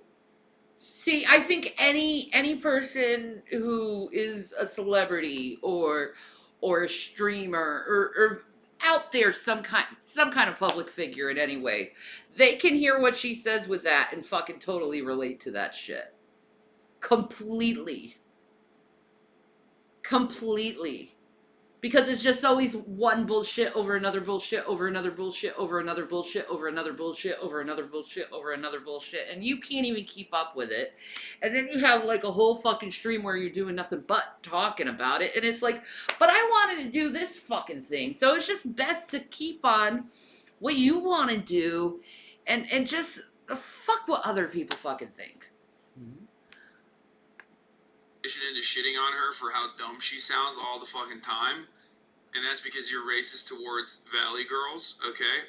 Which is fine, you know, it's messed up, but that's what it is. But what she's saying here is actually not bad. She's literally saying, like, I care more about my fucking children than I care about, like, you know, having a very long public battle with the father of my children who was very clearly mentally unwell. That's it. I mean, and she's doing the right thing in that regard, and I think it's the right approach to the situation. I don't know what the word is, like, character assassination. pretty much. Yeah. The testing of my character to make me look like a bad, like, just out of my character is one thing that's hard.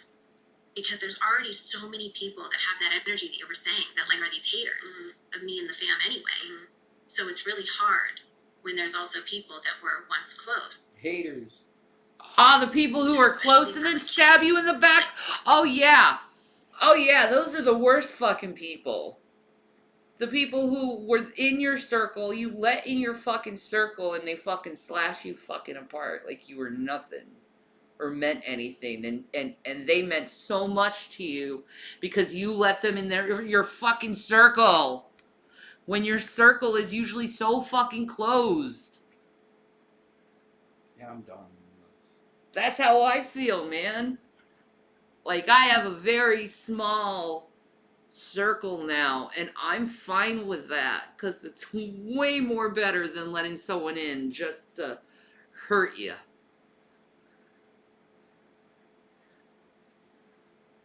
Maybe, Tippy. Why would you even want anyone to think that of your mom?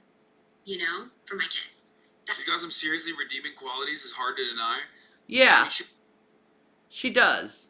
She also has probably the best legal help too. You know, her lawyer's probably like, "Don't fucking say anything." That is what it is. That is what's going on here for sure. Like, it's just hard because like she has good redeeming quality. But see, she's being smart by not going on this like Kanye thing and raging about her ex-husband. Because first of all, it's not a good look. No. I know it. I lived it. It's not a good look. You know, it's just like... Plus, also, you letting all the shit go on your fucking ex at the same time, it's like, you still love them. You still care for them. You still wish the best for them. So why are you talking shit about them like that? Like, and I'm sure Kim feels that way about Kanye. Like, she wants him to, like, not struggle anymore. But there has to be a time where, like... And there comes a point where, like, you struggle too much and you gotta let them go if they struggle too much sometimes. And I hate to be, like, cold like that, but that's the position she was left in with Kanye. Kanye admitted he was going out and having threesomes with women instead of focusing on fucking Kim. Mm-hmm. Like, he was cheating on her. Yep. So, like, she was hurt by that dude. So, like... Yep. She does have a lot of redeemable qualities. She's an interesting person, I'll say that.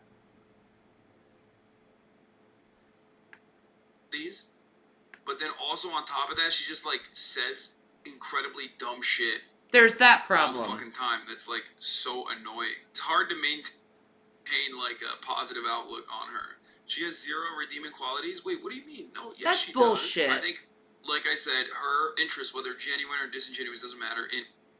In criminal justice reform is a decent one. What she's saying about like caring more about her children rather than getting into long and drawn out public battles with the children, the father of her children, that would only make things infinitely worse. Though that is a redeeming thing. She could just be petty and be like, "That's not true. Here are the receipts." Those are two qualities. But then there's a sea of other shit that she says and does. Those are very admirable qualities to have, that she's not letting all the shit go and dump.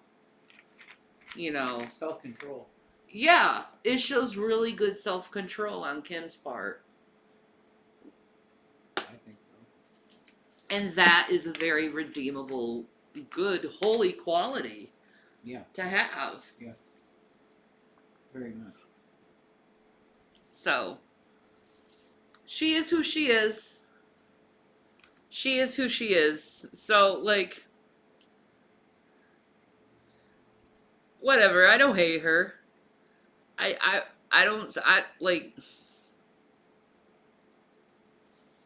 very much enjoy her fucking fashion. I very much do. She's iconic as fuck. Mm-hmm. Like, what she wore for Christmas, just stunning. Yes! Fucking Howard Dean scream. Yeah! Oh my god, I haven't heard this scream in so long. Former governor of Vermont, Howard Dean, literally ruined his career over the Dean scream. That is true. We actually have an old head in here. The Dean scream is what Chappelle, back in the early days, made an entire skit based off of. He did! But I loved that speech, man. I thought he was the coolest shit ever. I was like, I'm voting for that guy. Oh my god. He was having a great fucking time, dude.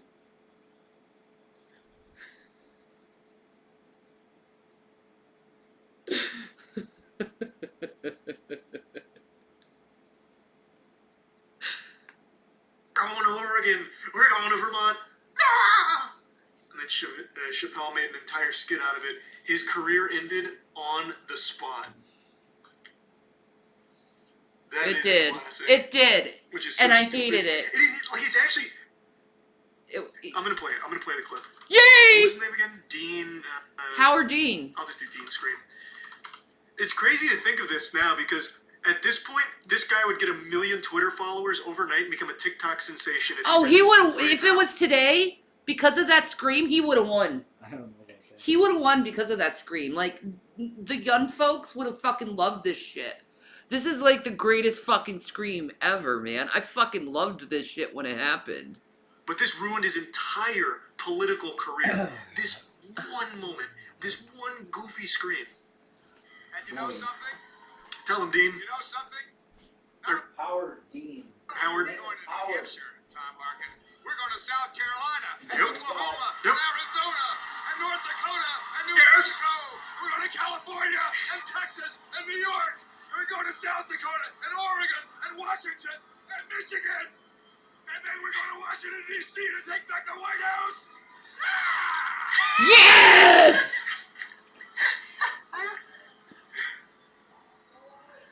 Why did that ruin that man's career, that one scream? Can someone please tell me that? That was glorious, beautiful fucking WWE fucking shit.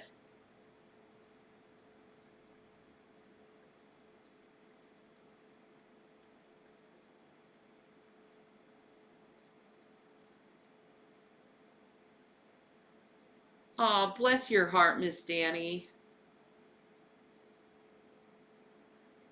Yeah, I think people are way too judgmental on parents nowadays. They don't understand why they do what they do, and then they judge what you do. But I will say, I do everything for the betterment of my children. I'll just say that. Always have. My God. Why did that one scream ruin his career? I just had to see Howard Dean scream, okay? It's been a while since that happened. It's a great scream. Oh no. Help us welcome our new family members. Oh my God. Foodie Beauty is so lonely in her fucking small apartment that she got hamsters.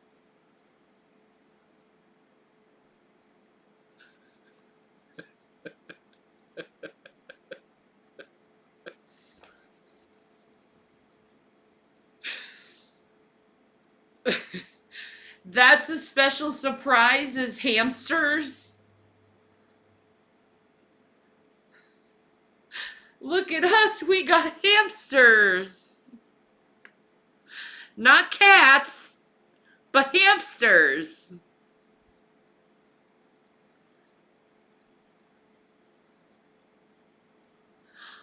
Aww, that's so sweet, Chobits.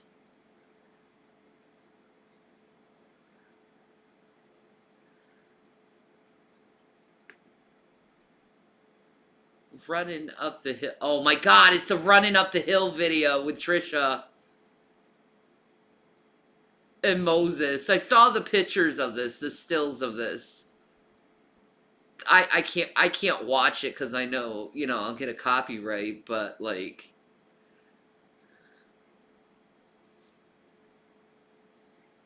Elon should go to jail for this. What did Elon do?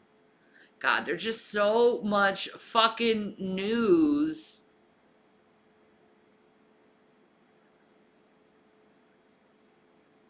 I just don't know what to do. Okay. Well, I usually save my Trump stuff for Jason because he always laughs about it. Jason!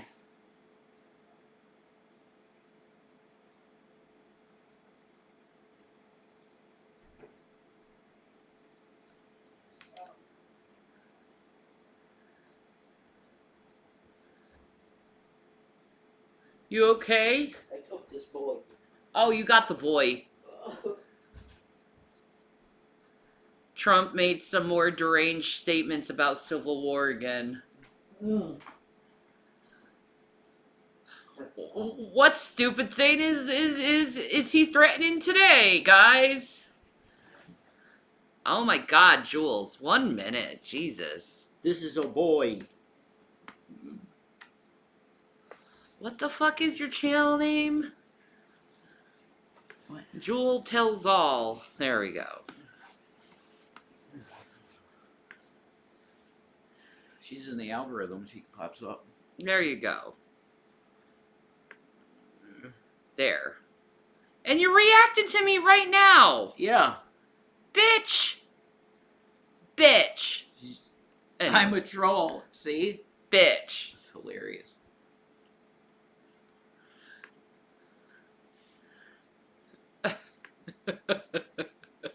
Get pretty good viewers too. That's pretty good. Bitch, Cheers. give me some fucking views, bitch. They're my views. Yeah. Okay, let's see Trump's strange fucking shit.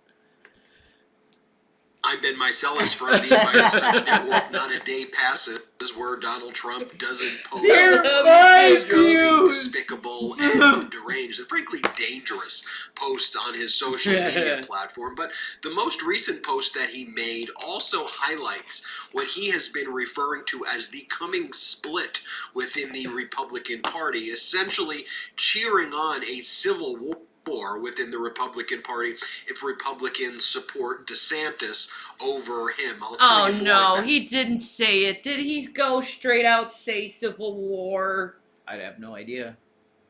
Let's see.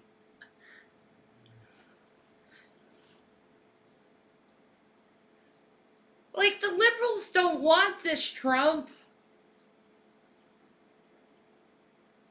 Like, no one wants a fucking civil war. We're too fucking lazy for that shit. You always expected people to get so fucking violent to defend your stupid ass. Like, grow the fuck up. You're a fucking old man. Be an old man. It's okay to be an old man. You don't have to be a fucking playboy forever, Trump.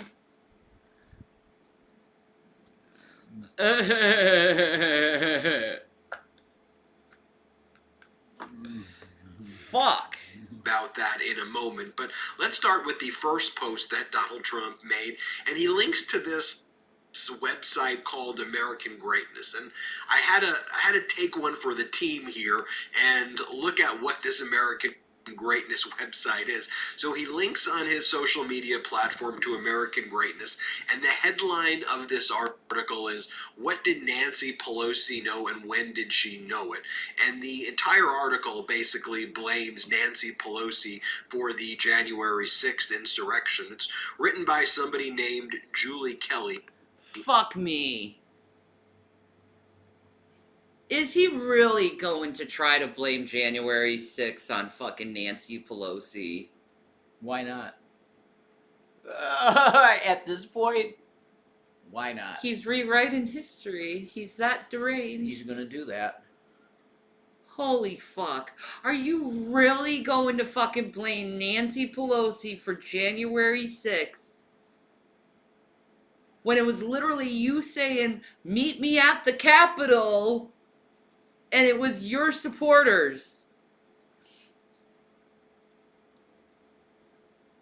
I can't with this guy, man. The delusion is strong. Strong delusion. Holy shit. Or he's that's the hoping- Bible. Or he's hoping that other people are fucking delusional. Would they believe that fucking bullshit? Oh. Thank you, Fruity Pebbles, for giving me a tier 1. Thank you.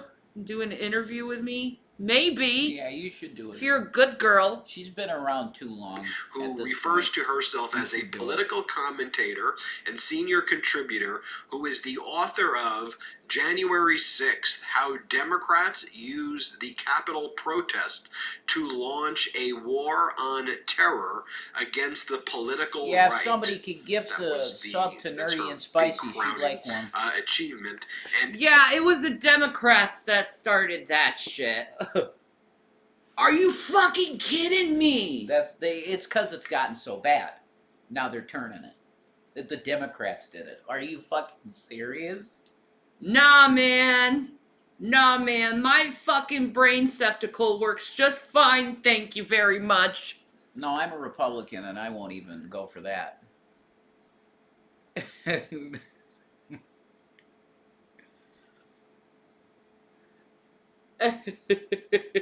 Oh my god, what the fuck? Insane.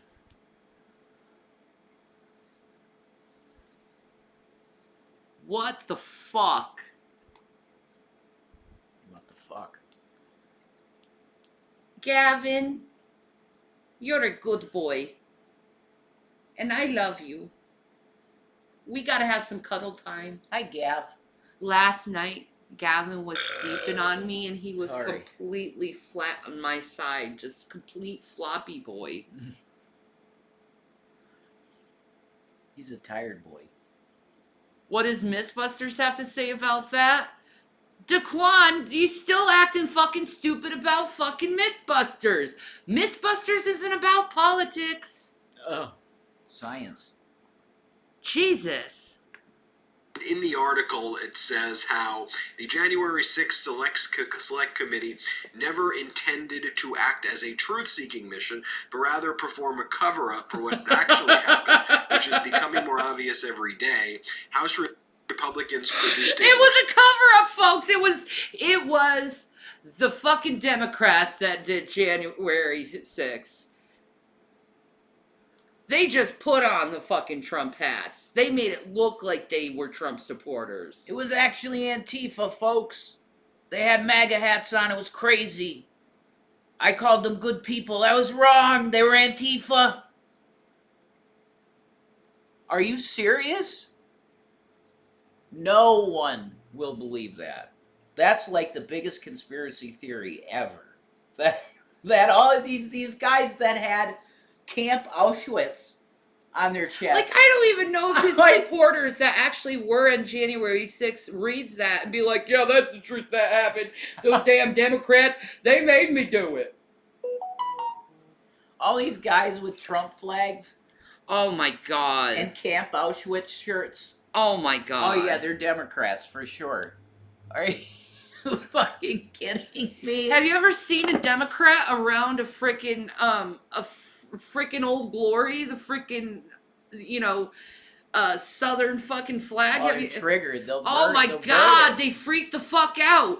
And you're expecting me to believe they were wearing that shit? No way, man. No way.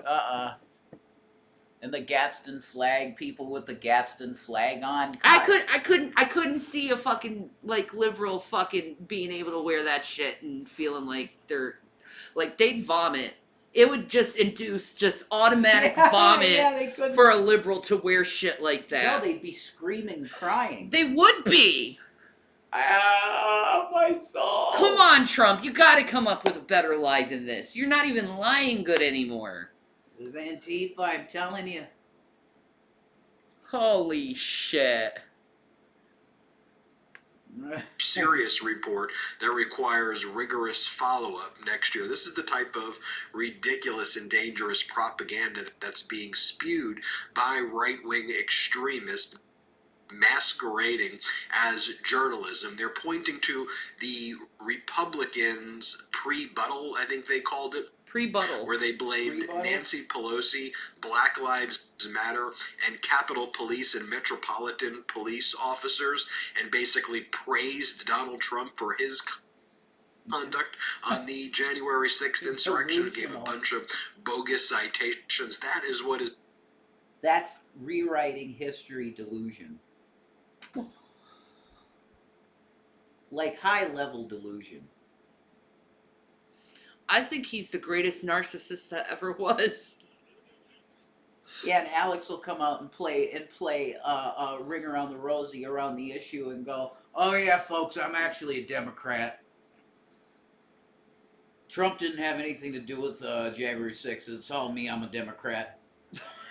Okay, all right, Alex. Oh my God, this is so bad. I can't believe they're trying to do this. This is hilarious. Do you honestly think Americans are gonna believe that shit? The When we brain literally dead. saw it? The cult members, though, the MAGA cult members. How could they believe it? They were doing it. I know they were there. Oh, that's right. They were Democrats. I just happened to be there too, but they're Democrats. The president's right. This insurrection was a bad thing, and it was Democrats, even though I was there and supported it. Wow. You really have to brain break people for that shit. You have to brain break them. Broken brain syndrome, if you can believe that shit. Is being spread in the right-wing echo chamber, masquerading as they're news. really echoing that Donald shit? Trump is spreading Are they news. echoing that shit? No. No. And then he posts another article from the same No. entity called, I guess, American Greatness is what they call it, which is actually spewing American hatred. Of course. And this is the article that Donald Trump is posting to all of his followers. The article is called The Coming Split. And what The Coming Split is, it's by someone named Dan Glernter. And it says, what should we do when a majority of Republicans want Trump, but the Republican Party... Are they really trying to compare Teddy Roosevelt with Donald fucking Trump?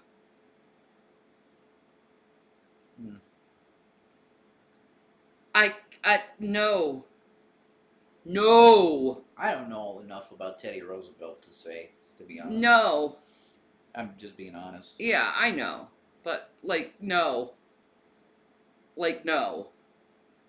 He really is trying very hard to start a fucking war. You can see this shit. Now, the question is, are people fucking dumb enough to do this shit? Are they dumb enough for it? We're gonna find out, I guess, as time goes by. Yeah, that's great, though. You're advertising Joel's channel, too, because you have Joel tells all up there. That's hilarious. So, extra subs. There you go. There you go. As we can't have him. And in The Coming Split, the thesis basically is that Republicans should not support the Republican Party if the Republican Party doesn't support Trump. They should split away from it. And he says, I have no intention of supporting a Republican Party that manifestly contravenes the desires of its voters. The RNC can pretend Trump isn't loved by the base anymore, that he doesn't have packed rallies everywhere he goes. The most embarrassing thing in the world. The most embarrassing thing in the world to read, by the way. But I'm not buying it. Talk to Republican voters anywhere outside the Beltway, and it is obvious that he is admired and even loved by those who consider themselves ordinary. I just fooded out. Americans. And so the article advocates essentially for a civil war within the Republican Party where people who support Trump should break away from the Republican Party. That's what Donald Trump is spreading. So what is he going to have, his own political party, the Trump Party? Platform. MAGA. Next, Donald Trump posts something. No. Because of course he's too arrogant for that. He has to call it the Trump Party. Oh my God, he'd want to. He would want to. Imagine being a pathetic 75-year-old man still wanting worship from people. Like at 75, don't you like just get sick of fucking people at that time? You know, like I'm already sick of people. Pretty much. So at 75, I would just be just enjoying my fucking life, not worrying about anyone. Like my motherfucking ass will be retired, even from the internet at fucking 75. Like fuck the fame shit after that. Yeah. I don't fucking want it. Where he doesn't focus on Hunter Biden, Donald Trump writes, it's just been learned that the FBI office that is, quote, investigating Hunter Biden sent many censorship requests to keep all of his bad news confidential just prior to the 2020 election. In other words, the exact same people that were investigating him were making sure that he doesn't get any bad publicity. Only good publicity, please. This is an outrageous disgrace, and the same group that is after me on the Boxes hoax, the January 6th Unselect Committee hoax, and many past hoaxes and scams. I'm sorry. No offense. Oh, now the fucking papers that you stole from the government is now a hoax. Holy shit. Even though you admitted you had them. They're my papers. But now it's a hoax. Now it's a hoax. I mean, it's unbelievable.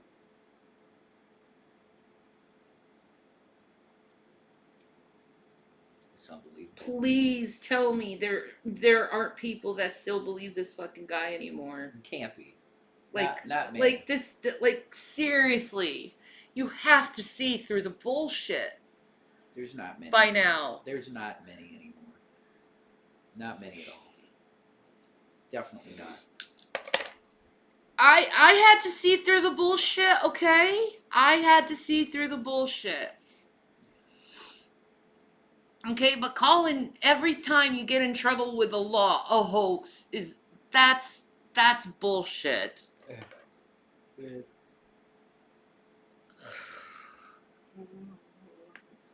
To petulant third graders, but this reads like someone more petulant than a petulant third grader as I read this. And as you read it, it doesn't have with it the same oomph it used to have. Like, it literally reads like a deranged, and I look, this is very dangerous stuff. He's spreading real hateful conspiracies here. He's just saying a bunch of words that to his base activate them and activate their violence and their violent behavior. But there is also just some level of this thing, like this person is just a clownish traitor, just like a wannabe dictator who apparently thinks that they are smart. But this is just some of the just kind of dumbest, most disgusting, strange, weird stuff. And it's frankly, I highlight the weirdness of this a lot. Yeah. And there's a lot of other things I highlight, of course, how dangerous it is, how it's against democracy, and I think it all needs to be just taken read the goddamn statement. It is, but I also highlight, importantly, God damn it, read the fucking statement. I don't care about your fucking opinion.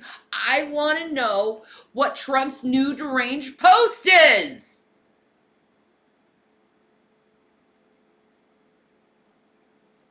Stop being so long-winded when it comes to the news, folks.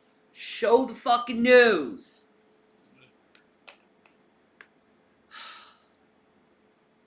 I need to know.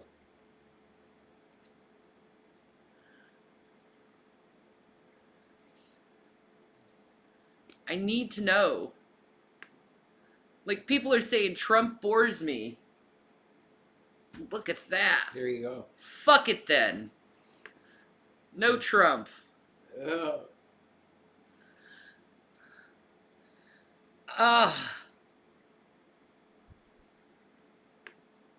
Fuck, man. No one wants to know about Trump anymore. They're like, no, Trump's dead to me. Trump's just fucking dead to me. That's how it works, bro. Yeah, the coin lost its shine. Yep. Yeah, and he had a run, but even when he won, it wasn't a huge margin. Nah. It was rough. Hillary almost got it.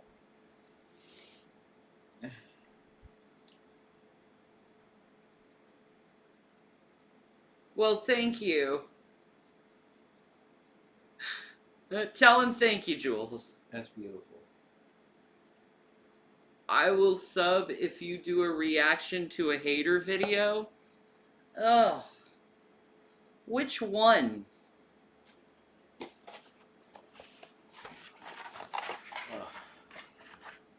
Why should I go through all that mental fucking abuse? Yeah, I agree with that.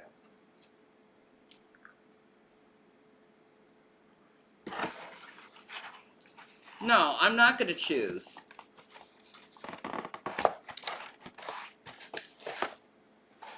You asked me to do it, you choose.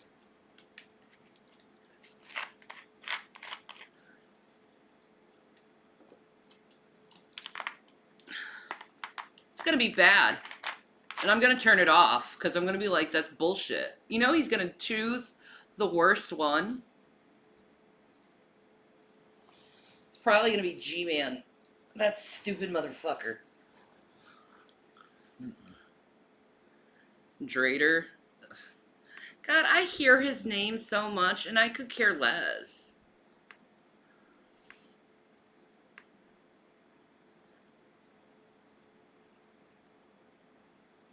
I'm a female, and I won't choose a bad one. Sorry, I misgendered.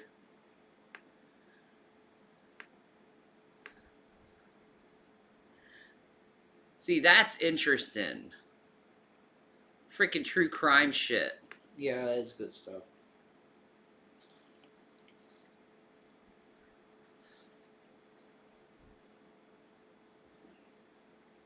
You know I have a tendency of ripping people up, right?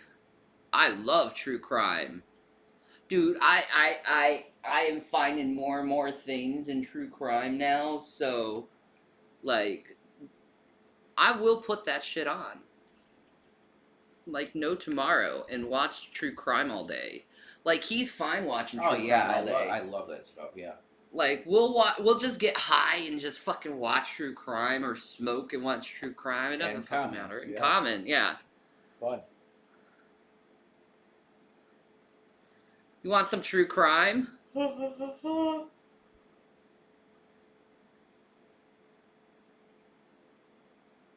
Beyond Evil channel. Okay. Nope. Haven't heard of them.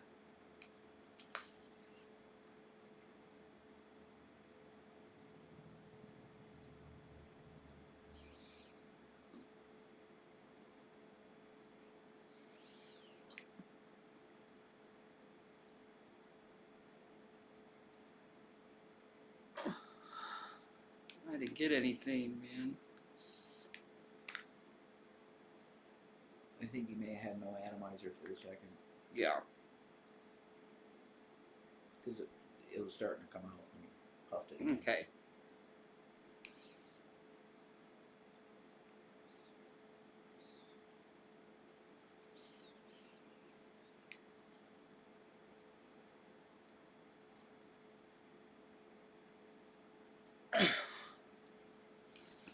Beyond Evil. Let me look that up.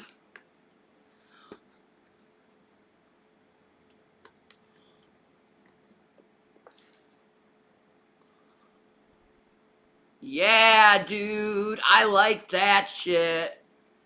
Yeah. Yeah, we're definitely going to be reviewing this shit. Okay. I think we'll do that now. Fuck everyone else and their stupid old baby man. I don't want to review a hate video of me. I'm a light-hearted individuals.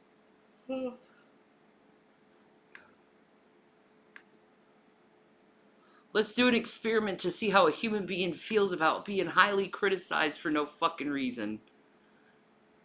Let's see. Let's do...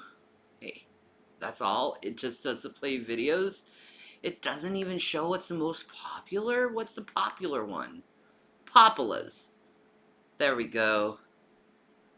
I want to go with the popular ones. So the sinister story of Aiden Fucci. Let's see what this fucker did. It's been harder than I thought. Nothing worse. Ew, it's Tom Hanks. The neighborhood is.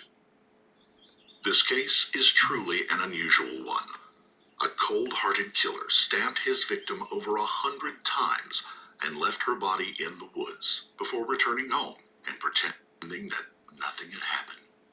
Why did he do it? And why did his 100 fucking times? That's insane. That's so much energy. Yeah. Like, that's like serious, like, internal fucking rage. Yeah. For sure. mother get involved? Welcome to Fear Files, where we discuss and dissect the most mysterious, terrifying, and mind-bending cases from all over the world. Yeah, that was her big surprise, Foodie Beauties, is that she got some hamsters. Who's gonna take care of the hamsters when you're in Canada? I'm sorry, baby. The hamsters died. They just died. They just went poof, gone. It went poof. She's so lonely, she needs hamsters. I feel bad for her.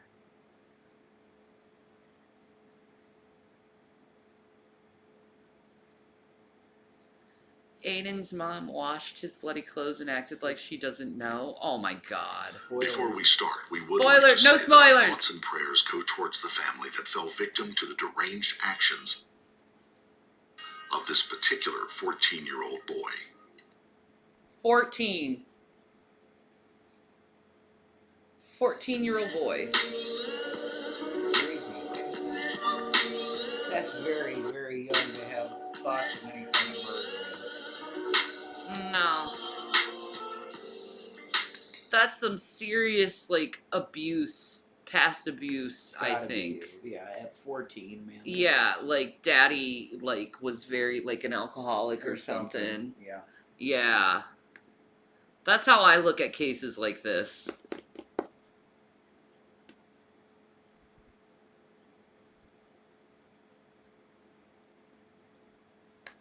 That means it probably wasn't a stranger. Oh boy. Let's put the CC on. Welcome to Jacksonville, Florida, the largest city in the Sunshine State. Meet 13-year-old Tristan Bailey, a loyal friend, a gifted That's who athlete, we killed. and a lover of Starbucks. She went to Patriot Oaks Academy in St. John's, Florida, along with That other poor girl. gifted teens. She was a dedicated cheerleader and loved it so much that she decided to continue doing it throughout high school and college. Everything changed one morning when the little girl was found missing by her parents. This is the photo the St. Johns County Sheriff's Office wants you to take a close look at. Tristan Bailey is missing. Deputies say she was last seen during the overnight hours at the Amenities Center in the Durbin Crossing subdivision. But the search is now expanding to a nearby park, and that is where Brianna Ray Turner joins us live with the latest. Brianna? I know, right? Yeah, Jeff, It's always in fucking Florida. Yeah, it is. It is. Can someone look up what the, like, fucking murder rate is in Florida compared to other states? Well, missing. Like, gruesome fucking Well, it's more murders so and shit. missing people. And Yeah. missing kids and missing and... It's Disney, dude. I don't. Well, you could go there. That's real dumb to go there, though. They own everything. The conspiracy. They own everything.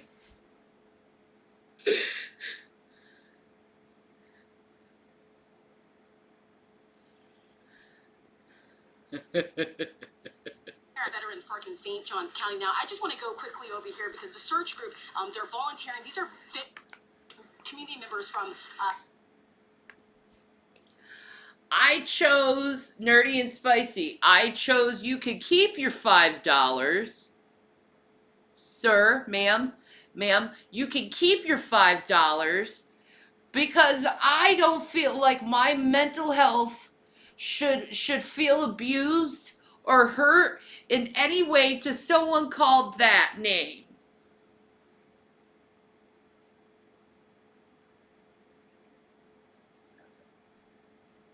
I'm a good girl.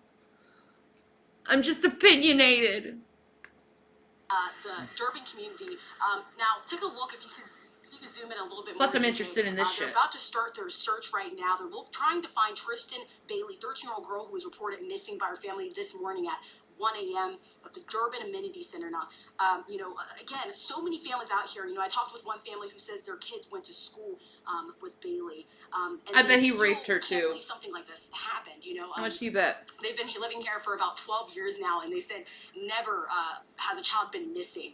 The St. Johns County Sheriff's Office says Bailey was last wearing a white cheerleading skirt and a dark-colored shirt. So if you have any information about the current whereabouts or have seen Bailey, please contact your nearest local law enforcement agency. On May 9th, Sunday morning, Mother's Day, her mom and dad were already up. Not breakfast. Mother's Day. Everything was going well, and they had no reason to suspect that something happened to their Tristan. Mrs. Bailey went to wake up her daughter around 10 a.m., but to her surprise, she wasn't in her room. The parents... no, she snuck out with that SOB, man. Fine.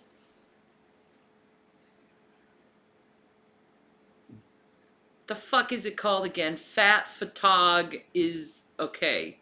Fine. Since you want to hurt my feelings so much.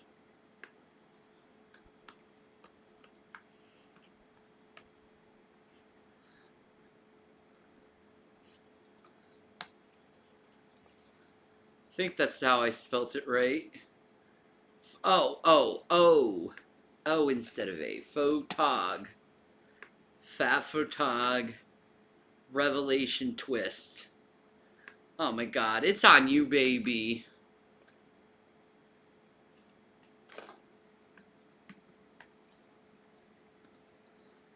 What happened?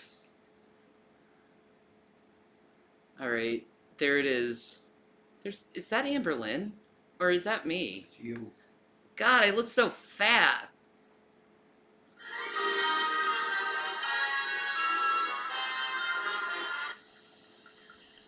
Please, sir. I want some more. You gave me 2 bites of the sub. Did you want more? Holy shit! I mean, I didn't eat anything. Everybody was getting filled up with food drives, and nobody even offered to give me. I eat something. Nobody even offered. And now it's showing him eat. Mustard packets. Mustard packets. Dinobites. Can you lower your voice? Yes, sorry. That was like my content for like a whole year and a half. Can you lower your voice? You would like literally yell in my ear. God, I miss your long hair. Yeah, I do too. Rev doesn't have scurvy. Yeah, I probably. Yeah, I probably do. Yeah, I probably do. That was funny. Yeah, it was funny. Okay, I give it to you. It's just 2 bites of the sub. Just too bad. When the fucking people fucking fight over the food when they're hungry. Yeah. That was funny. It's like you had maybe 2 pieces of my sub, but you had like 4 of my fucking little Debbies, you son of a bitch. There you go. Exactly. That's true though.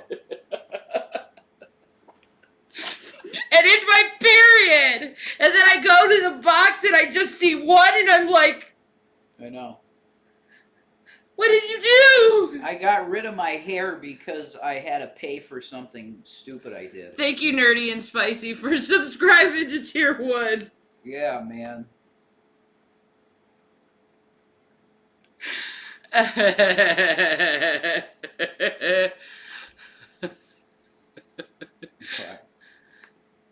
You see how traumatized I am? I'm like, no, I don't want to. I'm scared. Be nice to me. I'm a nice girl. Very nice girl. I make mistakes, but I'm a nice person. Prison cooking. Oh, Jesus. That's awesome. No, I'm Went on impressed. high That was alert, good. and the mom reported the missing daughter to police. The community that they lived in had Oliver no Twist? history when it came to crimes. Oliver They Twist. Yes, lived correct. in Durban Crossing, an It's like exceptional a little community food. that is reminiscent You were disappointed with the little Debbie? What the of days fuck? gone by when kids played No. outside. What did you and get?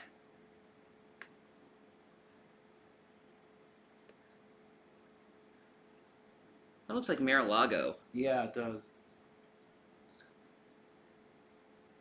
Okay.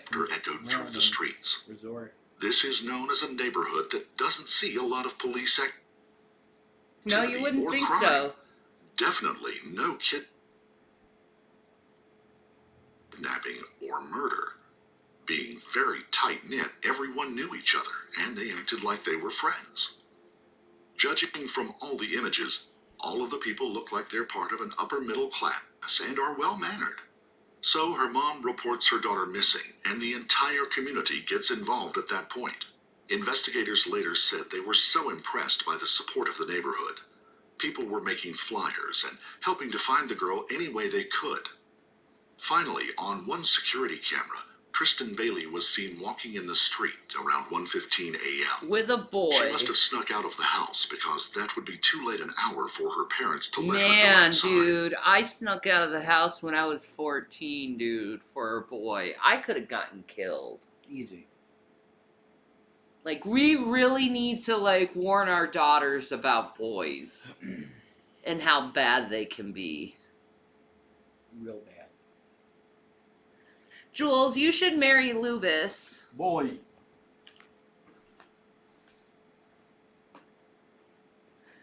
I want to smoke up properly. This is dog shit. Think of your kid's hair.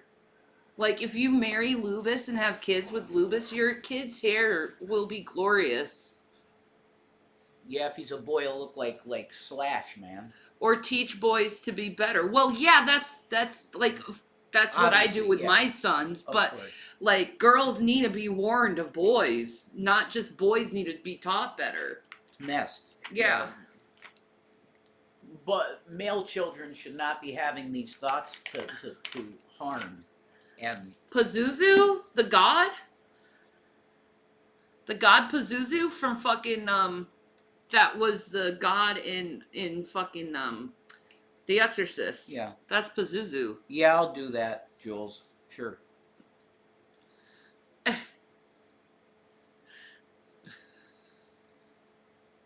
There will be little Krillin babies, Pello.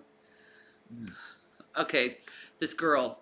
I She will was look up walking through the parking Pazuzu, lot of though. an amenities center that they had in the area with one of her friends, Boy. 14-year-old Aiden Fucci.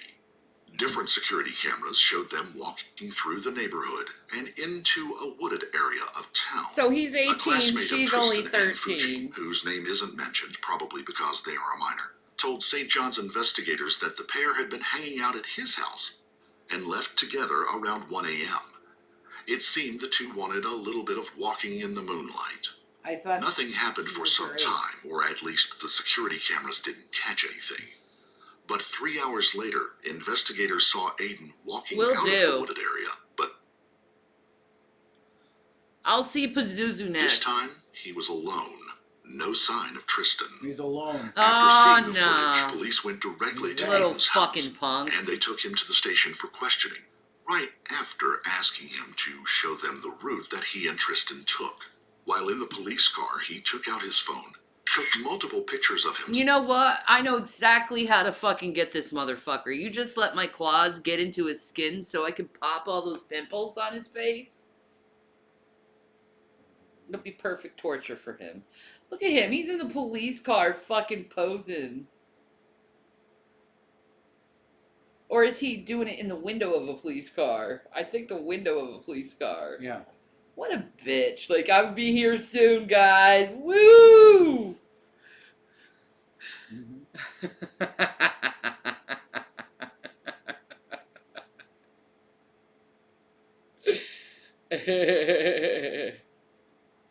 No, I'm looking up Pazuzu.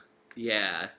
And added the caption, "Hey guys, has Is it anybody on seen Tristan lately?" Beyond Evil? Blonde Absolute Ultraviolet Care for bleach. See, I gotta invest in Prime With hyaluronic or acid. Premium Yeah. for you guys. Having fun in a fucking cop car. Yep. Tristan, what's up, guys? Tristan, if you fucking walk out the damn. When you see this in a month. Fuchi's cousin reported that he was usually at her house multiple times a week. You're excited you're in a fucking cop car? That's the only motherfucker in the entire world that's excited to be in the back of a fucking cop car. Look, man, I'm in a cop car, man. I'm so fucking cool. Nah. Yeah, okay. Nah. Not fun. Not fun at all, dude. No. For the kids out there, jail is not fun. No. No. Jail is there for you to experience so you know not to fuck up again. Yeah, pretty much. That's jail. Yeah, it's to make you look back at the thing that you did and go, you see that? Never do that again. Because it's not right. Yeah. That's what prison's for. Yeah. Worked with me. I will never be violent with him ever again. Or any child. Or, no, any person, really. So it broke the abusive nature in you. No, I didn't have an abusive nature. Well, I mean the abusive tendencies that you did have. No, it's not tendencies even, Shannon. Okay. I was without my medication. That's true. For a very bad time. Holy shit, that was bad. I know. I'm not gonna I don't know why your mind went like that. There was a lot going on in my head, man. A lot. About a lot of different shit. All at the same time, every night. Was it me? No, not so much you. It was stuff surrounding you. Oh. It's better now, Namely though. the harassment. And yeah, it's getting better. Thank you for not harassing me anymore, guys. Yeah. I really do appreciate it. The non-harassment. We get along. Yeah, we get along better when we don't get harassed, guys. Yeah, that's true. Shocking, I know. Yeah. Yeah, that's called life. Okay, let's see this stupid fucking son of a bitch. He's a stupid fuck. I'm in a cop car. Whoa, dude. It's Hey, Tristan, you gotta come out your door, bitch. The female minor told investigators the last time she had seen her cousin was Thursday, May the 1st, but said that she had spoken to Fuchi after he sent the photo of himself from the backseat of the patrol car. The photo was quickly shared among all their classmates. When asked if she had ever witnessed any odd behavior from Fuchi, detectives say his young cousin stated that Fuchi once told her that he might go to jail sometime in his life. But then he suddenly had a change of attitude. While still in the car, reports state that Fuchi at one point began crying and punched the back of the seat, saying, "I'm going to get arrested for this bullshit." It seemed that he wanted to appear innocent, but when the police... So, okay, let me get this. You're like fucking like, yeah, I'm in a cop car, and then the next time, when you're actually in a cop car arrested, you're fucking crying like a bitch. Holy fuck, dude. I'm so sorry, I'm gonna get arrested for this shit, man. Man. Now, I wait a can't minute. believe it. I thought this kid was 14 too. You're saying he's 18? He's 18. He looks so young. Or am I getting Are the you ages sure? messed up? They said 18. No, it says 14. Aiden's 14. Okay, so they messed... Aiden's Okay. 14, the girl's 13. Yes. Okay. Okay, we got that. Yeah, you said he was 18. I'm like, no, honey. God, my son is way more mature than that. William is way more mature than that stupid asshole. Well, yeah. Fuck me. What a fucking pussy. You pussy. Well, no, Drag, I'll clarify, okay? You want to know what pushed me right over the edge. Shanny and I had already been fighting that night. But I had told that kid 30 plus times to please, you're going to get yourself kicked out of school, Zach. You have got to stop. And I just saw the light up from underneath, and I knew he was on it. And I remember the moment. It's like something just switched in my mind. It's like my brain just turned off. I remember it. But I never want that to ever come into my brain again. That moment. Yeah. It was like this surge of anger and then just acting, and it was so bad. I never want to Happy be in that. birthday, Pioneer. Happy birthday to you. Happy birthday to you. Happy birthday, dear Pioneer. Happy birthday to you. So yeah, I did a bad thing. I went to jail and I deserved it. Okay, because it was wrong. But it should be known the context of what the time and the shit that was going on and why exactly that happened the way it did. Because I feel horrible about it. I know you do. I'm always going to feel horrible about that. But that's anger, and that's where the anger management comes in. You do need that type. And that's why I forgave you and took you back. Right. And some people can't understand that, like Carrie. Yeah. Because for some reason she was so devoted to my life when I talked to her those few times. Like, holy shit. Yeah. Some people really need to come to realization that they may be watching you for a long time, but you really don't know who the person is you're talking to. Well, also, I think a parent can understand it. A person that has not had a child probably can't understand this. But I just didn't handle this well. My mind was not computing correctly, especially given the fact he's autistic. But my mind was not computing the fact that it doesn't matter. When you're going through multiple things. And I don't know if this is just a personal thing and everybody else deals with stuff differently. But when you're dealing with a certain amount of stuff that you have a stovepipe over, and you're like, I don't know if I can hold this stovepipe anymore, and it's just one more thing. It's one more thing, and it could be very minor, and then you got your hand through a wall. That's what it's like for people with anger issues. It can be the smallest little fucking thing. And then you're doing stuff like what happened, you know? Quasi kicked you? What an asshole, Jules. So, that is what it is. What an asshole. Asshole. They searched his bedroom. They found pieces of clothing with the girl's blood on them. And apart from that, they also found different satanic drawings in his room. Oh Disturbing my God. images of girls with X's on their genitals and their limbs being cut off. A truly horrific sight. Where was the mother checking the content of her son's things he's been looking at? Jesus. Like, as a mother. This kid's 13 and he's been looking at murder porn already? Holy As a mother, crap. if I found out my child was looking at that shit, or in any way, shape, or form, that child would be going to fucking therapy right away. I would be calling up the doctors, being like, I need my child examined now. Please take him in. No, but we examine really him. need to think about this. This is a kid that's 13. How the hell was he looking at murder porn at 13? Yeah, what caused What him to be that angry? Whoa. Holy crap, that's disturbing. Well, let's keep watching because this is interesting. Yeah, anger management is really good to take. I agree with you, Miss Danny. Yeah. I enjoyed taking it a long time ago, too. It did help me. I know it's good. He was actually listening on to some of the therapy I was having when I was having it. Yeah. This kid has red flags. Yeah, I wonder how his childhood was like. I wonder if they talk When about asked that. why it took him so long to get home, Fuji told detectives that he walked around alone for a while, telling deputies that he kept walking until he got home between 3 and 3:30 a.m.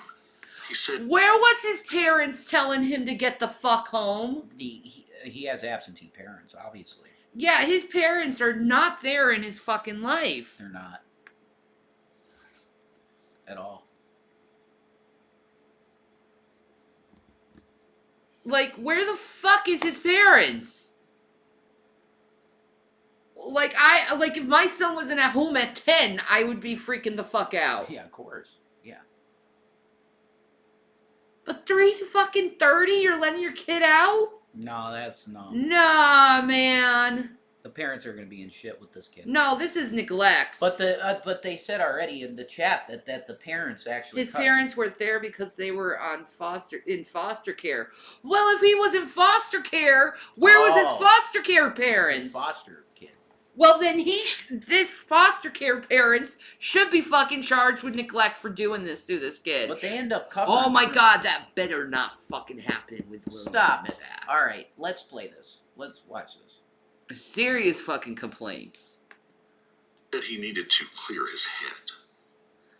You need to After a clear your head. 16-hour search, her body was found.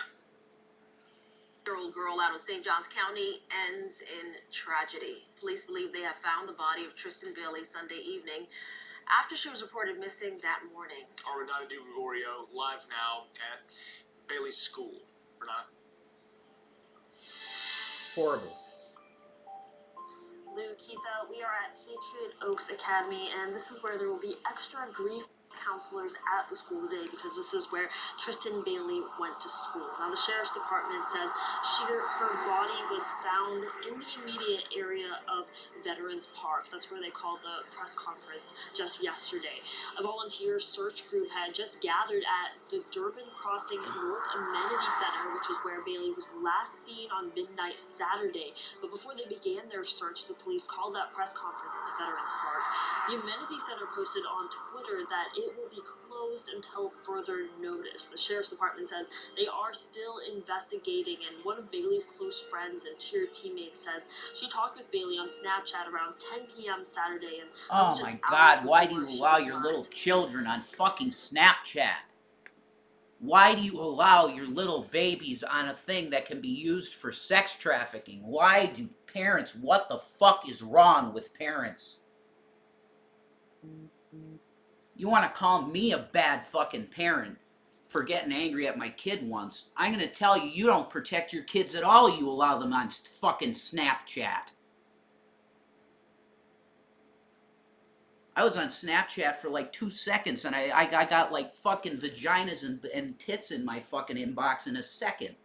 I'm like, I've never been on Snapchat, yeah, so I wouldn't know. I killed it. I got rid of it immediately. I'm like, what is this shit? Just immediate fucking accosting. Like, what the hell is that? And you're gonna have this little girl, this fucking little girl is on Snapchat? She'd be total meat. That, duh. She's a little cheerleader girl, of course. And she's pretty. She's cute. She's a cute little girl. Ugh,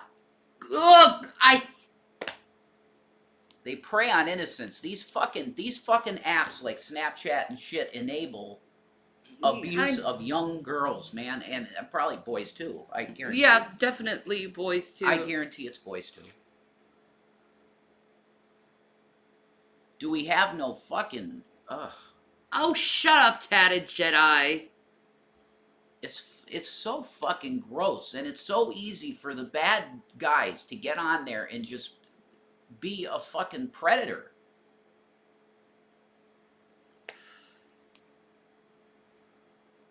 It's gross and wrong, dude. Dude, how do you know if Aiden actually did it? It could have been one of those Snapchatters. If she's on Snapchat, but no, no, they have video of him walking with her, and he's walking back with no one. I mean, oh, I bet she got so many messages of how beautiful she is. And he's got murder porn. I can't wait to see you when you get older. He did it. All that fucking bullshit. How do I know that? Because I'm a woman who grew up on the internet. It makes me really sad that the last time I saw her was at cheer. And again, there will be grief counselors at Bailey School here at Patriot Oaks Academy. A lot of people reaching out online, even finding Bailey on TikTok, Instagram, and on social media, and saying that they really hope that justice is served. Of course, another One of the neighbors who was out jogging decided Yeah, to take a people still different use route it, that day. definitely. They use it for porn, I know that. Dating. Like, Hookups. Yeah, dating, hookups. I have a lot of people ask me sometimes, like, if I do Snapchat, and I'm like, no. No. It's immediate. Usually it's like what you do for, like, if you have like an OF. Yeah. Like, they're like, get a private Snapchat for me, and like, there's a lot of that. Yeah. Yeah. You're gonna have 13 and 12-year-olds on that. Get the fuck out. This is so fucking weird. It's done. As he was doing his workout, he saw the girl's body. It was in a bushy area near the cul-de-sac of Settlestone Drive, next to the lake. He called police immediately at the sight of the horrific image. Police arrived in no time, and upon investigating, saw that the girl had been stabbed numerous times. Police took the body in and called the parents to identify and to see if it was their daughter. Unfortunately, it was. I know these rules can feel constraining, but remember. Oh, that's the whale. Of this course. I want to see that movie. How to write clearly. It's supposed to be one of those movies that really like help you really how to like want to have that connection with people. What? What are you talking The about? Whale with Brendan Fraser. Oh, it's a movie. Yeah, he gained a lot of weight for this movie. Okay. And it's a story about how he deals with his weight issues in a more like emotional way, I guess you could say. Okay. And it's really like what I heard about it, it's really helping people realize that looks are not important. It's the human spirit that's more important. Mm-hmm. And you know, I always am for that message. Mm-hmm. Totally. Yeah, of course. Like, we gotta love and take care of each other. It looks amazing. Yeah, I want to see it so bad. So there was no suspicion of rape or anything like that. So how did the girl's body end up in that area with multiple stab wounds? Who would do that to a 13-year-old girl? The community quickly finds out what happened to her, and of course, they get involved. They started looking at personal security footage, trying to find out who the killer was, and working hand in hand with the police. Because her body was found near the lake, whale pillow. Authorities spent days searching the body of water. They didn't say exactly what they were searching for, but it was The Whale with Brendan Fraser. I really want to see that movie. I think it would be a really good movie to watch. Very much like Everything, Everywhere, All at Once. I like those movies that like spiritually like move you. Yeah, whatever, man. I think it's a good thing. Yeah. Assumed that they were looking for the murder weapon. Aiden, being the primary suspect, was then sent Little to juvenile fucking detention punk. in St. John. His first court hearing was via Zoom. Like, you could just see punk written all over his fucking The judge said face. there was probable cause to keep the boy in detention, and also added that he would remain there until the end of May, when they would be able to get the case going. After the boy's detainment, one of the investigators that had worked in the area specifically for over a decade said that he feels very confident about the case. He also added Yeah, that by the way, guys, this is basically how court is now. You have like a Zoom meeting in court, and it's all videotaped now. Like, you don't even go into the court buildings anymore. It's all over Zoom. Huh?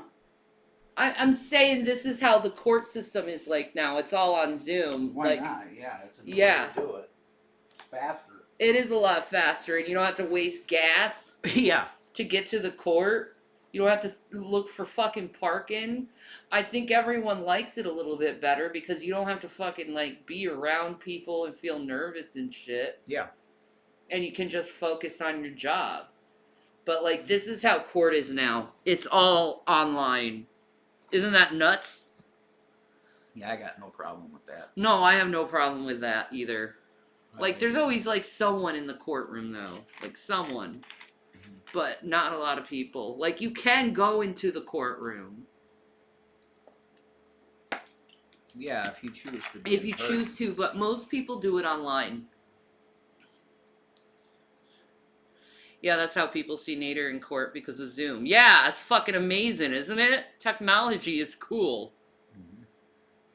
I'm pretty sure that's how people viewed me in court too, which really wasn't that much because I got off on everything, but whatever. Prosecuted to the fullest.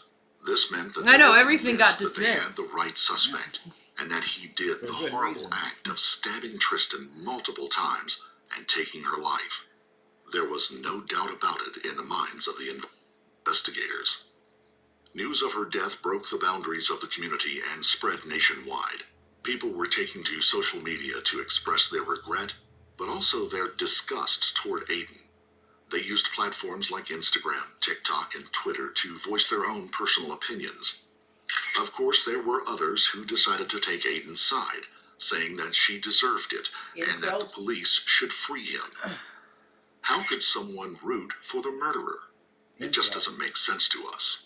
Others wrote different captions along the lines What the fuck? We told her to drop her drawers, she didn't listen, so we did what we had to do?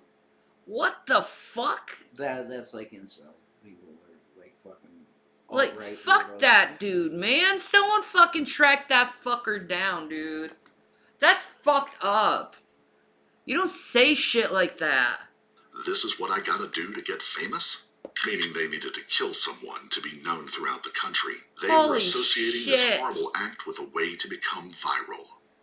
This is Besides bullshit, that, others were man. trying to say that more people were involved, like his friends, and that Tristan had been assaulted prior to murder. So many false rumors were going around the internet that police had to release an official statement to separate fact from fiction. Investigators then tried to figure out the motive, if he really did it, of course. The kids went to a very good school. It was in the top 5% across the United States. They came from very good families and had, presumably, an exceptional education. So what led to the horrific murder? Well, Aiden didn't actually grow up there.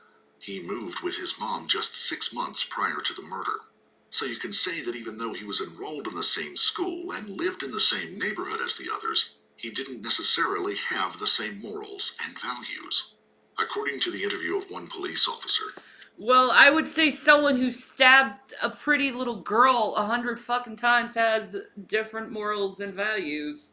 Yeah, that's pretty accurate. How about no morals or values? Even to be capable of that. Yeah, you gotta be a complete and utter psychopath to do that shit. Like, that's a lot of fucking anger. Yeah. You gotta be gone. That's a lot of fucking anger. 100 times. Like, you ever lose your shit on someone before? I know I have. I'll admit it. I don't think I ever striked like that. 100 times.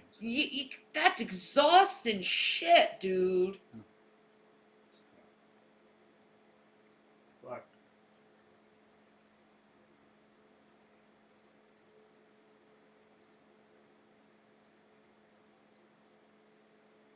Like me, I like snapped a couple times, 1, 2, that's it. Like, that's it. Like, and then I'm like, fuck, I fucked up again. But like, 100 fucking times? Like, that's a lot of fucking anger. Like, usually you snap out of it, like, what the fuck am I doing when you black out? But 100 fucking times? Maybe she like made fun of him and made him angry or something. Maybe she did. Maybe she wouldn't. I don't know. Yeah.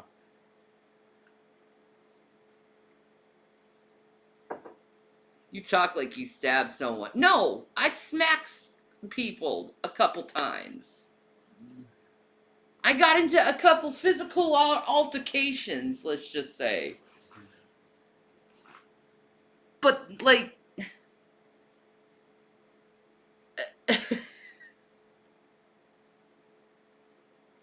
That's exhausting. Just a couple times I did it, I know how exhausting it is to, like, release that energy onto someone. It's exhausting.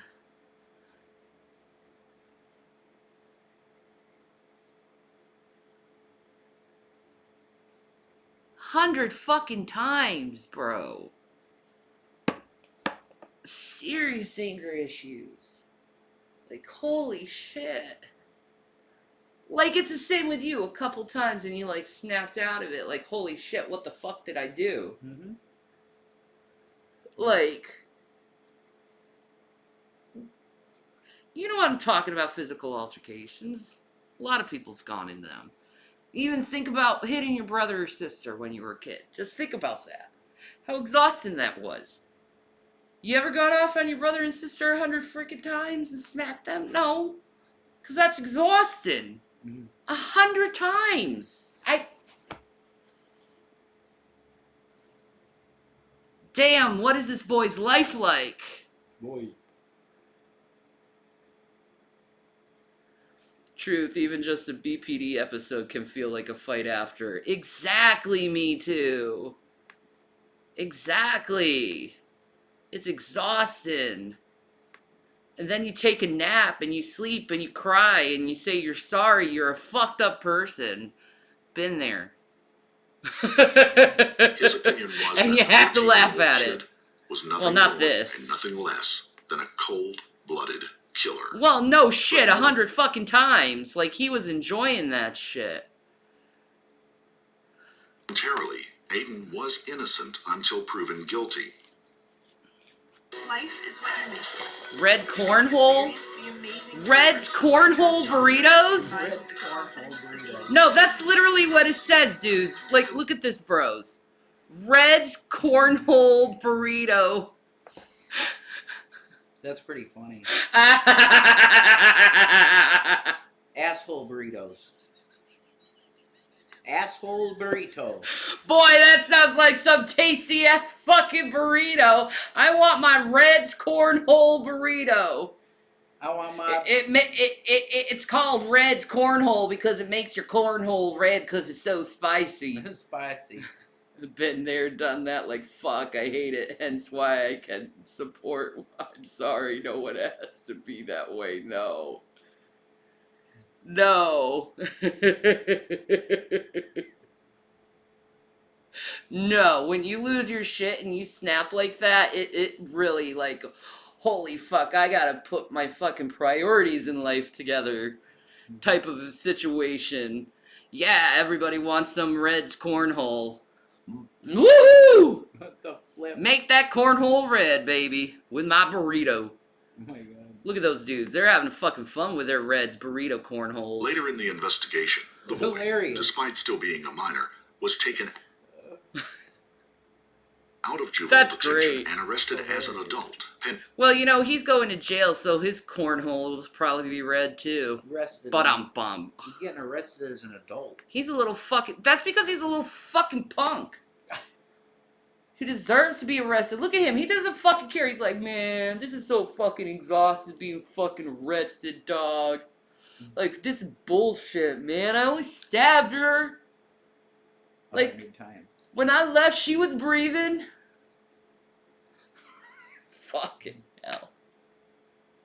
Sorry. I'm making fun of this kid. Fuck this kid. He's a fucking murderer. He deserves to be fucking made fun of. Ending his trial. When asked by reporters if Aiden would share little fucking bitch detention space with the adults, one officer said that he will not. Momentarily, even though he will be trialed as an adult, he will be kept separate from other inmates. But as you'll see later, that wasn't the case for long. His charges consisted of first-degree murder, a sign that the entire trial will be treated with the utmost seriousness. At that moment, it had been speculated that if he were to be found guilty, he would face life in prison with no possibility of parole. Good. Of course, many people thought that that was inhumane. How? What he did to that 13. No. 100 fucking times he stabbed that girl. Put that fucker away for life. Yeah, I agree. I don't care if he's fucking 14. Yeah, I agree. The very fact he did that 100 fucking times. Yeah, it's aggravating. Nah, he doesn't belong in society, bros. No. Like, I believe in giving people second chances, that people can be rehabilitated. But a dude who stabs someone 100 fucking times, you can't rehabilitate that type of anger. That's a serious fucking anger. He couldn't even snap out of it. Like, even a Klingon can snap out of it faster. Ah.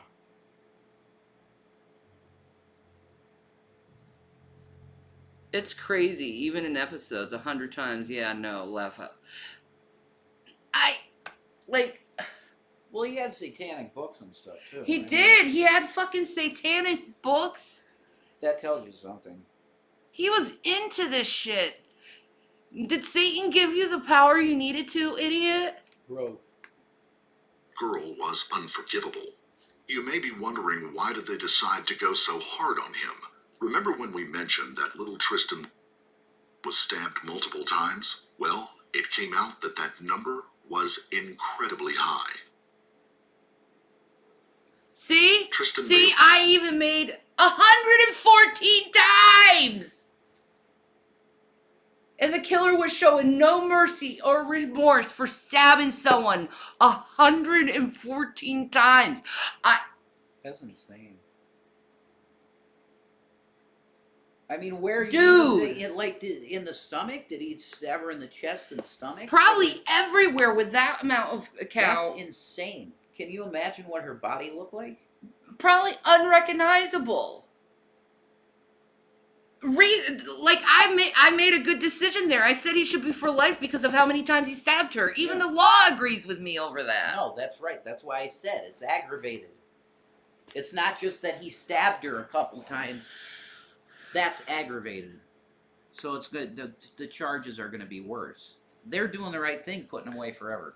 Right? He needs to be away forever. Yeah. Don't let him go. He's a danger to society. Pretty much. That's serious fucked up anger. Crazy. Okay? Like, you could count 114 times as, 114 possible people he could have killed in that many times he stabbed that little girl. Like, think about that. That's what that's equal to. 114 people dying, really, if you think about it in a legal way. Put him away for life. That's serious anger. Billy was stabbed 114 times. The killer was showing no mercy or remorse. Those were 113 opportunities to realize that what he was doing was wrong and stop immediately. The number of... See, I even said that. Eventually, you have to, pop out of it and be like, I'm sorry. I understand what it's like to black out. I get that shit. And resort in a horrible way. I get that shit. Okay? It can happen.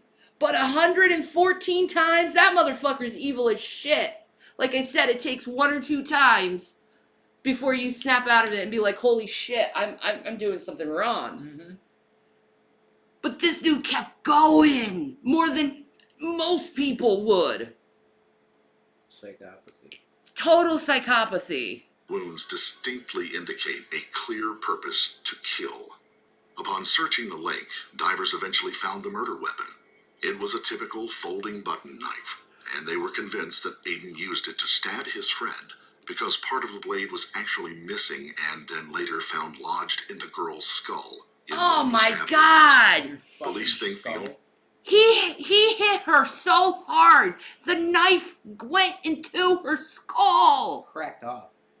Put him away for life. Nuts. Give him the death penalty. He doesn't belong on Earth. No. Send him to hell, man. Holy shit. That much power a 14-year-old can do to a skull? Yeah, that's like demonic power. Holy fuck, dude. No wonder it got so many fucking views. This is insane. I've never seen such horrible shit in my entire life. Yeah.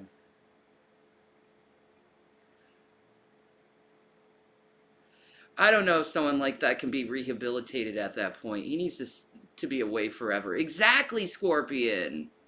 Like, this is messed up. Only reason he stopped at 114 was that the knife broke. He may have caused... So the only reason why he stopped is because the knife broke. Mm-hmm. She would have been pulled. He would have kept going if the knife kept... Oh my God. Dude. Dude.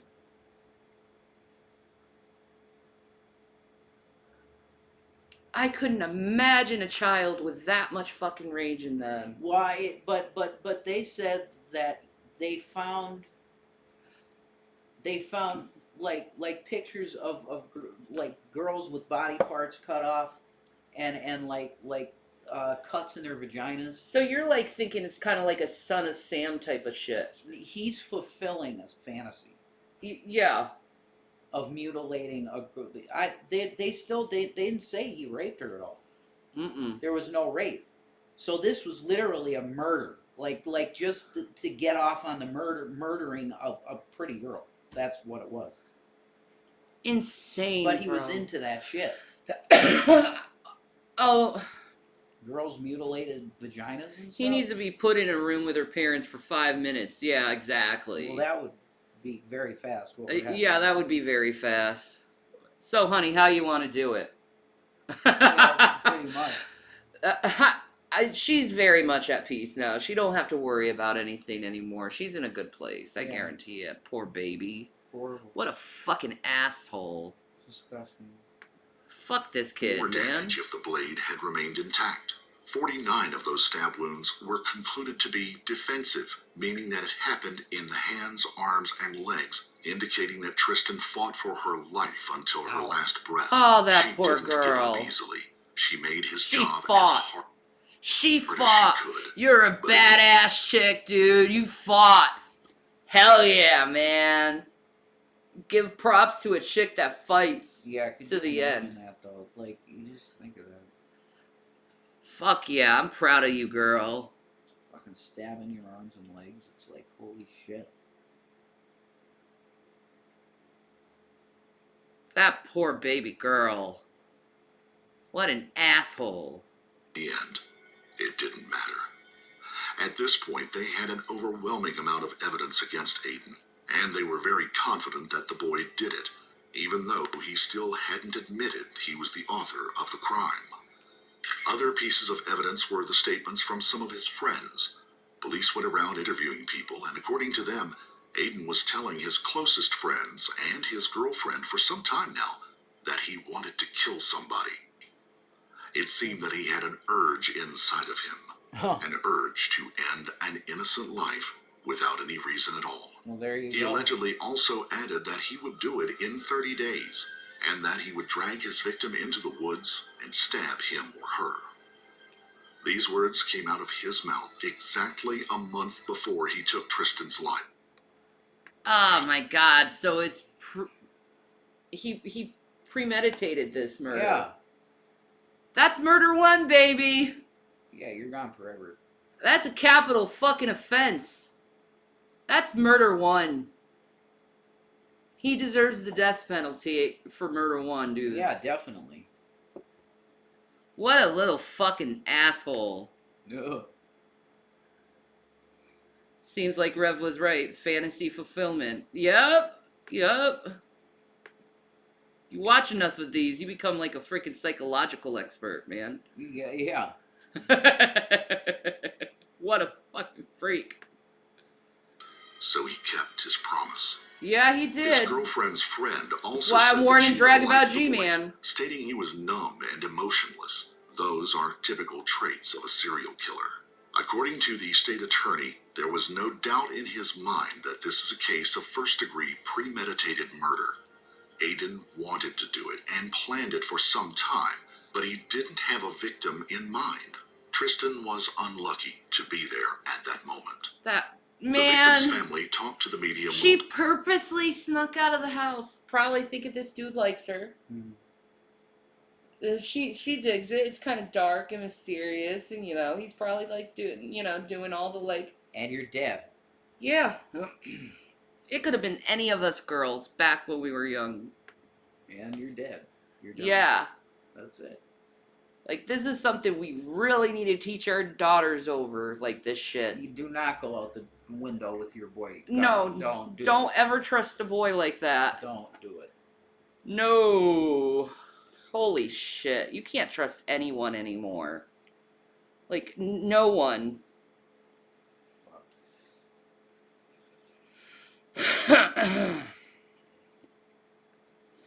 Like, no one, man. Aw, thank you. What a sweetie. Now look up Pazuzu. I'm not done with Aiden, though. We gotta figure out what the fuck happened to him when he was a kid, man. I gotta know. I gotta know. Multiple times, they poured their hearts out about what happened to their daughter, and they wanted other little girls to hear about Tristan's story so they could be safe. Also, they aimed for other parents to understand that teens can also be dangerous. Yep. And that they should keep an eye on their kids, especially if they're expressing strange behavioral traits. Even though there was a large amount of people who stood by them and sent flowers to their home and to Tristan's grave, others were sending them death threats. It is safe to say that because a majority of the people talking about the murder was comprised out of teenagers, some of them were the ones who threatened the family. Maybe because they didn't understand the gravity of the situation, or maybe because they thought it was funny. Police stepped up and publicly said that these threats will bring with them legal consequences. Good. They did this in order to protect the already heartbroken family. Good. Those little fucking brats fucking doing shit like that. That needs to stop, too. Like, lying about people like that. That needs to stop.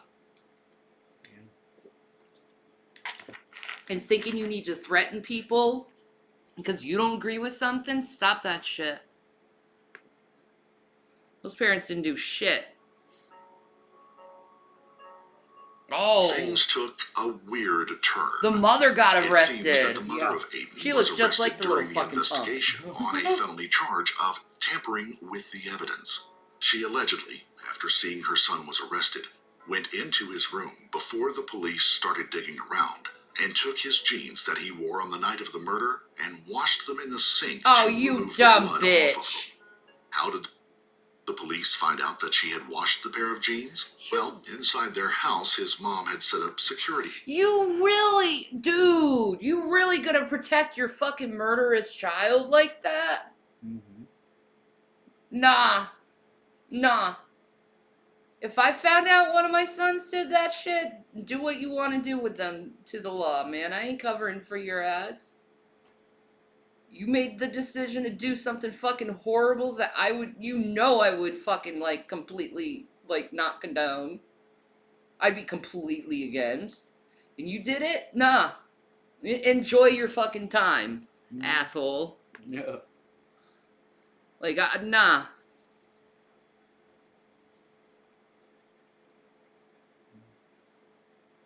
Nah. Yeah, the apple doesn't fall far from the tree. No. Not at all in this case. This is bad as shit. And when the authorities took the clothes, they also confiscated the Man, they recorded even have it on footage video. seeing the woman committing the felony. Inside the house, during the washing of the piece of clothing, there was another person who told Aiden's mom not to do that because she would get in trouble, but the woman didn't listen and proceeded to wash out the bloodstains. She looked stressed and ran around the house while still looking out the window. Remembering that this had happened before the body was found, and supposedly she had no reason to be worried. They didn't know that Tristan was dead yet. She didn't spend much time in jail, being released shortly after arrest. Later, information about one of his interviews at the sheriff's station had been released to the public. Aiden was there with his parents after questioning. The officer left the room.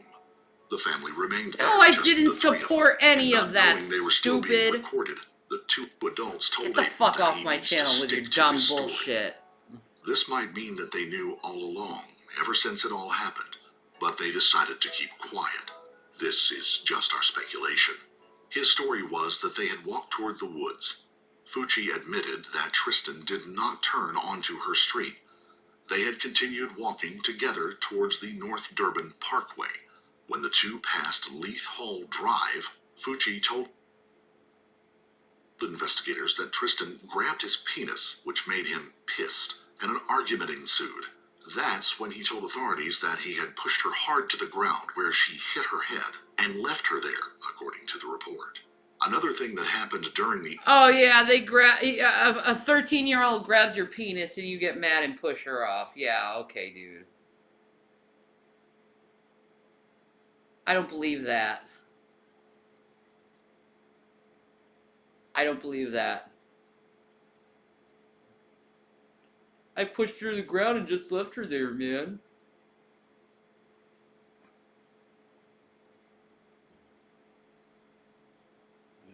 You had to cock up your story and make her look like a whore too. Typical male fucking shit. The interview was that Aiden was asked if he was wearing jeans that night. He responded with a positive answer, but immediately his mom intervened, saying that he was wrong, that he was wearing khakis, trying to protect her son by lying about a detail that would prove crucial in his trial. But that couldn't have been the case. The body was found lying on her right side. Her cell phone, $20, and a cotton candy vape was found next to her. All of the items were covered in blood. Also, some writings were found on her ankles. On her left one was scribbled karma, and on the right one was a smiley face drawn with a pen. Now, if Aiden had left her there, and someone else had come along and killed her, wouldn't they have taken the belongings after that? Juvederm lips say it all, without saying a single word. Such bullshit, man. They tell the world exactly how you feel, in a way only... It seemed that no one took Aiden seriously about his claims, and that the murder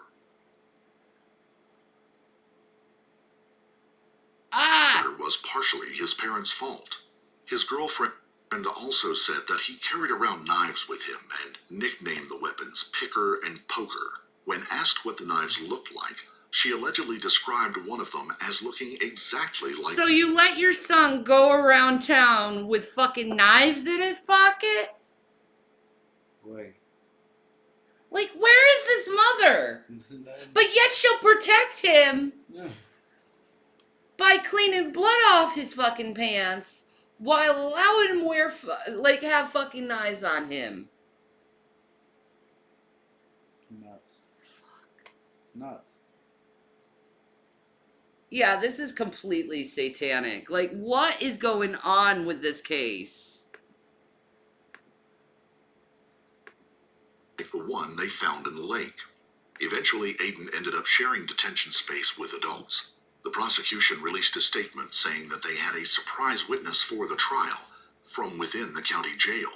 The identity of this inmate was not known, but it was presumed that he found out further information about the murder after Aiden maybe had said something to him or to other inmates.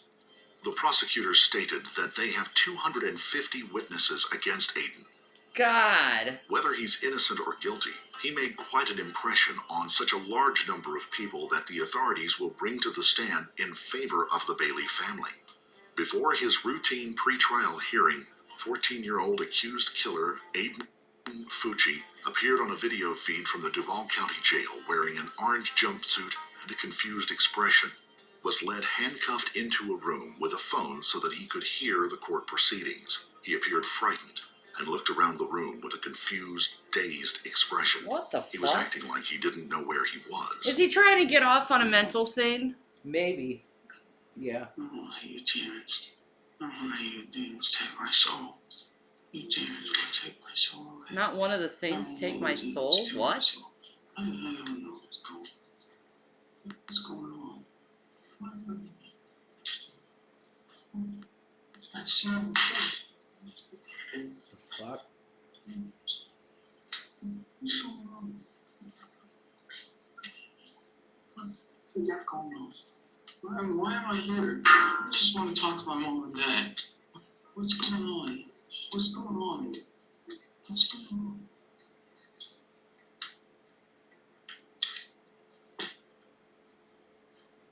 What the fuck?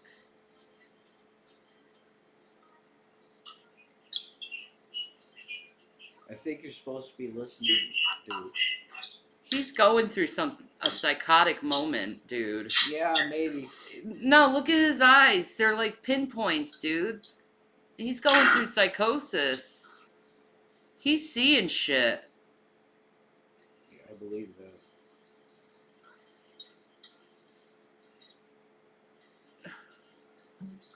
I don't think this is fake, dude. No, I don't either. Dude, he's seeing shit.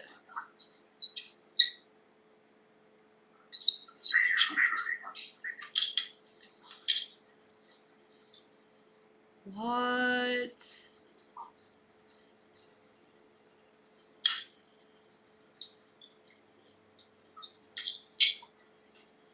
This is bizarre. Why is it that he... And he's doing this, rocking back and forth. Like, that's a defensive mechanism, a The guard coping came into the room mechanism. and took the phone receiver off the wall and handed it to Fucci, who flipped back his long hair and continued to look disoriented as he held the receiver to his ear. Did the time he had spent in jail get to him? He then started rocking back and forth in his seat, looking around the room in confusion and muttering. At one point, he could be heard talking about demons, saying that demons will take his soul, and he was sure that they will. But it didn't stop there. He then asks what's going on, before saying in a plaintive tone, "Why am I here? I just want to talk to my mom and dad. What's going on? What's going on?" Aiden Fucci's feed eventually ended, and his lawyer filed a speedy trial waiver, which most defendants do, and the case was passed on to October 28th. A forensic psychologist not affiliated with the case said that after watching the video of Fucci's behavior in the courtroom feed, he wouldn't be surprised if the teen receives a mental competency evaluation. The doctor said that Fucci looks disoriented and confused, and that it's hard to tell if he's faking mental illness or if he's really suffering from a mental disorder. From his perspective, it seemed genuine, given the pattern of behavior he displayed. That's what I'm seeing. Yeah, that looked genuine. It looked like Lorenzo psychosis. said that Fucci's previous patterns of behavior will likely play a part in the case. Attorney Gene Nichols, who is also not affiliated with the case, said that it would not be unusual to see a competency evaluation in a case like Fucci's. It would explain that unneeded rage if he was like in a psychotic moment. Often get evaluated before trial, and sometimes it can take... that would be getting off on mental illness. That would be getting him off on mental illness. I know that, but it would explain the rage, and at least they could put him in a facility where he could get the help that he actually needs, compared to being in jail where he's not going to get as much help as he would need if he went to a facility for people who have mental illness. I don't know.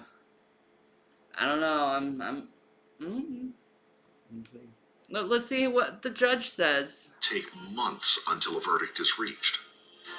At this time, the judge has not ordered Fucci to have his mental competency evaluation, and investigators have also not said if he suffers from a mental disorder. A separate hearing was scheduled for Crystal Smith, Fucci's mother. It was also passed until October 28th. She is still under investigation for tampering with evidence. On the 28th of October, another modification happened. Aiden Fucci waived his appearance in court. Fucci made quick appearances before his new pretrial date was set for February 2nd. While the case is still under investigation, we could assume that given all the evidence, Aiden will likely get life in prison, but only time will tell. What sentence do you think he should get? Tell us in the comments below. I mean... If you found this story compelling... You got capital. This was December 22 of 2021. Yeah.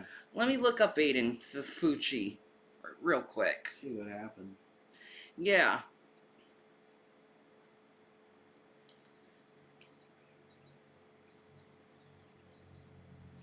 So it's from December 13th.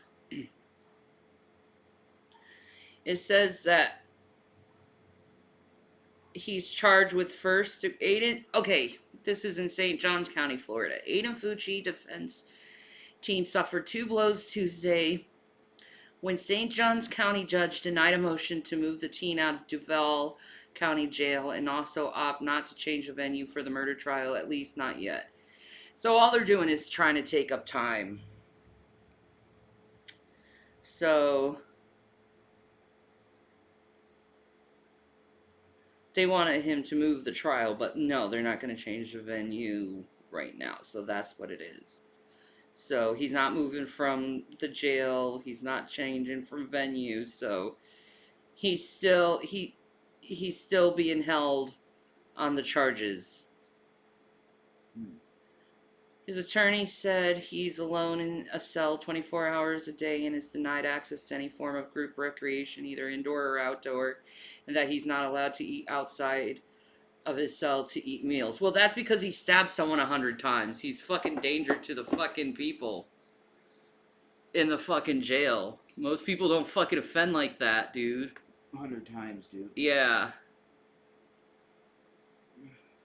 He's beefed up. You think so? Maybe. But this was a messed up story. All right, let's look at Pazuzu. Everyone's been wanting me to do Pazuzu. Wait, is it Pazuzu? Okay.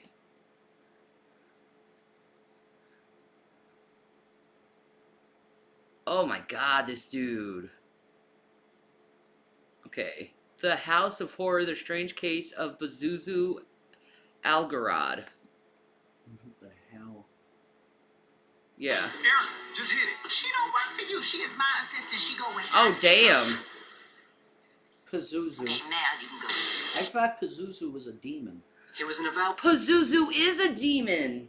So somebody named their kid that? I don't know. Maybe he changed his name to Pazuzu. Oh, okay, maybe. But it is a demon. Holy shit. This is a documentary about a demon, and it's like, no, it's... No, this is a literal person who names himself, I guess, Pazuzu, or he did change his name to Pazuzu. Okay, so he changed his name to a demon's name. Wow. Okay. The same demon that infected the girl on The Exorcist, by the way, yeah, is Pazuzu. Yeah, but I don't know anything about this case, but I do know about Pazuzu because of The Exorcist. Mm. Yeah. Alright. Let's get into this shit. Old Satanist who filed his teeth into sharp points and split his tongue into two. And while his choice in lifestyle was far from normal, he would develop a following, and all would ignore his evil past. So he sharpened. My name is Adrian, and welcome back to... Okay, so he sharpened his teeth like a fucking Ferengi. Uh-huh. And split his tongue into two. I always wondered how oral sex would be with that, actually. I'm just being honest. Never, it just seems like an interesting thing. Anyway. Fias crime. That's neither here nor Today's there. case is a disturbing You would lose a lot of looking into muscle the world of in Pazuzu there. Algarad and his filthy layer Not that he you. liked to call home. And just to let you know, I post both solved and unsolved cases here on a weekly basis, so if that is your sort of thing, please consider subscribing to Coffee House Crime. So pull up a seat, grab a coffee and sit back. This is the case of Pazuzu Algarad. He sounds South African. The guy, the narrator? Yeah. Maybe. Coffee House Crime. San Francisco. Also known as Golden Gate City, San Francisco is known for its cool summers, varying architecture. They're also known for the San Francisco treat. I love Rice-A-Roni. And Full House. And Mythbusters. Yeah. San Francisco to North Carolina? Uh-oh. This fucking freak ends up in your territory. Jesus Christ. No, Pazuzu. Stay away from North Carolina. Too many innocent Christian girls. I lived in North Carolina. They ain't innocent, baby. Okay. Doesn't need Golden Gate Bridge, protecting. and of course, Alcatraz. Yeah. Influenced by its booming tech industry, San Francisco is now the second most expensive city to live in all of the US. Ah, damn. That sucks. And while this city has always been on the pricier of places, Full House. back in the 70s Yeah. it supposedly wasn't so bad. Yeah. Definitely. Back then, Timothy Lawson think and of his that. wife Cynthia were two of the 715,000 residents that called San Francisco their home. I love you. The two married in 1971, and fast forward 7 years to 1978, they introduced... I'm not quite sure he's English. He has like a little South African fling to him. It's very Charlize Theron. Just saying. I'm really good with accents. And looks. I knew Nader was Alexandria. You knew it. Yep. You did. I was like, he looks Alexandrian. Baby Pazuzu, who at the time went only by the name of John Alexander Lawson. Oh, baby. John was born on the 12th of What a August, cute little 1972. Pazuzu. Look at the baby. little He fucking spent 2 happy years Pazuzu. here, but then in 1980, He's a cute boy, he and though. his Cute father boy. moved to North Carolina. Pazuzu's cute. Yeah. He joined his local elementary school, but shortly into 2nd grade, problems started arising in John's life. Ah, John no. was forced to retake his 2nd grade after failing to meet expectations from his teachers. That sucks. And arguments in the family home meant that at the age of 8, John's mother and father would split up. This would further cause issues with That's his why education his and schooling his was personal bad. That's where it starts, man. Always is the Life. fucking parents. It was during this time that his father moved back But to she looks California, like a nice leaving woman. both John and his mother to carry on with their lives. At the age of 12, Cynthia remarried to a man named John Larry James. And John, along with his mother Cynthia and stepfather, also called John, moved into a house on Nob Hill Drive in Clemens, North Carolina. Clemens. Yeah, John's it looks life like would become NC, more troubled alright. after this move. At the age of 13, he began to heavily See how drink green alcohol, NC is? sometimes getting through a 12-pack of beer a day. Jesus. Feelings At of 14? abandonment and betrayal were common in John's Christ. world too.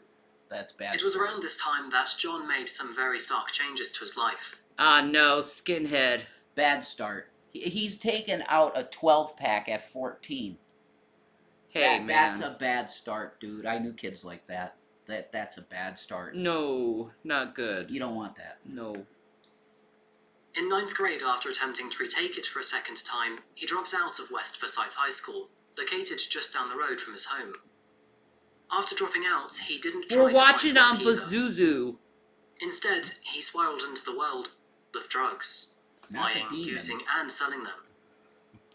He also started to become increasingly interested in the occult and Satanism. In 2002, Wrong he way. They changed always his get name into from John Lawson Satanism. Wrong to way. Pazuzu Go the Hilal other way. Algarad.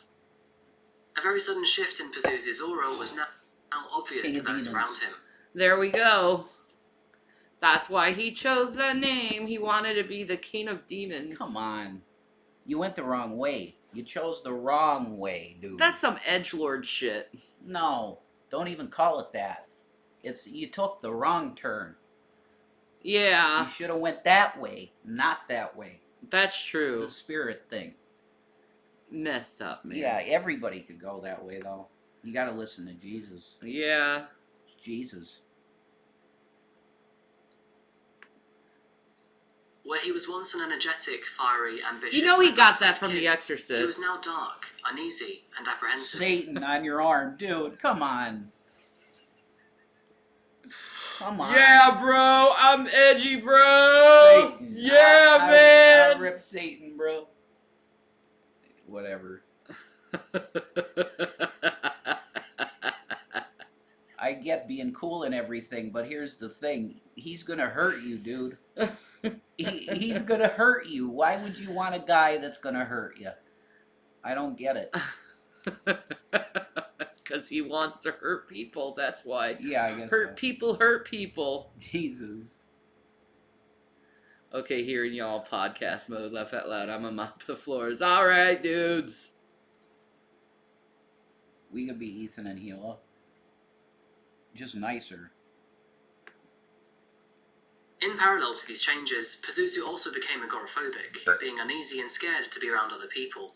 Essentially, he became a recluse to the world. Well, dude, I get that. I get that being agoraphobic and shit. I'm agoraphobic. I suffer from said agoraphobia. I suffer from it, but I can't afford to be. I have to be out there. I have to be. But you do it with your hoodie on and be yeah, like, yeah. I keep my head low. like, fuck this shit. But I say I don't want to deal with you people. Every time I pass somebody, out there, I say Happy New Year. I'm not like antisocial. They're like, oh, thank you. I'm so antisocial lately. So, like, I can't be around people. Like, Yeah, but you really can't move well, honey. No. There's that, too. Yeah.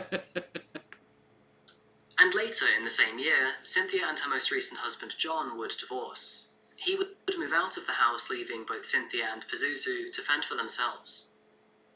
Pazuzu was already a troubled young man, but things would start to go downhill. He's like, I look so fucking badass in this picture. That's the satanic warlord shit. Absolutely. Oh yeah. In your Cash App, there's a thing from Jules with a Twitter on it. Okay. For you to follow. I'll do that when I'm done doing this. Should have taken a left at Albuquerque, probably, man. Yeah, or right to Jesus. Mr. fucking edgelord here. Fast from here. On top of his multiple anxieties, Pazuzu was also diagnosed with schizophrenia and severe depression. Oh, that makes sense then. Yeah. He'd take medication for these illnesses, but as with everything else in his life, they were abused. Drugs became Pazuzu's only currency.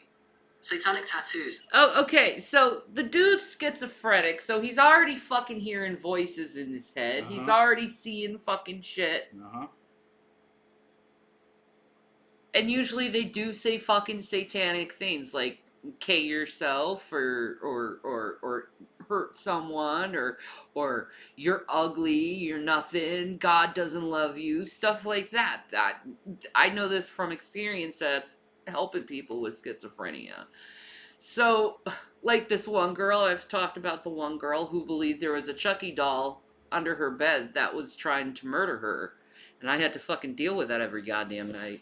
But, like, this is why he is the way he is. It's not an excuse for anything he did, but it is the reason why he is the way he is. Yeah. There's always a reason. There's definitely... I mean, there might be a few cases where it's like it came out of nowhere, and they just turned out to be crazy.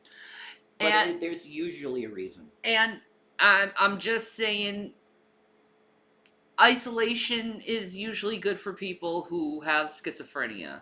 Mm-hmm. Because they don't have to bother the people around them. Right. And I get why he would be isolated, why he'd be agoraphobic. Because he's just living his life and experiencing these things that we normally would not experience. Mm-hmm. And people are looking at him weird, thinking he's weird and shit, and treating him that way. Because he's hearing things, he's seeing things, he can't really function very well. People look at you like you're weird. So yeah, you become agoraphobic, you become isolated. So, like... it's sad, man. Yeah, and that gets worse over time. Yeah. If you don't recognize it, holy shit, okay, it's been like a week since I left the house. And like, because I've been in that psychological place. Like, once you see it, it's like, okay, I'm going to nip this in the bud. I'm going out right now. Mm-hmm. If you don't do it then, it only gets worse. Yeah. You'll go months. I never got that bad. This man obviously is suffering from severe mental illness. Yeah, definitely. Yeah. Started to appear all over his face and body. He carved the number 666 into his skin, and he braided metal into his hair. He even stopped showering and brushing his teeth, believing that filth gave him extra powers. Extra powers? His satanic ritual... So he was a dirty boy. With extra power.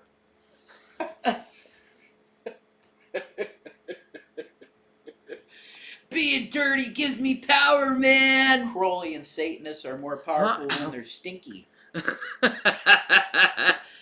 Beware of my stench, man. Rah! The stinky power. All right. Whatever works for you. Aw, bless her heart, Pillow.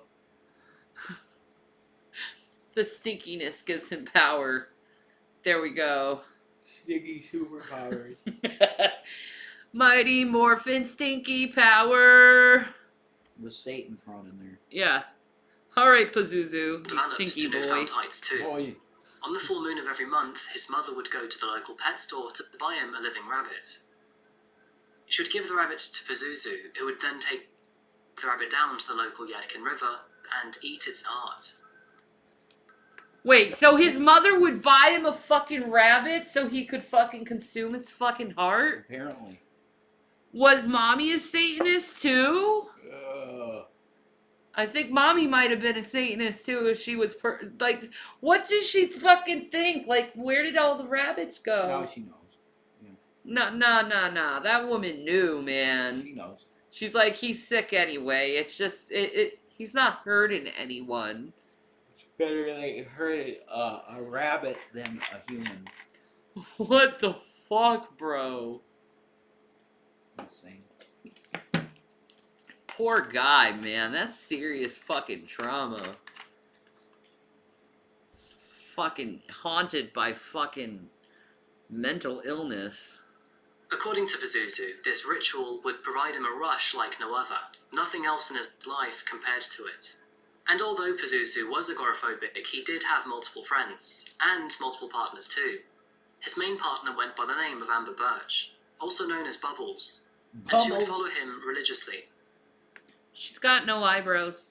No.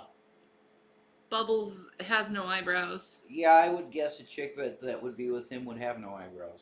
She looks like she shaves her forehead too. Like she's got a 5-finger, man. Forehead. All right, Bubbles. Bubbles. Bubbles. Do do do do do do do.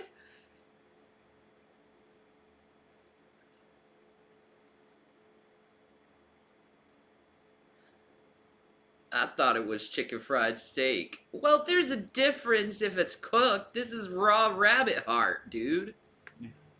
The two of them, along with multiple friends of What Pazuzu, the would hell? routinely partake in bloodletting in local Where's like one of those Arab things, man? What? I am a king. It's so weird. Like Gary Oldman. If Gary Oldman starved himself for like 20 years. Like holy Like, what shit. did Bubbles think about the heart rabbit eating? Like, he ate that shit up like Golem. You remember Golem having a big old fucking hissy fit to Sam, wise guy? You ruins it. You ruins it! You ruined the hobbits. Ruins it. You ruins it! That was great. I love that. That's Pazuzu. Yeah, Gollum. That's pretty accurate. I don't. What you assume that she knew about the rabbit heart eating? Maybe she didn't know, honey. I don't know. She doesn't look very sane herself. I don't know. She's They look like witches to me. That like he thinks he's bomb as shit. I know that. It's so crazy looking. He's like, I look amazing. It's like it's kind of like Lord Stephen Christ. He had that same narcissism. Yeah, but he was actually very handsome. Yeah, well, he's not bad looking either. Let's just be honest. Are you kidding me? Are But you fucking serious? no, I don't think he's bad looking. Wow. Whatever. This dude is a freak. graveyards and self-harm while binge drinking at home.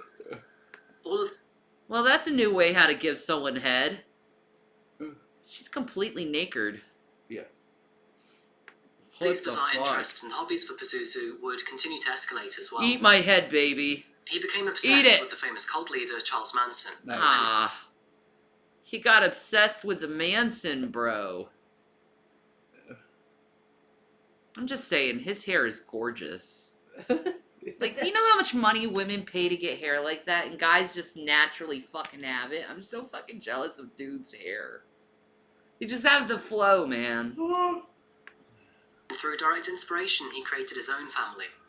He began to invite friends, mostly younger women, to live in Fuck his home, you!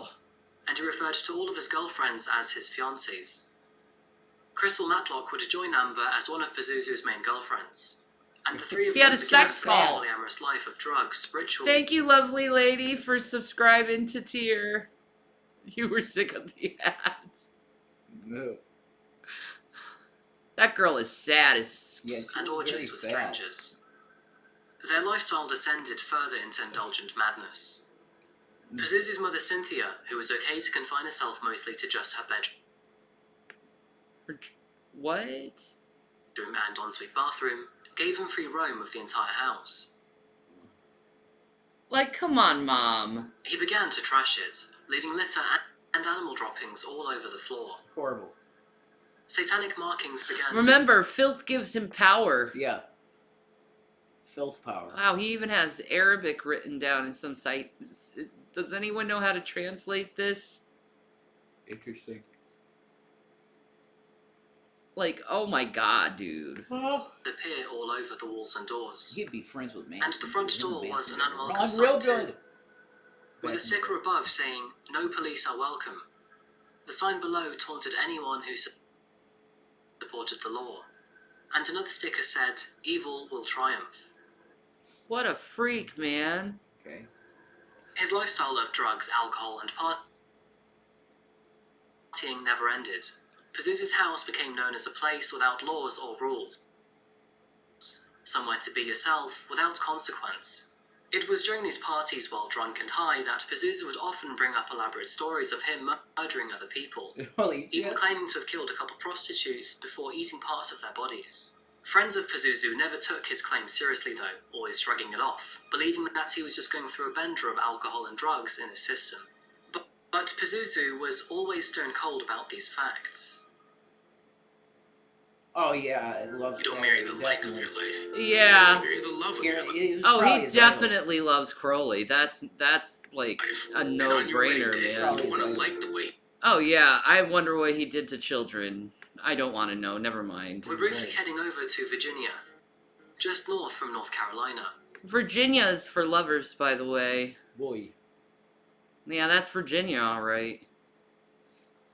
It looks The Virginia. year is now 2006. That's very Virginia. Josh Wetzler and his wife Stacy had both bought a small farm together to start a business in rehabilitating and training horses.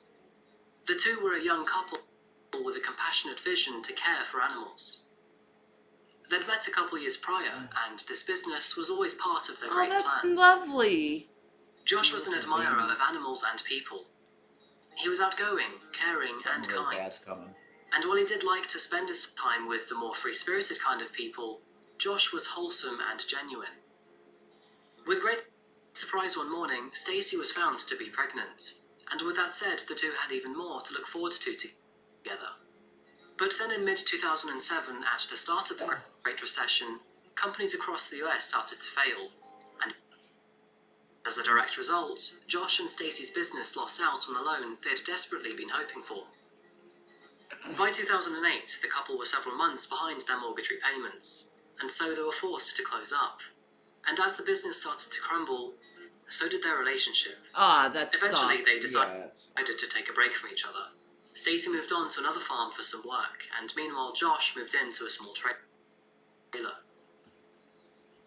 And without being able to find employment or make money, Josh turned to selling drugs. Ah, no. This was a bad move, and things continued to go south for him. Bad idea. Later that year, police would raid his trailer on an anonymous tip, Bad idea. and as a result, he was convicted on drugs charges, now making it even harder for him to find honest work. This actually spiraled Josh into a world of guilt and poverty. But Josh tried to keep positive about the situation.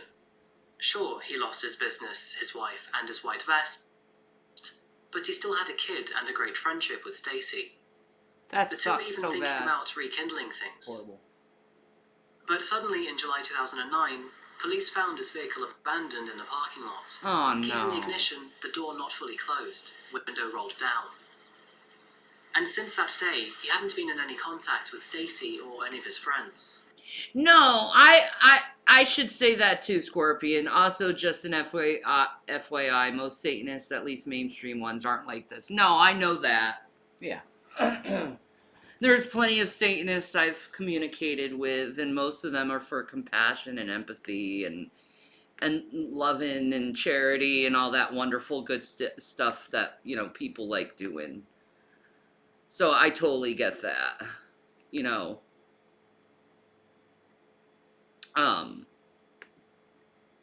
But this dude is he's more into Luciferianism than Satanism.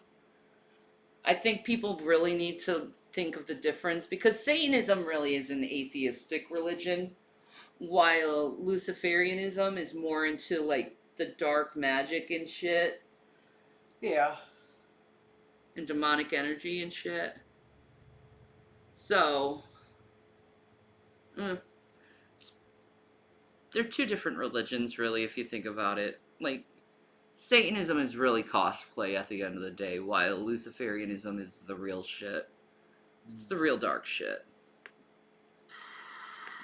Police failed to share details of Josh's car to Stacy, and Stacy, thinking that Josh was trying to lay low from the police, didn't report him missing either. And so, on that note, Josh Wetzler disappeared.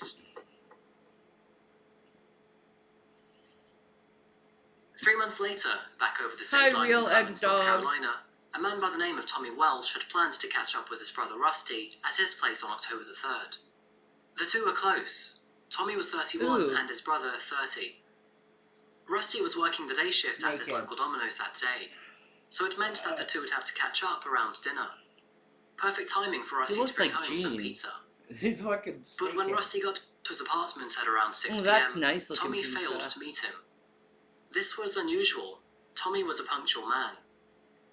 Rusty texted and then called Tommy. The pizza slowly turning cold, but no dice. Tommy never answered. Oh no. So as always, the unstoppable sun set late that evening, and just like clockwork, it rose again the next day. But after a worrying night, Tommy's silence still remained. In fact, it did every day after that, because just like Josh, Tommy vanished into thin air. Nah. Did he?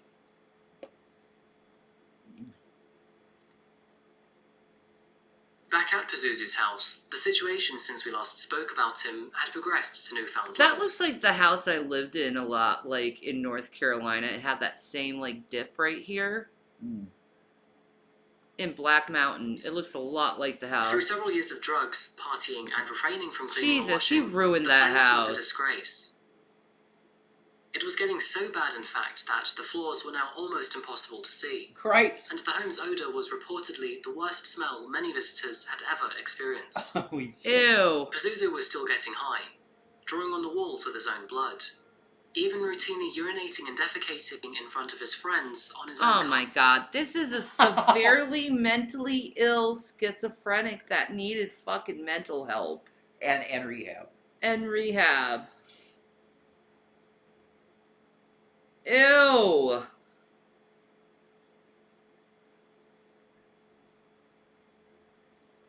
Does he have Crayola on his arm? Is that Crayola? I think that's Crayola. I don't know. I have no idea.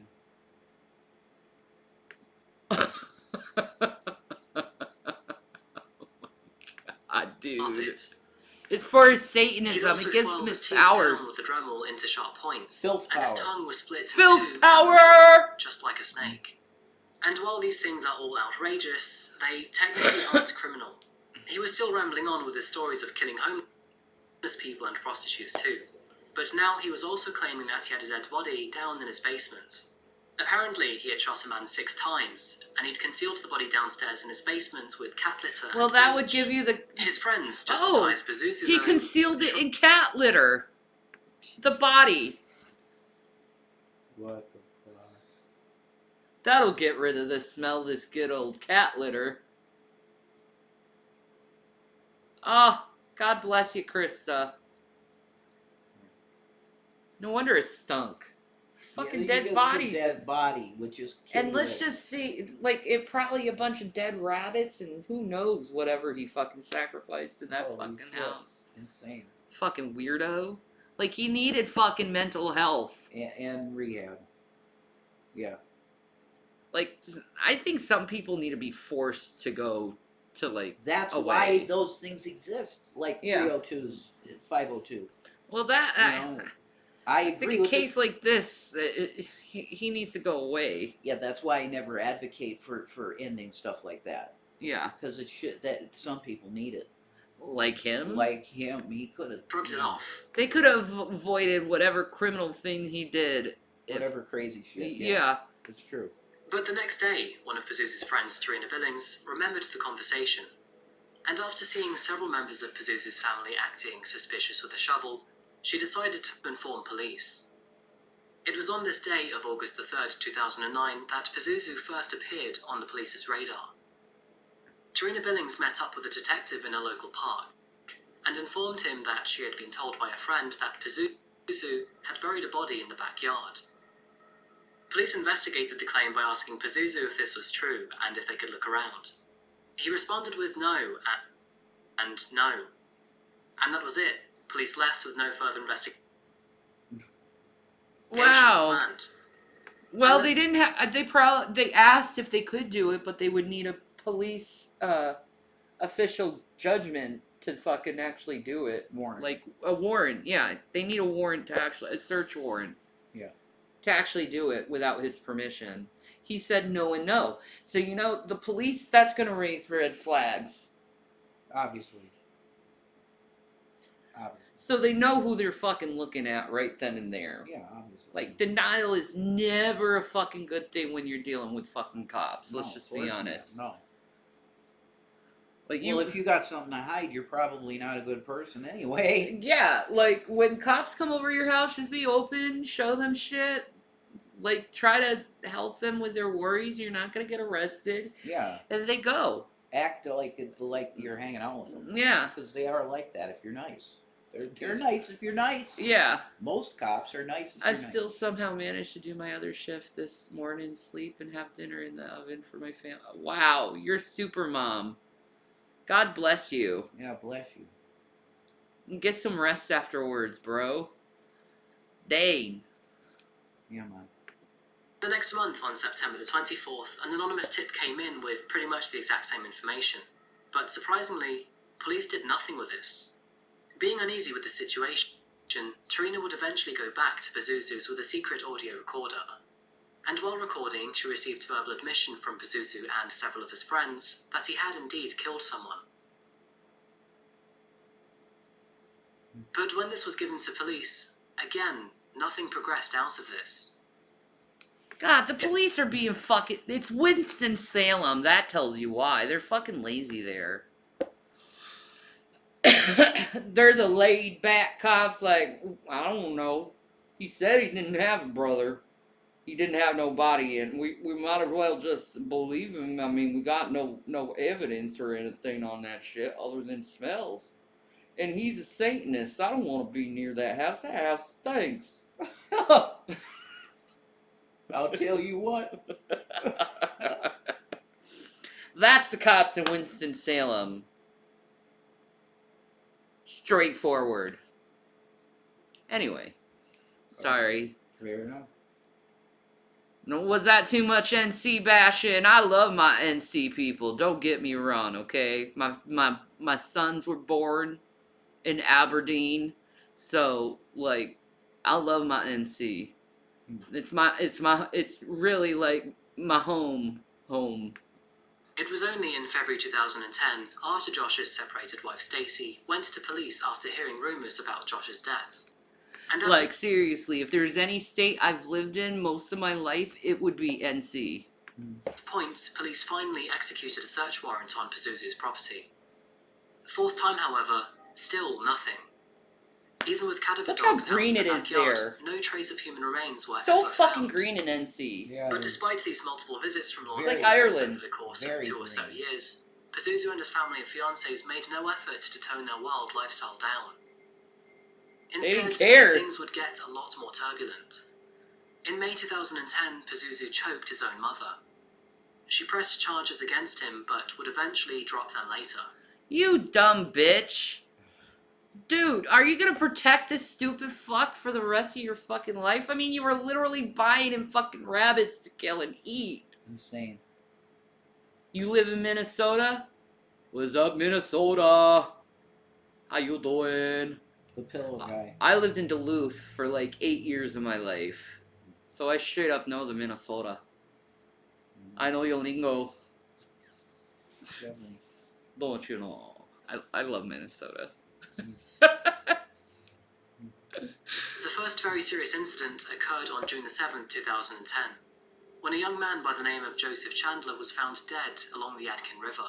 Bro, he's He was shot in the racist. back of the head, and police would eventually link his death to Nicholas Rizzi, one of Pazuzu's friends. Pazuzu allegedly had nothing to do with this, but he would try to cover Rizzi on this one. Ultimately, this case would end on a 13-month charge of involuntary manslaughter for Rizzi. For Pazuzu, he would only be charged with accessory to murder, with 5 years probation at home. And later on, in 2011, it would be Amber that would assault Cynthia this time. Nice. However, Amber would never be charged or convicted for her actions. And Cynthia failed to pursue prosecution for any further assaults either, stating that she was fearful of her son and his religious practices. But finally, in 2014, after all the crazy twists and turns to the story, luck ran out for Pazuzu. It was late one night in October at one of his house parties that Pazuzu asked one of his oldest friends, Matt Flowers, to help him murder someone at a party. Jesus. Matt hesitantly declined the offer. And Hesitantly declined. Hesitantly, hey man, you want to kill someone? Be really fucking cool. You know, dude, like, maybe next week. All No, right? Not this week. No, man. We could get excellent power. Definitely not this No, week. man, Nah, the power, man. Probably a bad idea. You'll be in Duluth this weekend. Woo woo! Ooh. Oi! Love me Duluth. Anyway. Discreetly told the target to get the hell out of there. And then Matt went to police the very next day, loading them with his concerns and details. Matt was actually a war veteran, and following his past authority, police seemed to actually respect and listen to the guy. It was from this new tip that police decided they would conduct a second search warrant of Pazuzu's property. And unlike the first time, this one would be different. So he asked a war vet to fucking kill someone? What the fuck, Pazuzu? Weird. Fucking dirty boy, Pazuzu. So weird. Dude is so messed up. He is a fucking freak, bro. Mental health and rehab. That's it. Like, that's no excuse for his fucking, like shit, man. No. It's no fucking excuse. Hi, Aria Madison. Hello.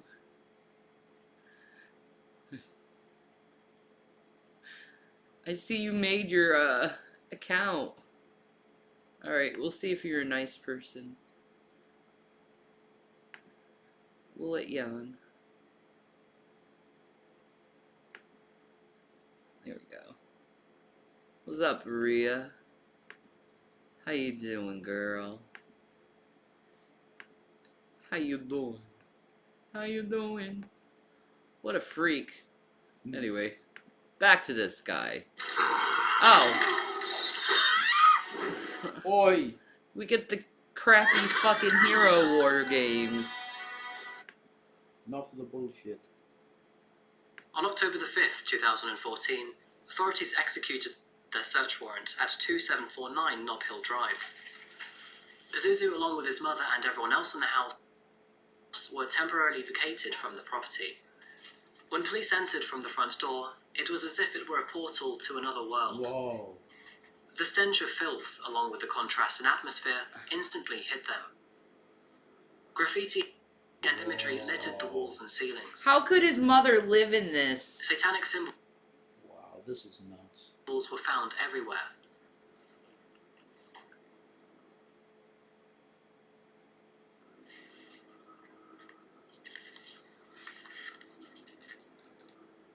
The house was infested with flies, dead and alive. And animal droppings, as well as human droppings, were found throughout the property. Over 15 cats, several dogs, multiple snakes, and other animals that Pazuzu would use to sacrifice all lived here. Oh, so he In sacrificed parts his animals of the like I house, said. it wasn't even possible to see the floor. Oh, Jesus. Feces was caked into the carpet, Feces? And where there wasn't Yeah, trash, it's caked into the mold carpet. Look at that. Oh my god, it looks like one of those houses that fall apart that people go into to look for ghosts. Kinda, yeah. That's insane. How do you sleep in that? Well, I don't really think you can much. I don't see how you could really do. It's like the dude was living in freaking hell. His home he made look like hell. Yeah, that's true. Lord of the Flies. Yeah, Melly, that's a good point. covered the walls and ceilings. Oh my god.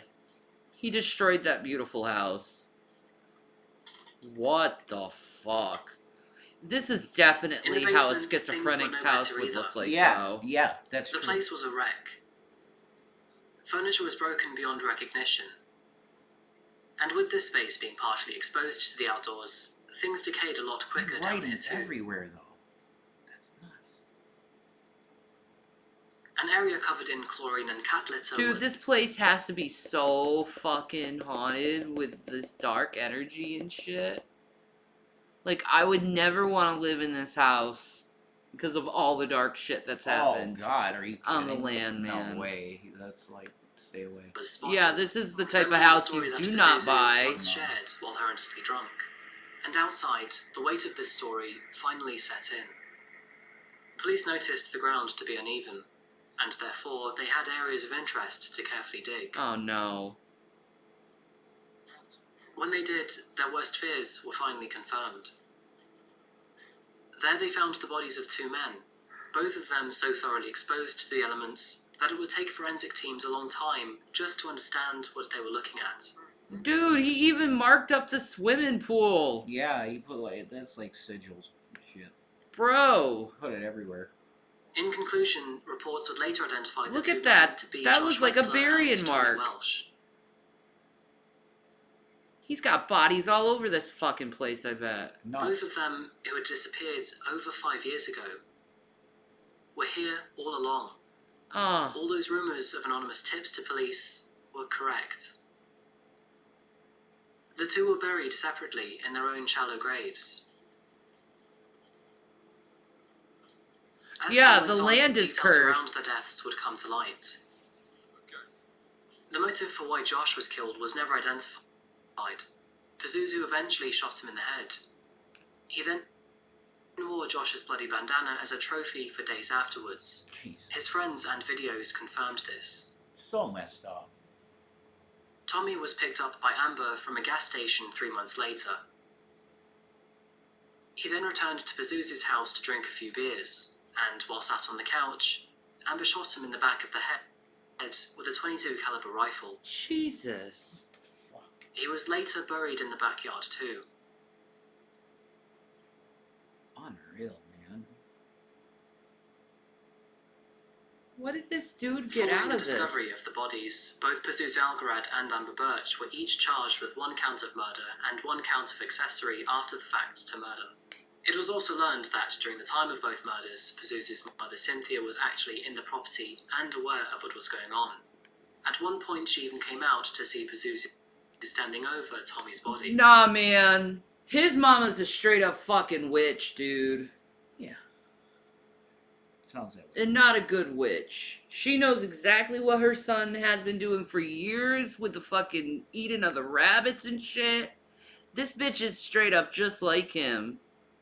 Maybe. Crazy.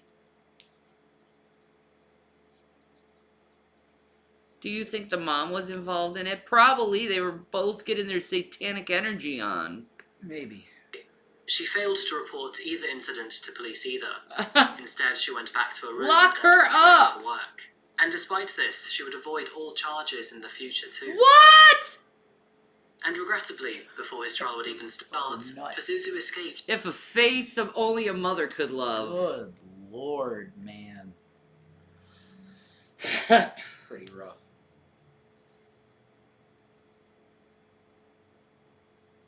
Pretty rough, man. That dude, man, he's had a time. Oy. He's like, yeah, man, I did it. He's probably high as fuck Like, even in this picture, it looks like he's high as shit. He's just gone, man. Gone. His unwanted time in the spotlight by ending his own life. On the 20th of October 2015, he was found dead in his cell with multiple wounds to his body. Really? This would leave Amber Birch to face the jury all on her own. And after being made aware of the seriousness to her situation... Someone fucking stabbed his ass? Apparently. Or he somehow did it to himself. I don't know. Whoa, that's interesting. The devil got him at the end. That's why you never play with a motherfucker. Yeah. He'll always get you at the end. You may think you're getting power. No, you're just going into delusion. And he'll get you at the end. Alright, what's up, woman?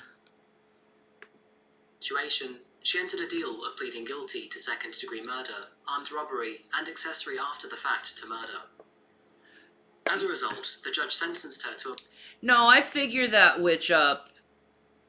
Like, that's some dark shit.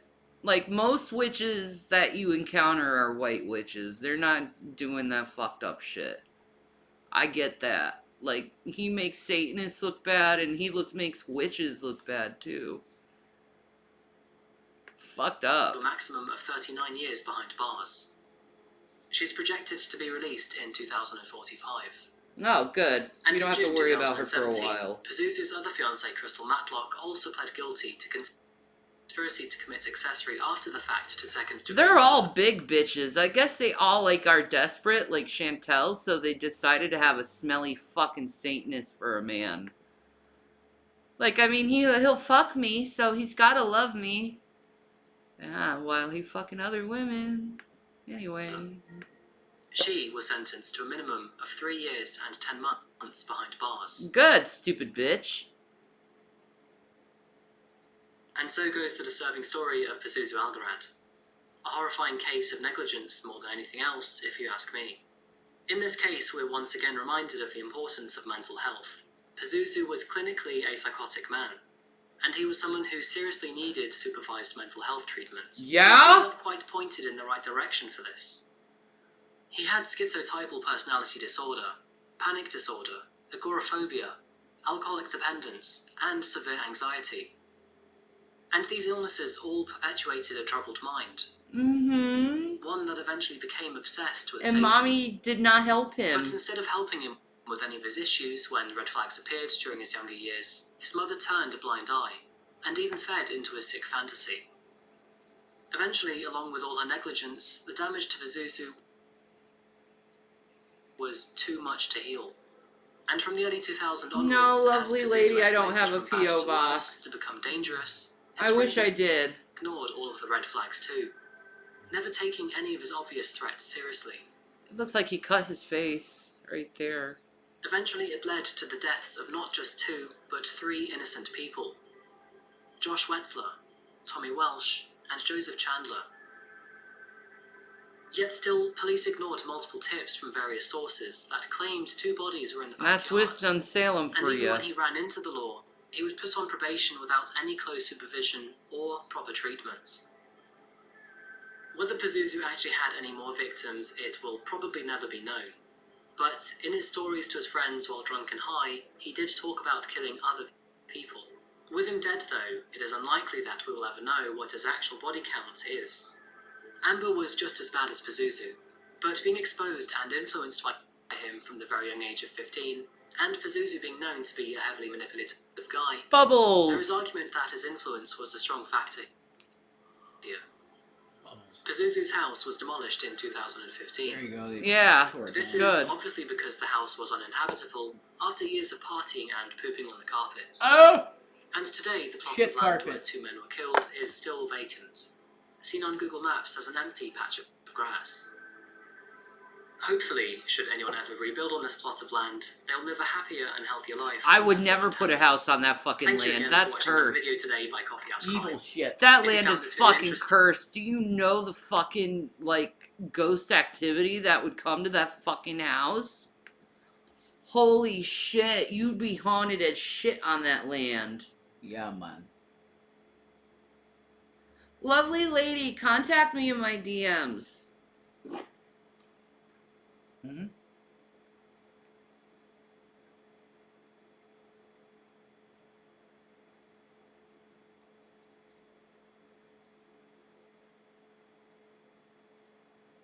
Oh no. How much do I have?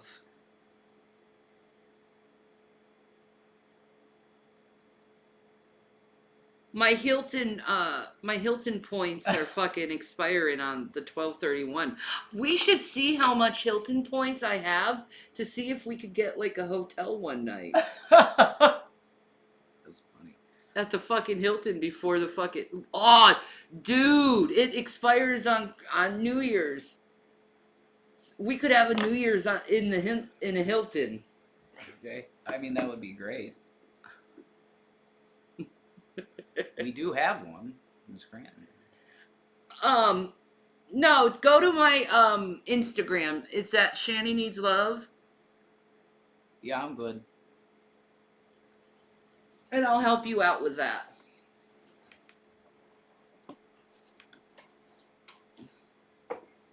Oh yeah. All right. It's good. Real good. The camera's too light. I need to go with default. And make it a little lighter because it really got dark there. Oh yeah. The lighting changed. Yeah, it did. God, I can't wait to get an O-ring. That's another thing I need to invest in. You want to get the heart ring? I do. Heart O-ring, which is cool. Look into Albert Fish. Okay.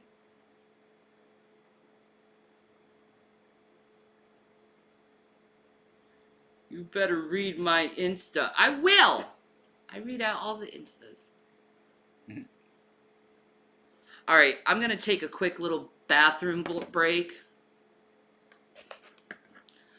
Here, look at my phone and see stuff. I got to go to the bathroom real quick. Ooh. Look in your phone and see stuff. Oh, hi. Ooh. Ooh. That's rude. I like you. I like you. I think you're really hot. Alright, let me see. Albert Fish, I'm pretty sure I've heard that name before. Bro.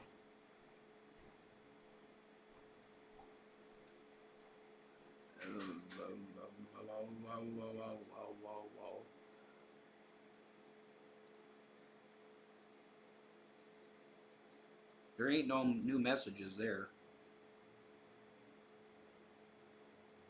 Yeah, Jules, put that Twitter up again. Accept the Twitter.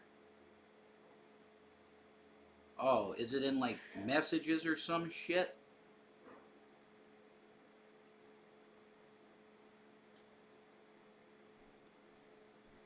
He pushed over 24 needles. He pushed into his groin.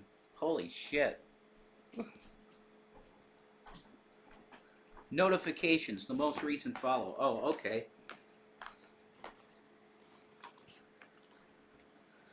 Notifications.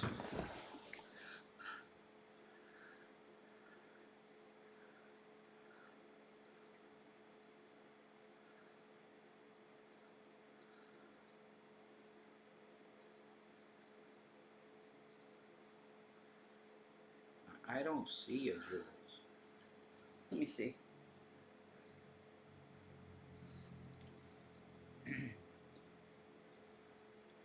I looked at it's the you are not in as a follow recently, Jules.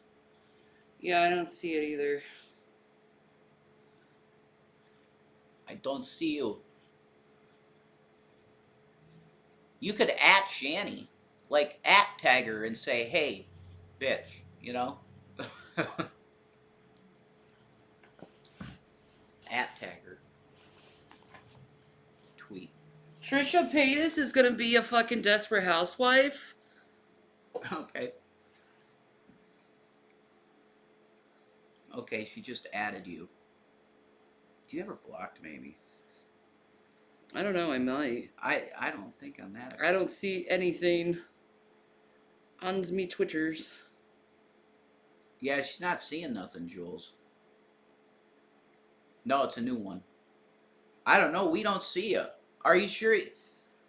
Your Twitter's at Shanny Needs Love, right?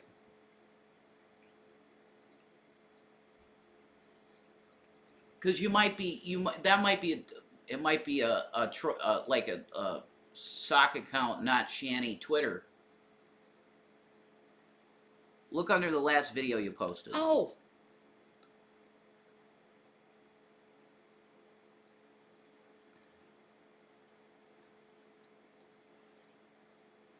We'll figure it out, Jules. Aww.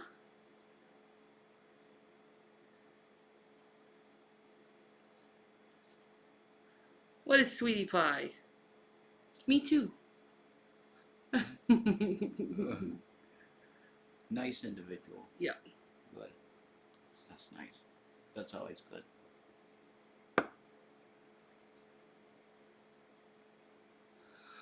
All right.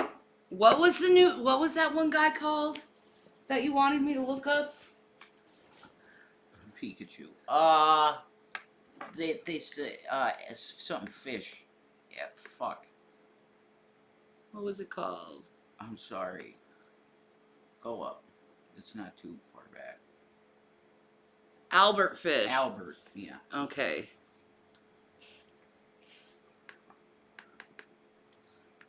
What a psycho name already. I know I've heard that guy's name before.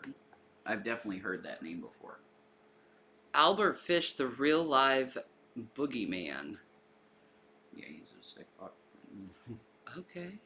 Okay. You always open it up with that. Dun, dun, dun, dun, dun, dun. Yeah, it looks like a very old case. Yeah. He wrote a letter to the victim's mother. Luckily, she was illiterate. Oh, okay.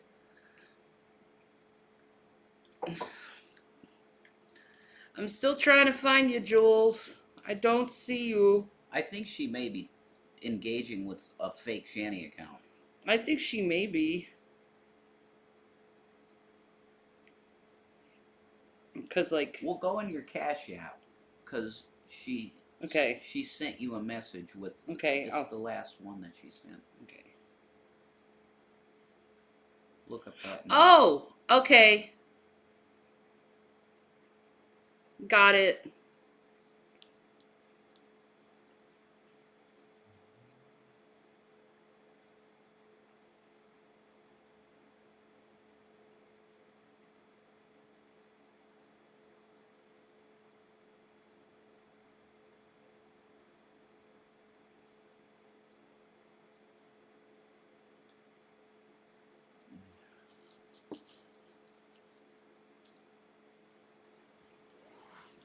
It's 3 H's. My bubby.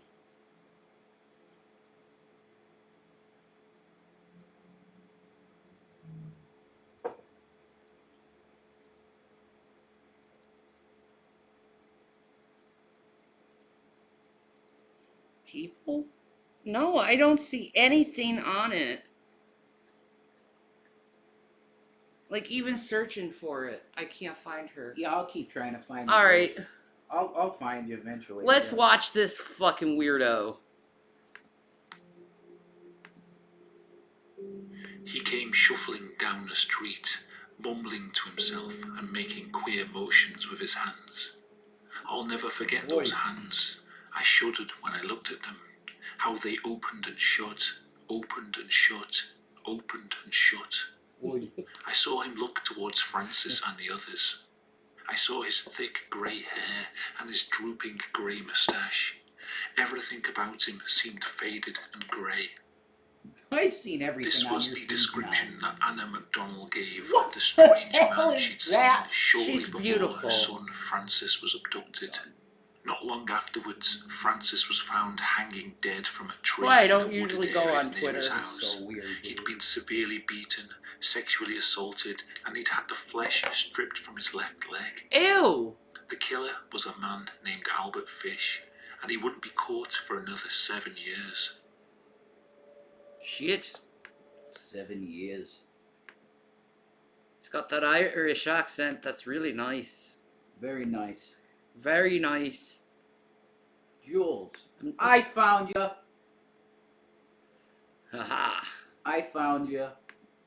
Anna MacDonald's eerie description earned him the nickname the Bowser Grey is Man, a hoe. but he was also known by other monikers: the Brooklyn Vampire, the Bowser Werewolf is a of hoe. Wisteria, the Moon Maniac, and the Boogeyman. The bogeyman. To understand Albert Fish properly, He's the bogeyman. Tommy, now stop it. I'm gonna have to send you to bed. No, he's the bogeyman. It's the boogeyman. Stop it. He's gonna come, he's gonna get us. He's gonna go and throw a bogey on me. you've got to look at his childhood. He poses an interesting problem for psychologists. As you'll see in this video, Albert was clearly deranged, but how much of his madness was inherited and how much was the result of his childhood mistreatment? It's the classic nature versus nurture conundrum. Conundrum. Born on May the 19th, 1870, to a mother who seems to have had some form of schizophrenia. She had a history of hearing voices and seeing things that weren't there. And Like, do people from the UK and Ireland make fun of the Americans and their accents and how they say shit too? I don't see us making fun of her. Not making fun of, but like imitating. Yeah, they like do. garage. They do. Go to the garage. Most people are like, "What? That fucking American? You say garage?" They're like, "What the fuck? Aluminium. Are you talking about? Aluminium? What the fuck is aluminium? Are we talking about trailers? Hey, watermelon. Oh, hi, baby. Aluminium, man. We gotta do that aluminium type of fucking shit, yo. it appears that Please mental tell me illness you make fun of American accents. Nope. Oh, man! You don't try to imitate us Americans? Is it just an American thing where we like accents or something? Well, I've heard a few British actors do that. Do an American accent. What about in Germany? Do they do it in Germany? I don't know about that. Look at me, I'm American. I'm a policeman of the world. Holy shit. I want to hear other countries just rag on Americans. See what they actually have to say. They're too busy making fun of our healthcare. Yeah, that's probably accurate. Oh, our healthcare is so fucking barbaric at this point. Real bad. Real bad.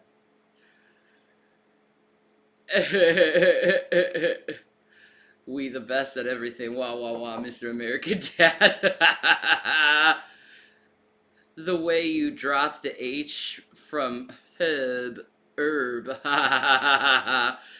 Yeah, we do say herb. Herbs. Yeah, we don't say herbs. Hebs. They say herbs. We say herbs. Yeah, I know. Americans are weird. We like change the language almost. Well, it's American English. Whatever. You're welcome, Jules. ran in that side of the family. 7 of Albert's side of the relatives family. had some sort of madness. Obviously, back then, psychology isn't what it is today. Madness. Most of them were diagnosed with some sort of mania. Well, Exactly she how looks this like she mania had- manifested itself isn't clear, but 2 of them died in lunatic asylums, so it must have been pretty severe. Jesus. At the age of 5, Albert's father died, and with his mother unable to look after him, he was sent to St. John's Orphanage in Washington. And Okay, This is so his parents were insane, so it would not, like... It would make sense why he would be insane, too. Huh? Hence why they said nurture versus nature. Huh? Is it your genes or is it your environment? Which one is it? I say both. Yeah, it is obviously both. I say both genes and environment are the cause people turn out like this.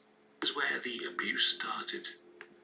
The staff at the orphanage would badly mistreat the children in their care. One of the things they would do was strip one of the boys naked, then severely whip him in front of the other boys. This served not only as What the fuck? Weird. That's child abuse Without in a doubt. such a like horrible way. Sexual abuse.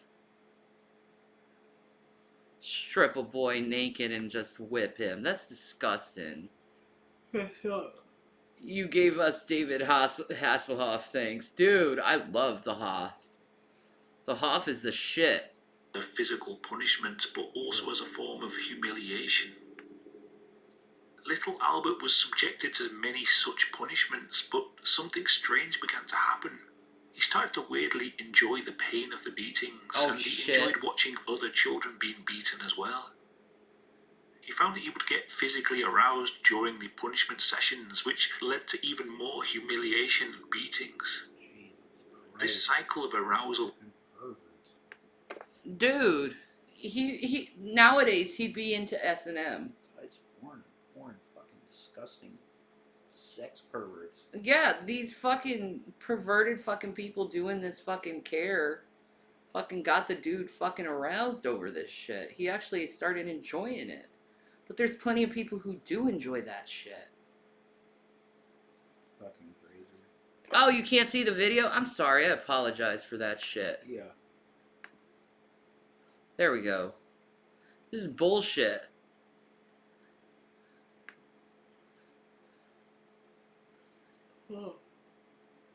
Nah, I'm probably gonna be going after this one thing that's done, because I need to get something done. And punishment left deep psychological scars, instilling within him both sadistic and masochistic desires. As Albert would later say, that place ruined my mind. Yeah, I think so. This combination of hereditary schizophrenia and severe childhood trauma was a toxic mix. As he reached sexual maturity, Schizophrenia and borderline personality disorder, that's a horrible mix. Oh my there God. are people I've seen suffer from that before, and it's just suffering on that person. Just let that person just live their life the way they need to live their life. You know, make sure they're in a safe environment and shit. Make sure they have plenty of fucking plushies and stuff that makes them feel comfortable and shit. Like, just... Yeah. That's... It's a horrible, horrible thing for his mind, man. Yeah, I put in 6 hours and 53 minutes for today. Well, right now, almost 7 hours. it manifested itself in strange perversions. Not only did he have a strong desire to experience pain and to inflict pain upon others, but also to eat bodily waste. What? Another thing he developed was an unhealthy interest in children. Oh, God. Fucking hell, man. They turned him into a freaking... Yeah. And he liked eating fucking poo? Human waste. Yeah, waste. Oh, that poor man. The fuck? That's horrible. Some severely dark shit. By the age of 20, he moved to New York City and became a prostitute. Between turning tricks, he would stalk the streets, looking for young boys who he would abduct and sexually assault. Oh my God. He targeted the very poorest neighborhoods, knowing that crimes perpetrated against those on the bottom Of course, it's always the poor people. rung of society was less likely to be investigated, and so he was able to get away with it for decades. Exactly how far his sadomasochistic fantasies went at this point is unclear. It's not known when he started mutilating or killing his victims, but the seeds were definitely being sown at this time in his life. In a letter written by Albert, he tells a story about a friend who visited Hong Kong in 1894 during a great famine. The situation there, he says, was so bad that dead children were being cut up for meat, and his friend, being ever curious, had... What? What the fuck? They put the dead children up to be eaten Yeah, in China? this is like beyond anything I've ever heard, man. What the fuck? Crazy shit. This is so fucking beyond disturbing at this point. This is next level. Whoever suggested this guy. Holy shit. What is wrong with like man, this man, he needed help. Like the other dude, man. It's always schizophrenia that's like the worst. It can go to the worst place, yeah. Yeah. Damn. That's messed up. actually tried some.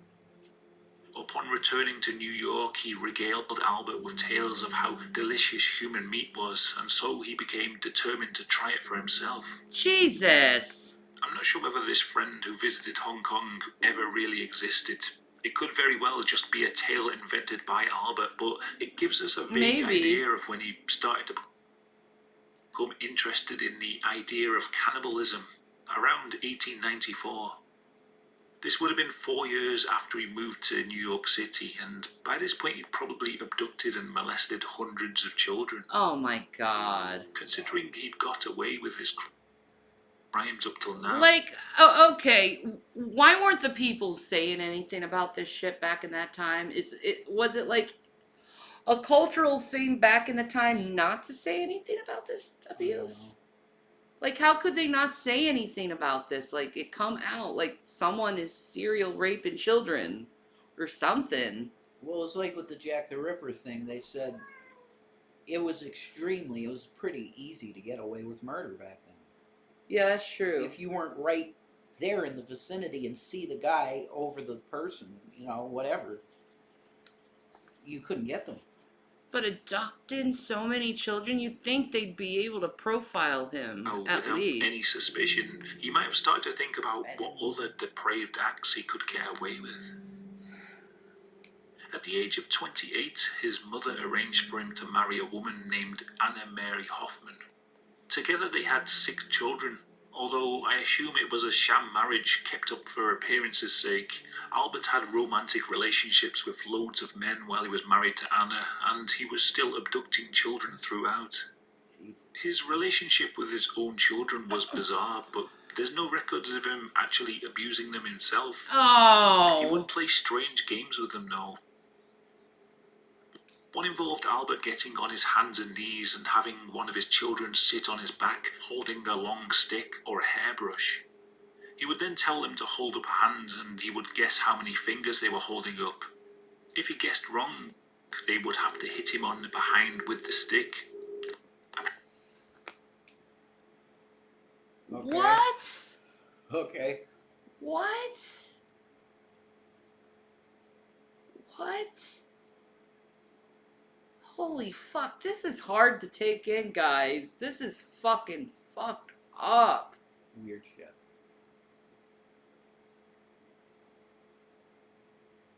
Oh. Ah. I can't believe people like this exist. I know, it always shocks me too.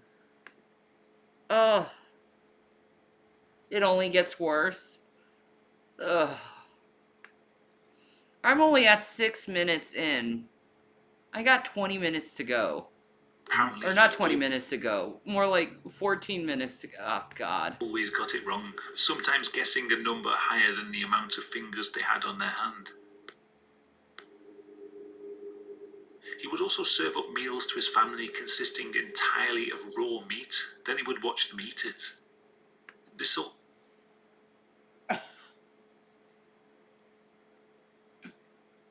Oh my god. No. No. Just no. This is next level shit. No. In the realm of the bizarre. No. This dude needs medication. It all seems part of his desire to consume human meat. Sometime in the early 1900s, he developed a new interest. He visited a waxworks museum with one of his boyfriends, and there they saw an exhibit about tribal genital modification. Oh He no. was particularly interested in a display of penis. Oh no. Genital modification, huh? Alright. Oh no.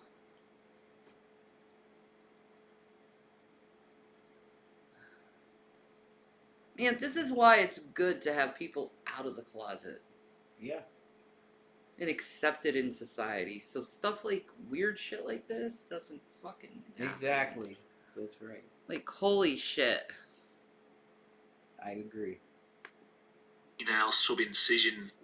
This is the act of splitting open the penis by cutting along it lengthways. Some tribespeople do it with sharpened rocks and no anesthetic. No! Fuck that.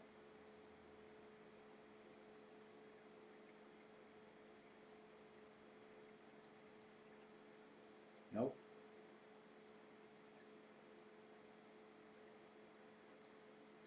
All the men's penises just retracted into their body. Pretty much, yeah. No. No. Nope. No. No. No. No. No. No. He didn't. He didn't. Did he? Did he? No. No. Really don't recommend looking up pictures of it. No, I don't either. Thanks. Albert Fish got really excited by this exhibit, and he became obsessed with the thought of genital mutilation. Oh my god. In 1910, he finally got to indulge his new fetish. He'd met a man named Thomas Kedden, and the two entered into a Man, he would have fucking loved the internet. Yeah. Definitely. Like the BME Pain Olympics, that would have been his favorite fucking thing in the entire world. Yeah. Like, holy crap, dude. What the hell is... Like, holy shit.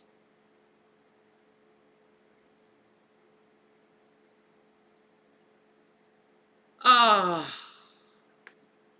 masochistic relationship. It's not really clear how much of this relationship was consensual. In later confessions, Fish admits that Kedden was in some way mentally deficient and easily manipulated into performing bizarre sex acts. One day he took Kedden to an old farmhouse and subjected him to 2 weeks of extreme torture. Albert's account of this torture is way too long and graphic to describe here, but to give you an idea, he cut 3 switches from a blackberry bush and used the thorny branches to flay the skin from Kedden's buttocks. He starved him for days, then forced him to eat his own feces. He stuck an entire pack of needles into Kedden's genitals and buttocks and left them embedded in the skin overnight. He would also pour alcohol over his privates and set his flesh on fire. What the fuck? Whoa.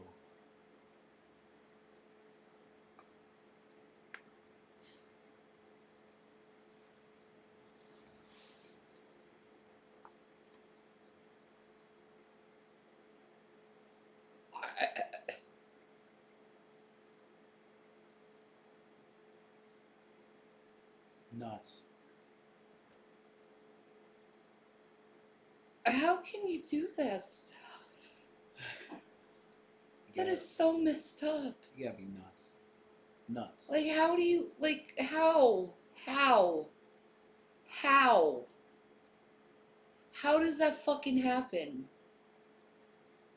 Why didn't the guy fight back? Probably had him tied up. Holy shit. Fuck. I don't know if I want to go further. How bad? It probably gets worse. Probably. Take this dude out, dudes. final day, he took out a butcher's knife, got Kedden aroused, and then sliced off half his penis. Stop it. Albert would... Insane, dude. You're getting tortured and you get aroused by the dude? Right. Like, no. Some kinky people I can't out get there, through man. this. Kinky people, dude. Very kinky. And it goes with violence. Some people are really kinked out by violent shit. Everyone wants me to watch these things, see my reaction. Man, it's just gonna get sicker and sicker from here, huh? Yeah. Holy fuck. People are deranged. Kelly Ronahan, we could do that like tomorrow. Yeah. We'll do her tomorrow. People are fucking deranged, boo. This is really fun and awesome to do with you, though. I love this. Thank you. It's fun. I love you. I love you. Oh. My Eskimo girls. You're too cute. That's it. I'll look it up. Later recall, I'll never forget his scream or that look he gave me. His intention was to murder Kedden, butcher his corpse and take the meat home to eat in private, but it was such a hot day that he was afraid the flesh would spoil and draw people's attention. Oh my god. Instead, he poured peroxide on Kedden's wounds, gave him $10, kissed him on the cheek and left. Here, baby. Here's some peroxide on your fucking dick. Here's the $10, bitch. Holy shit. That's really, really, really rough. I chopped off half your dick. There you go. Here's $10, bitch. What the Holy hell? fuck! Oh my god! That was nuts. That's one of the nutsest things I think I ever heard.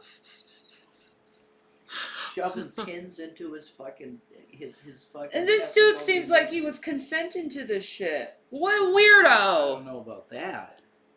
Here, Toots. Here's the $10. Your flesh will rot.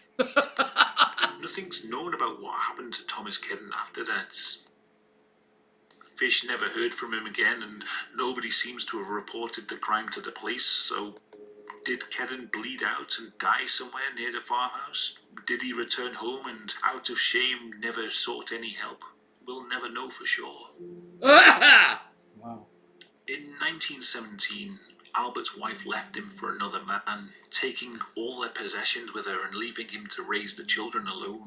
Man, she left him with the children? She didn't even take the children. She was like... The man move. She's like, fuck you, dude. You're too crazy for my ass. I don't want that offspring from you.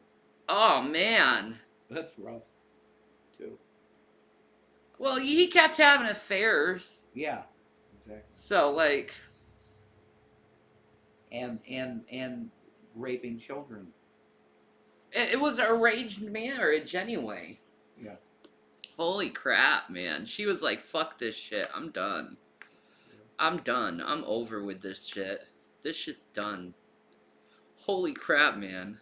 As if Albert wasn't twisted enough already, this appears to have triggered a further decline in his mental health. He began to have strange auditory hallucinations, hearing voices in his head commanding him to carry out bizarre acts. The voices he heard started to take on a religious tone. Oh, no, He it thought always he was goes receiving there. instructions from the 12 apostles of God. He would go outside and shake his fist at the sky, screaming, "I am Christ," over and over again. That's the spirit of Antichrist. He became obsessed with the idea of... That's when you go down the route of Lord Stephen Christ. Kinda. Or what's her name? I am God. Shirley MacLaine. Mm-hmm. That's some Shirley MacLaine shit. Yeah. No, that makes sense, lovely lady. of atoning for one's sins through pain, and Albert had a lot of sins to atone for. He started sticking needles under his fingernails and into his groin. What? Sometimes the needles he stuck into his groin went in so deep that he couldn't pull them out again, so he just left them in there. Oh! Years later, after Albert's arrest, they noticed that he couldn't sit down properly. He told them about his habit of sticking pins into his groin, but they didn't believe him, so they gave him an x-ray. Sure enough, embedded in his flesh and floating in his bladder, they found 27 separate needles. Holy shit. Bro. That's so crazy. Bro.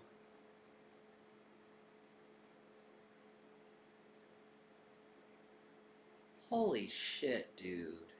That is madness. That is insanity. Like, dude.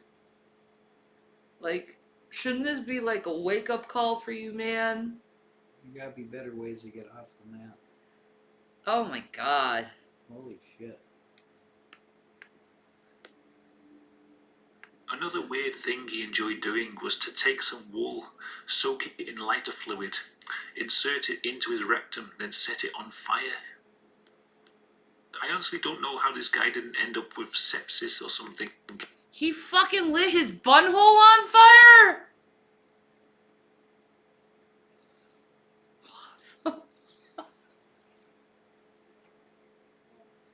Oh my god, dude.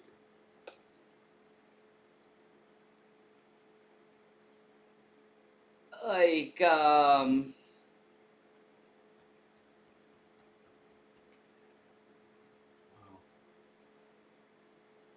what do you do with someone like that? You put them away with, you know, Like, padded room. they don't deserve prison because they're insane. Like, it's obvious. The dude's insane. Yeah, Red's cornhole. He definitely has a Red's cornhole. I'll say that. Embedding needles in his bladder and setting his anal canal on fire, his aftercare seemed to consist of rubbing peroxide and Vaseline on the wounds. I guess he just had a really good immune system or something. I guess so. This would also be a good time to introduce one of Albert's implements of hell, as he called them. This was a wooden paddle with nails driven through it. With this device, he would beat himself on the buttocks till blood ran down his legs.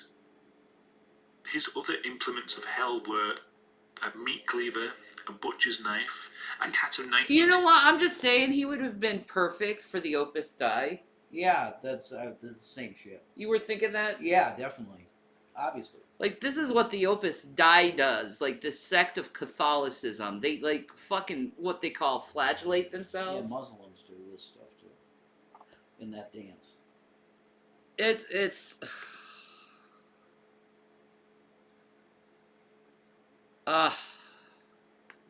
Tails that he made from a leather belt and a rusty handsaw. He carried these around with him, wrapped in a canvas sheet. Between 1917 and 1934, the depravity of his crimes increased in severity. What did He he do? continued to abduct children, but now he started torturing and murdering them, then cannibalizing the remains. Exactly how many victims there are is unknown. After his arrest, based on his remarks, the interrogator guessed that there was at least 100 victims, but Albert laughed at this figure, putting it closer to 400. Jesus! We'll never really know He if this laughed? figure is accurate. Forensics of the time wouldn't be able to link much back to him, and we know that serial killers often exaggerate the extent of their crimes after being arrested. The first known victim was 9-year-old Frances McDonald, who I covered at the start of this video. This happened in 1924. 3 years later, he claimed his next known victim, 4-year-old Billy Gaffney. On the 11th of February, Gaffney and his friend, 3-year-old Billy Beaton, were playing in the hallway of their apartment building. At some point, both boys disappeared, but later Billy Beaton was found hiding on the roof of the apartment. When asked what had happened to Gaffney, Beaton told the police the boogeyman had taken him. The boogeyman. Albert Fish took Billy Gaffney to an abandoned building and tied him up, then whipped him brutally with the cat of nine tails. Then, Why while the would boy you was do still that to alive, he that cut off his beautiful ears and baby? nose, sliced his mouth from ear to ear, then gouged out his eyes.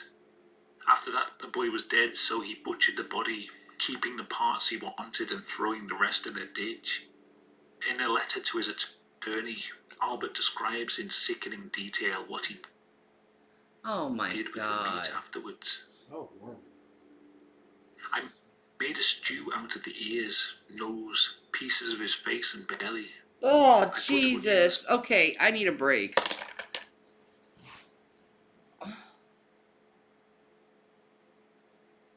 Yeah, this is absolutely horrific. This is like something you watch, like you hear about on The Walking Dead or something. Yeah, fiction. Like, yeah. To know that actual people have existed like this shit. It's so bad. This dude is completely fucking psychopathic in every fucking way. Mm-hmm. Holy shit. How is his children? How did they turn up is the real question. Mm. And who are they? Yeah. Carrots, turnips, celery, salt and pepper. It was good.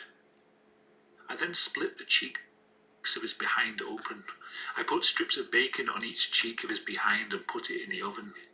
I then picked 4 onions, and when the meat had roasted for about a quarter of an hour, I poured about a pint of water over it for gravy and put in the onions. At frequent intervals, I basted his behind with a wooden spoon so the meat would be nice and juicy. In about 2 hours, it was nice and brown, cooked through. I never ate any roast turkey that tasted half as good as his sweet, fat little behind did. Ugh. Wow.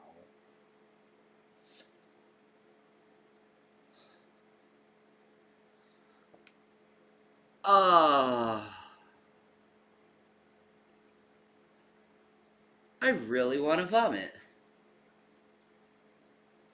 I really want to fucking vomit. I'm just shocked. Like, holy shit. This happened back in that time? I'm really shocked.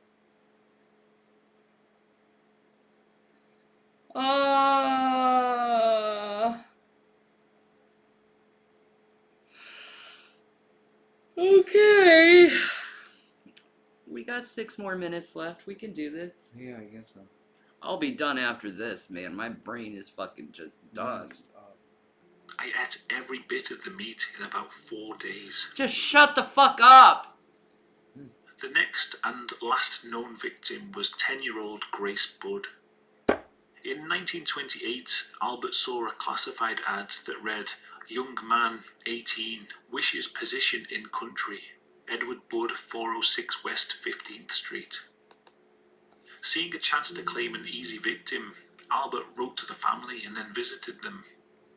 Introducing himself as Frank Howard, he said that he was a farmer that wanted to hire Edward to do some work for him. Oh His my real god. intention was to abduct Edward, torture and murder him. Albert quickly gained the trust of the family.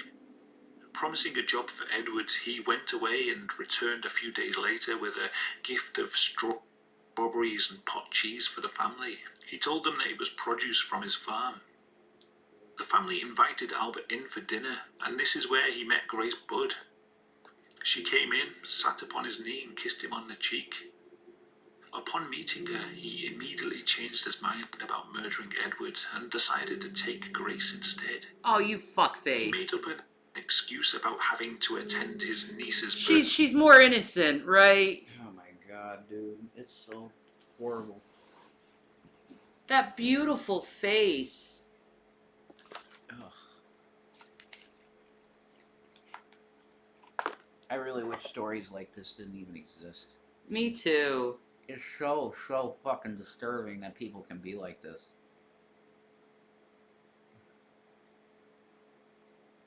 So bad. I've been in true crime most of my life too. birthday party and asked But if this Grace dude would like takes to the come with him. cake. The impoverished Budd family, eager to please Albert, agreed to let him take their daughter, and so they watched him lead her away down the street. This would be the last time that they ever saw her alive. Wow. He took Grace on a train, heading to an abandoned house in the countryside. When the train arrived at the station, Albert got off in a hurry, but Grace, being the kind and helpful soul that she was, spotted that he'd left a parcel behind on his seat and ran to retrieve it for him. This was the canvas sheet containing his implements of hell. Once they were at the abandoned house, Albert told Grace to wait outside for a few minutes, then come up to the bedroom. He went inside, laid out his implements on the bed, and stripped naked. When Grace came in, she screamed and tried to run away, but Albert was fast and he quickly overpowered her. Exactly what he did with Grace is not known. He confessed all to the police, but the details were considered too shocking to release to the public. All that's known for sure is that he strangled her to death, drained her blood into a paint can, and then butchered and ate her remains. Oh my god. When Grace didn't return home that night, her family alerted the police, but as Albert had given them a fake name and address, they were unable to identify him. 6 years after her disappearance, the Budd family received a strange letter. It was from Albert describing how he'd taken Grace from them, killed Oh her, my and cooked god, her what a body. sick fuck. He told them how delicious her meat had tasted. At first it was believed to be a hoax. Years before this, they'd received a hoax letter claiming that Grace was safe and well, but this time something seemed different. Details like mentioning the gift of strawberries and pot cheese, things that couldn't have been known by anyone except her abductor. Analysis of the handwriting compared to the one that Albert had sent when he first visited the family confirmed that it was indeed from the man who had taken Grace. On the envelope was a logo dick. representing the New York Private Chauffeurs Benevolent Association. This was the first real lead that the police had. It led them to a janitor working at the Chauffeurs Association, and he said that he'd taken some of the envelopes and left them at a room at a boarding house before he moved out. The next person to occupy this room was Albert Fish, and this is how police finally caught him. Upon his arrest, he confessed it all, sickening his interrogators with detailed accounts of his crimes. He's bragging about 10 it. days. He pleaded He's proud insanity, about it. They wouldn't tell telling the public courts what he how did to the voices in his They wouldn't tell the public. head had told him to kill. His defense pointed to the sheer depravity of his crimes as evidence of his mental instability. Well, yeah, it But is. no matter how crazy he actually was, it was clear that people wanted to see him fry. Yeah. Yeah. The He jury should found be. him sane and guilty, and he was sentenced to the electric chair. Good. He can In get out of Albert's his final fucking days, torture. He seemed quite excited about the prospect of his death. Wow. He told the prison guard, Not surprised. "What a thrill it will be if I have to die in the electric chair. It will be a supreme thrill, the only one I haven't tried."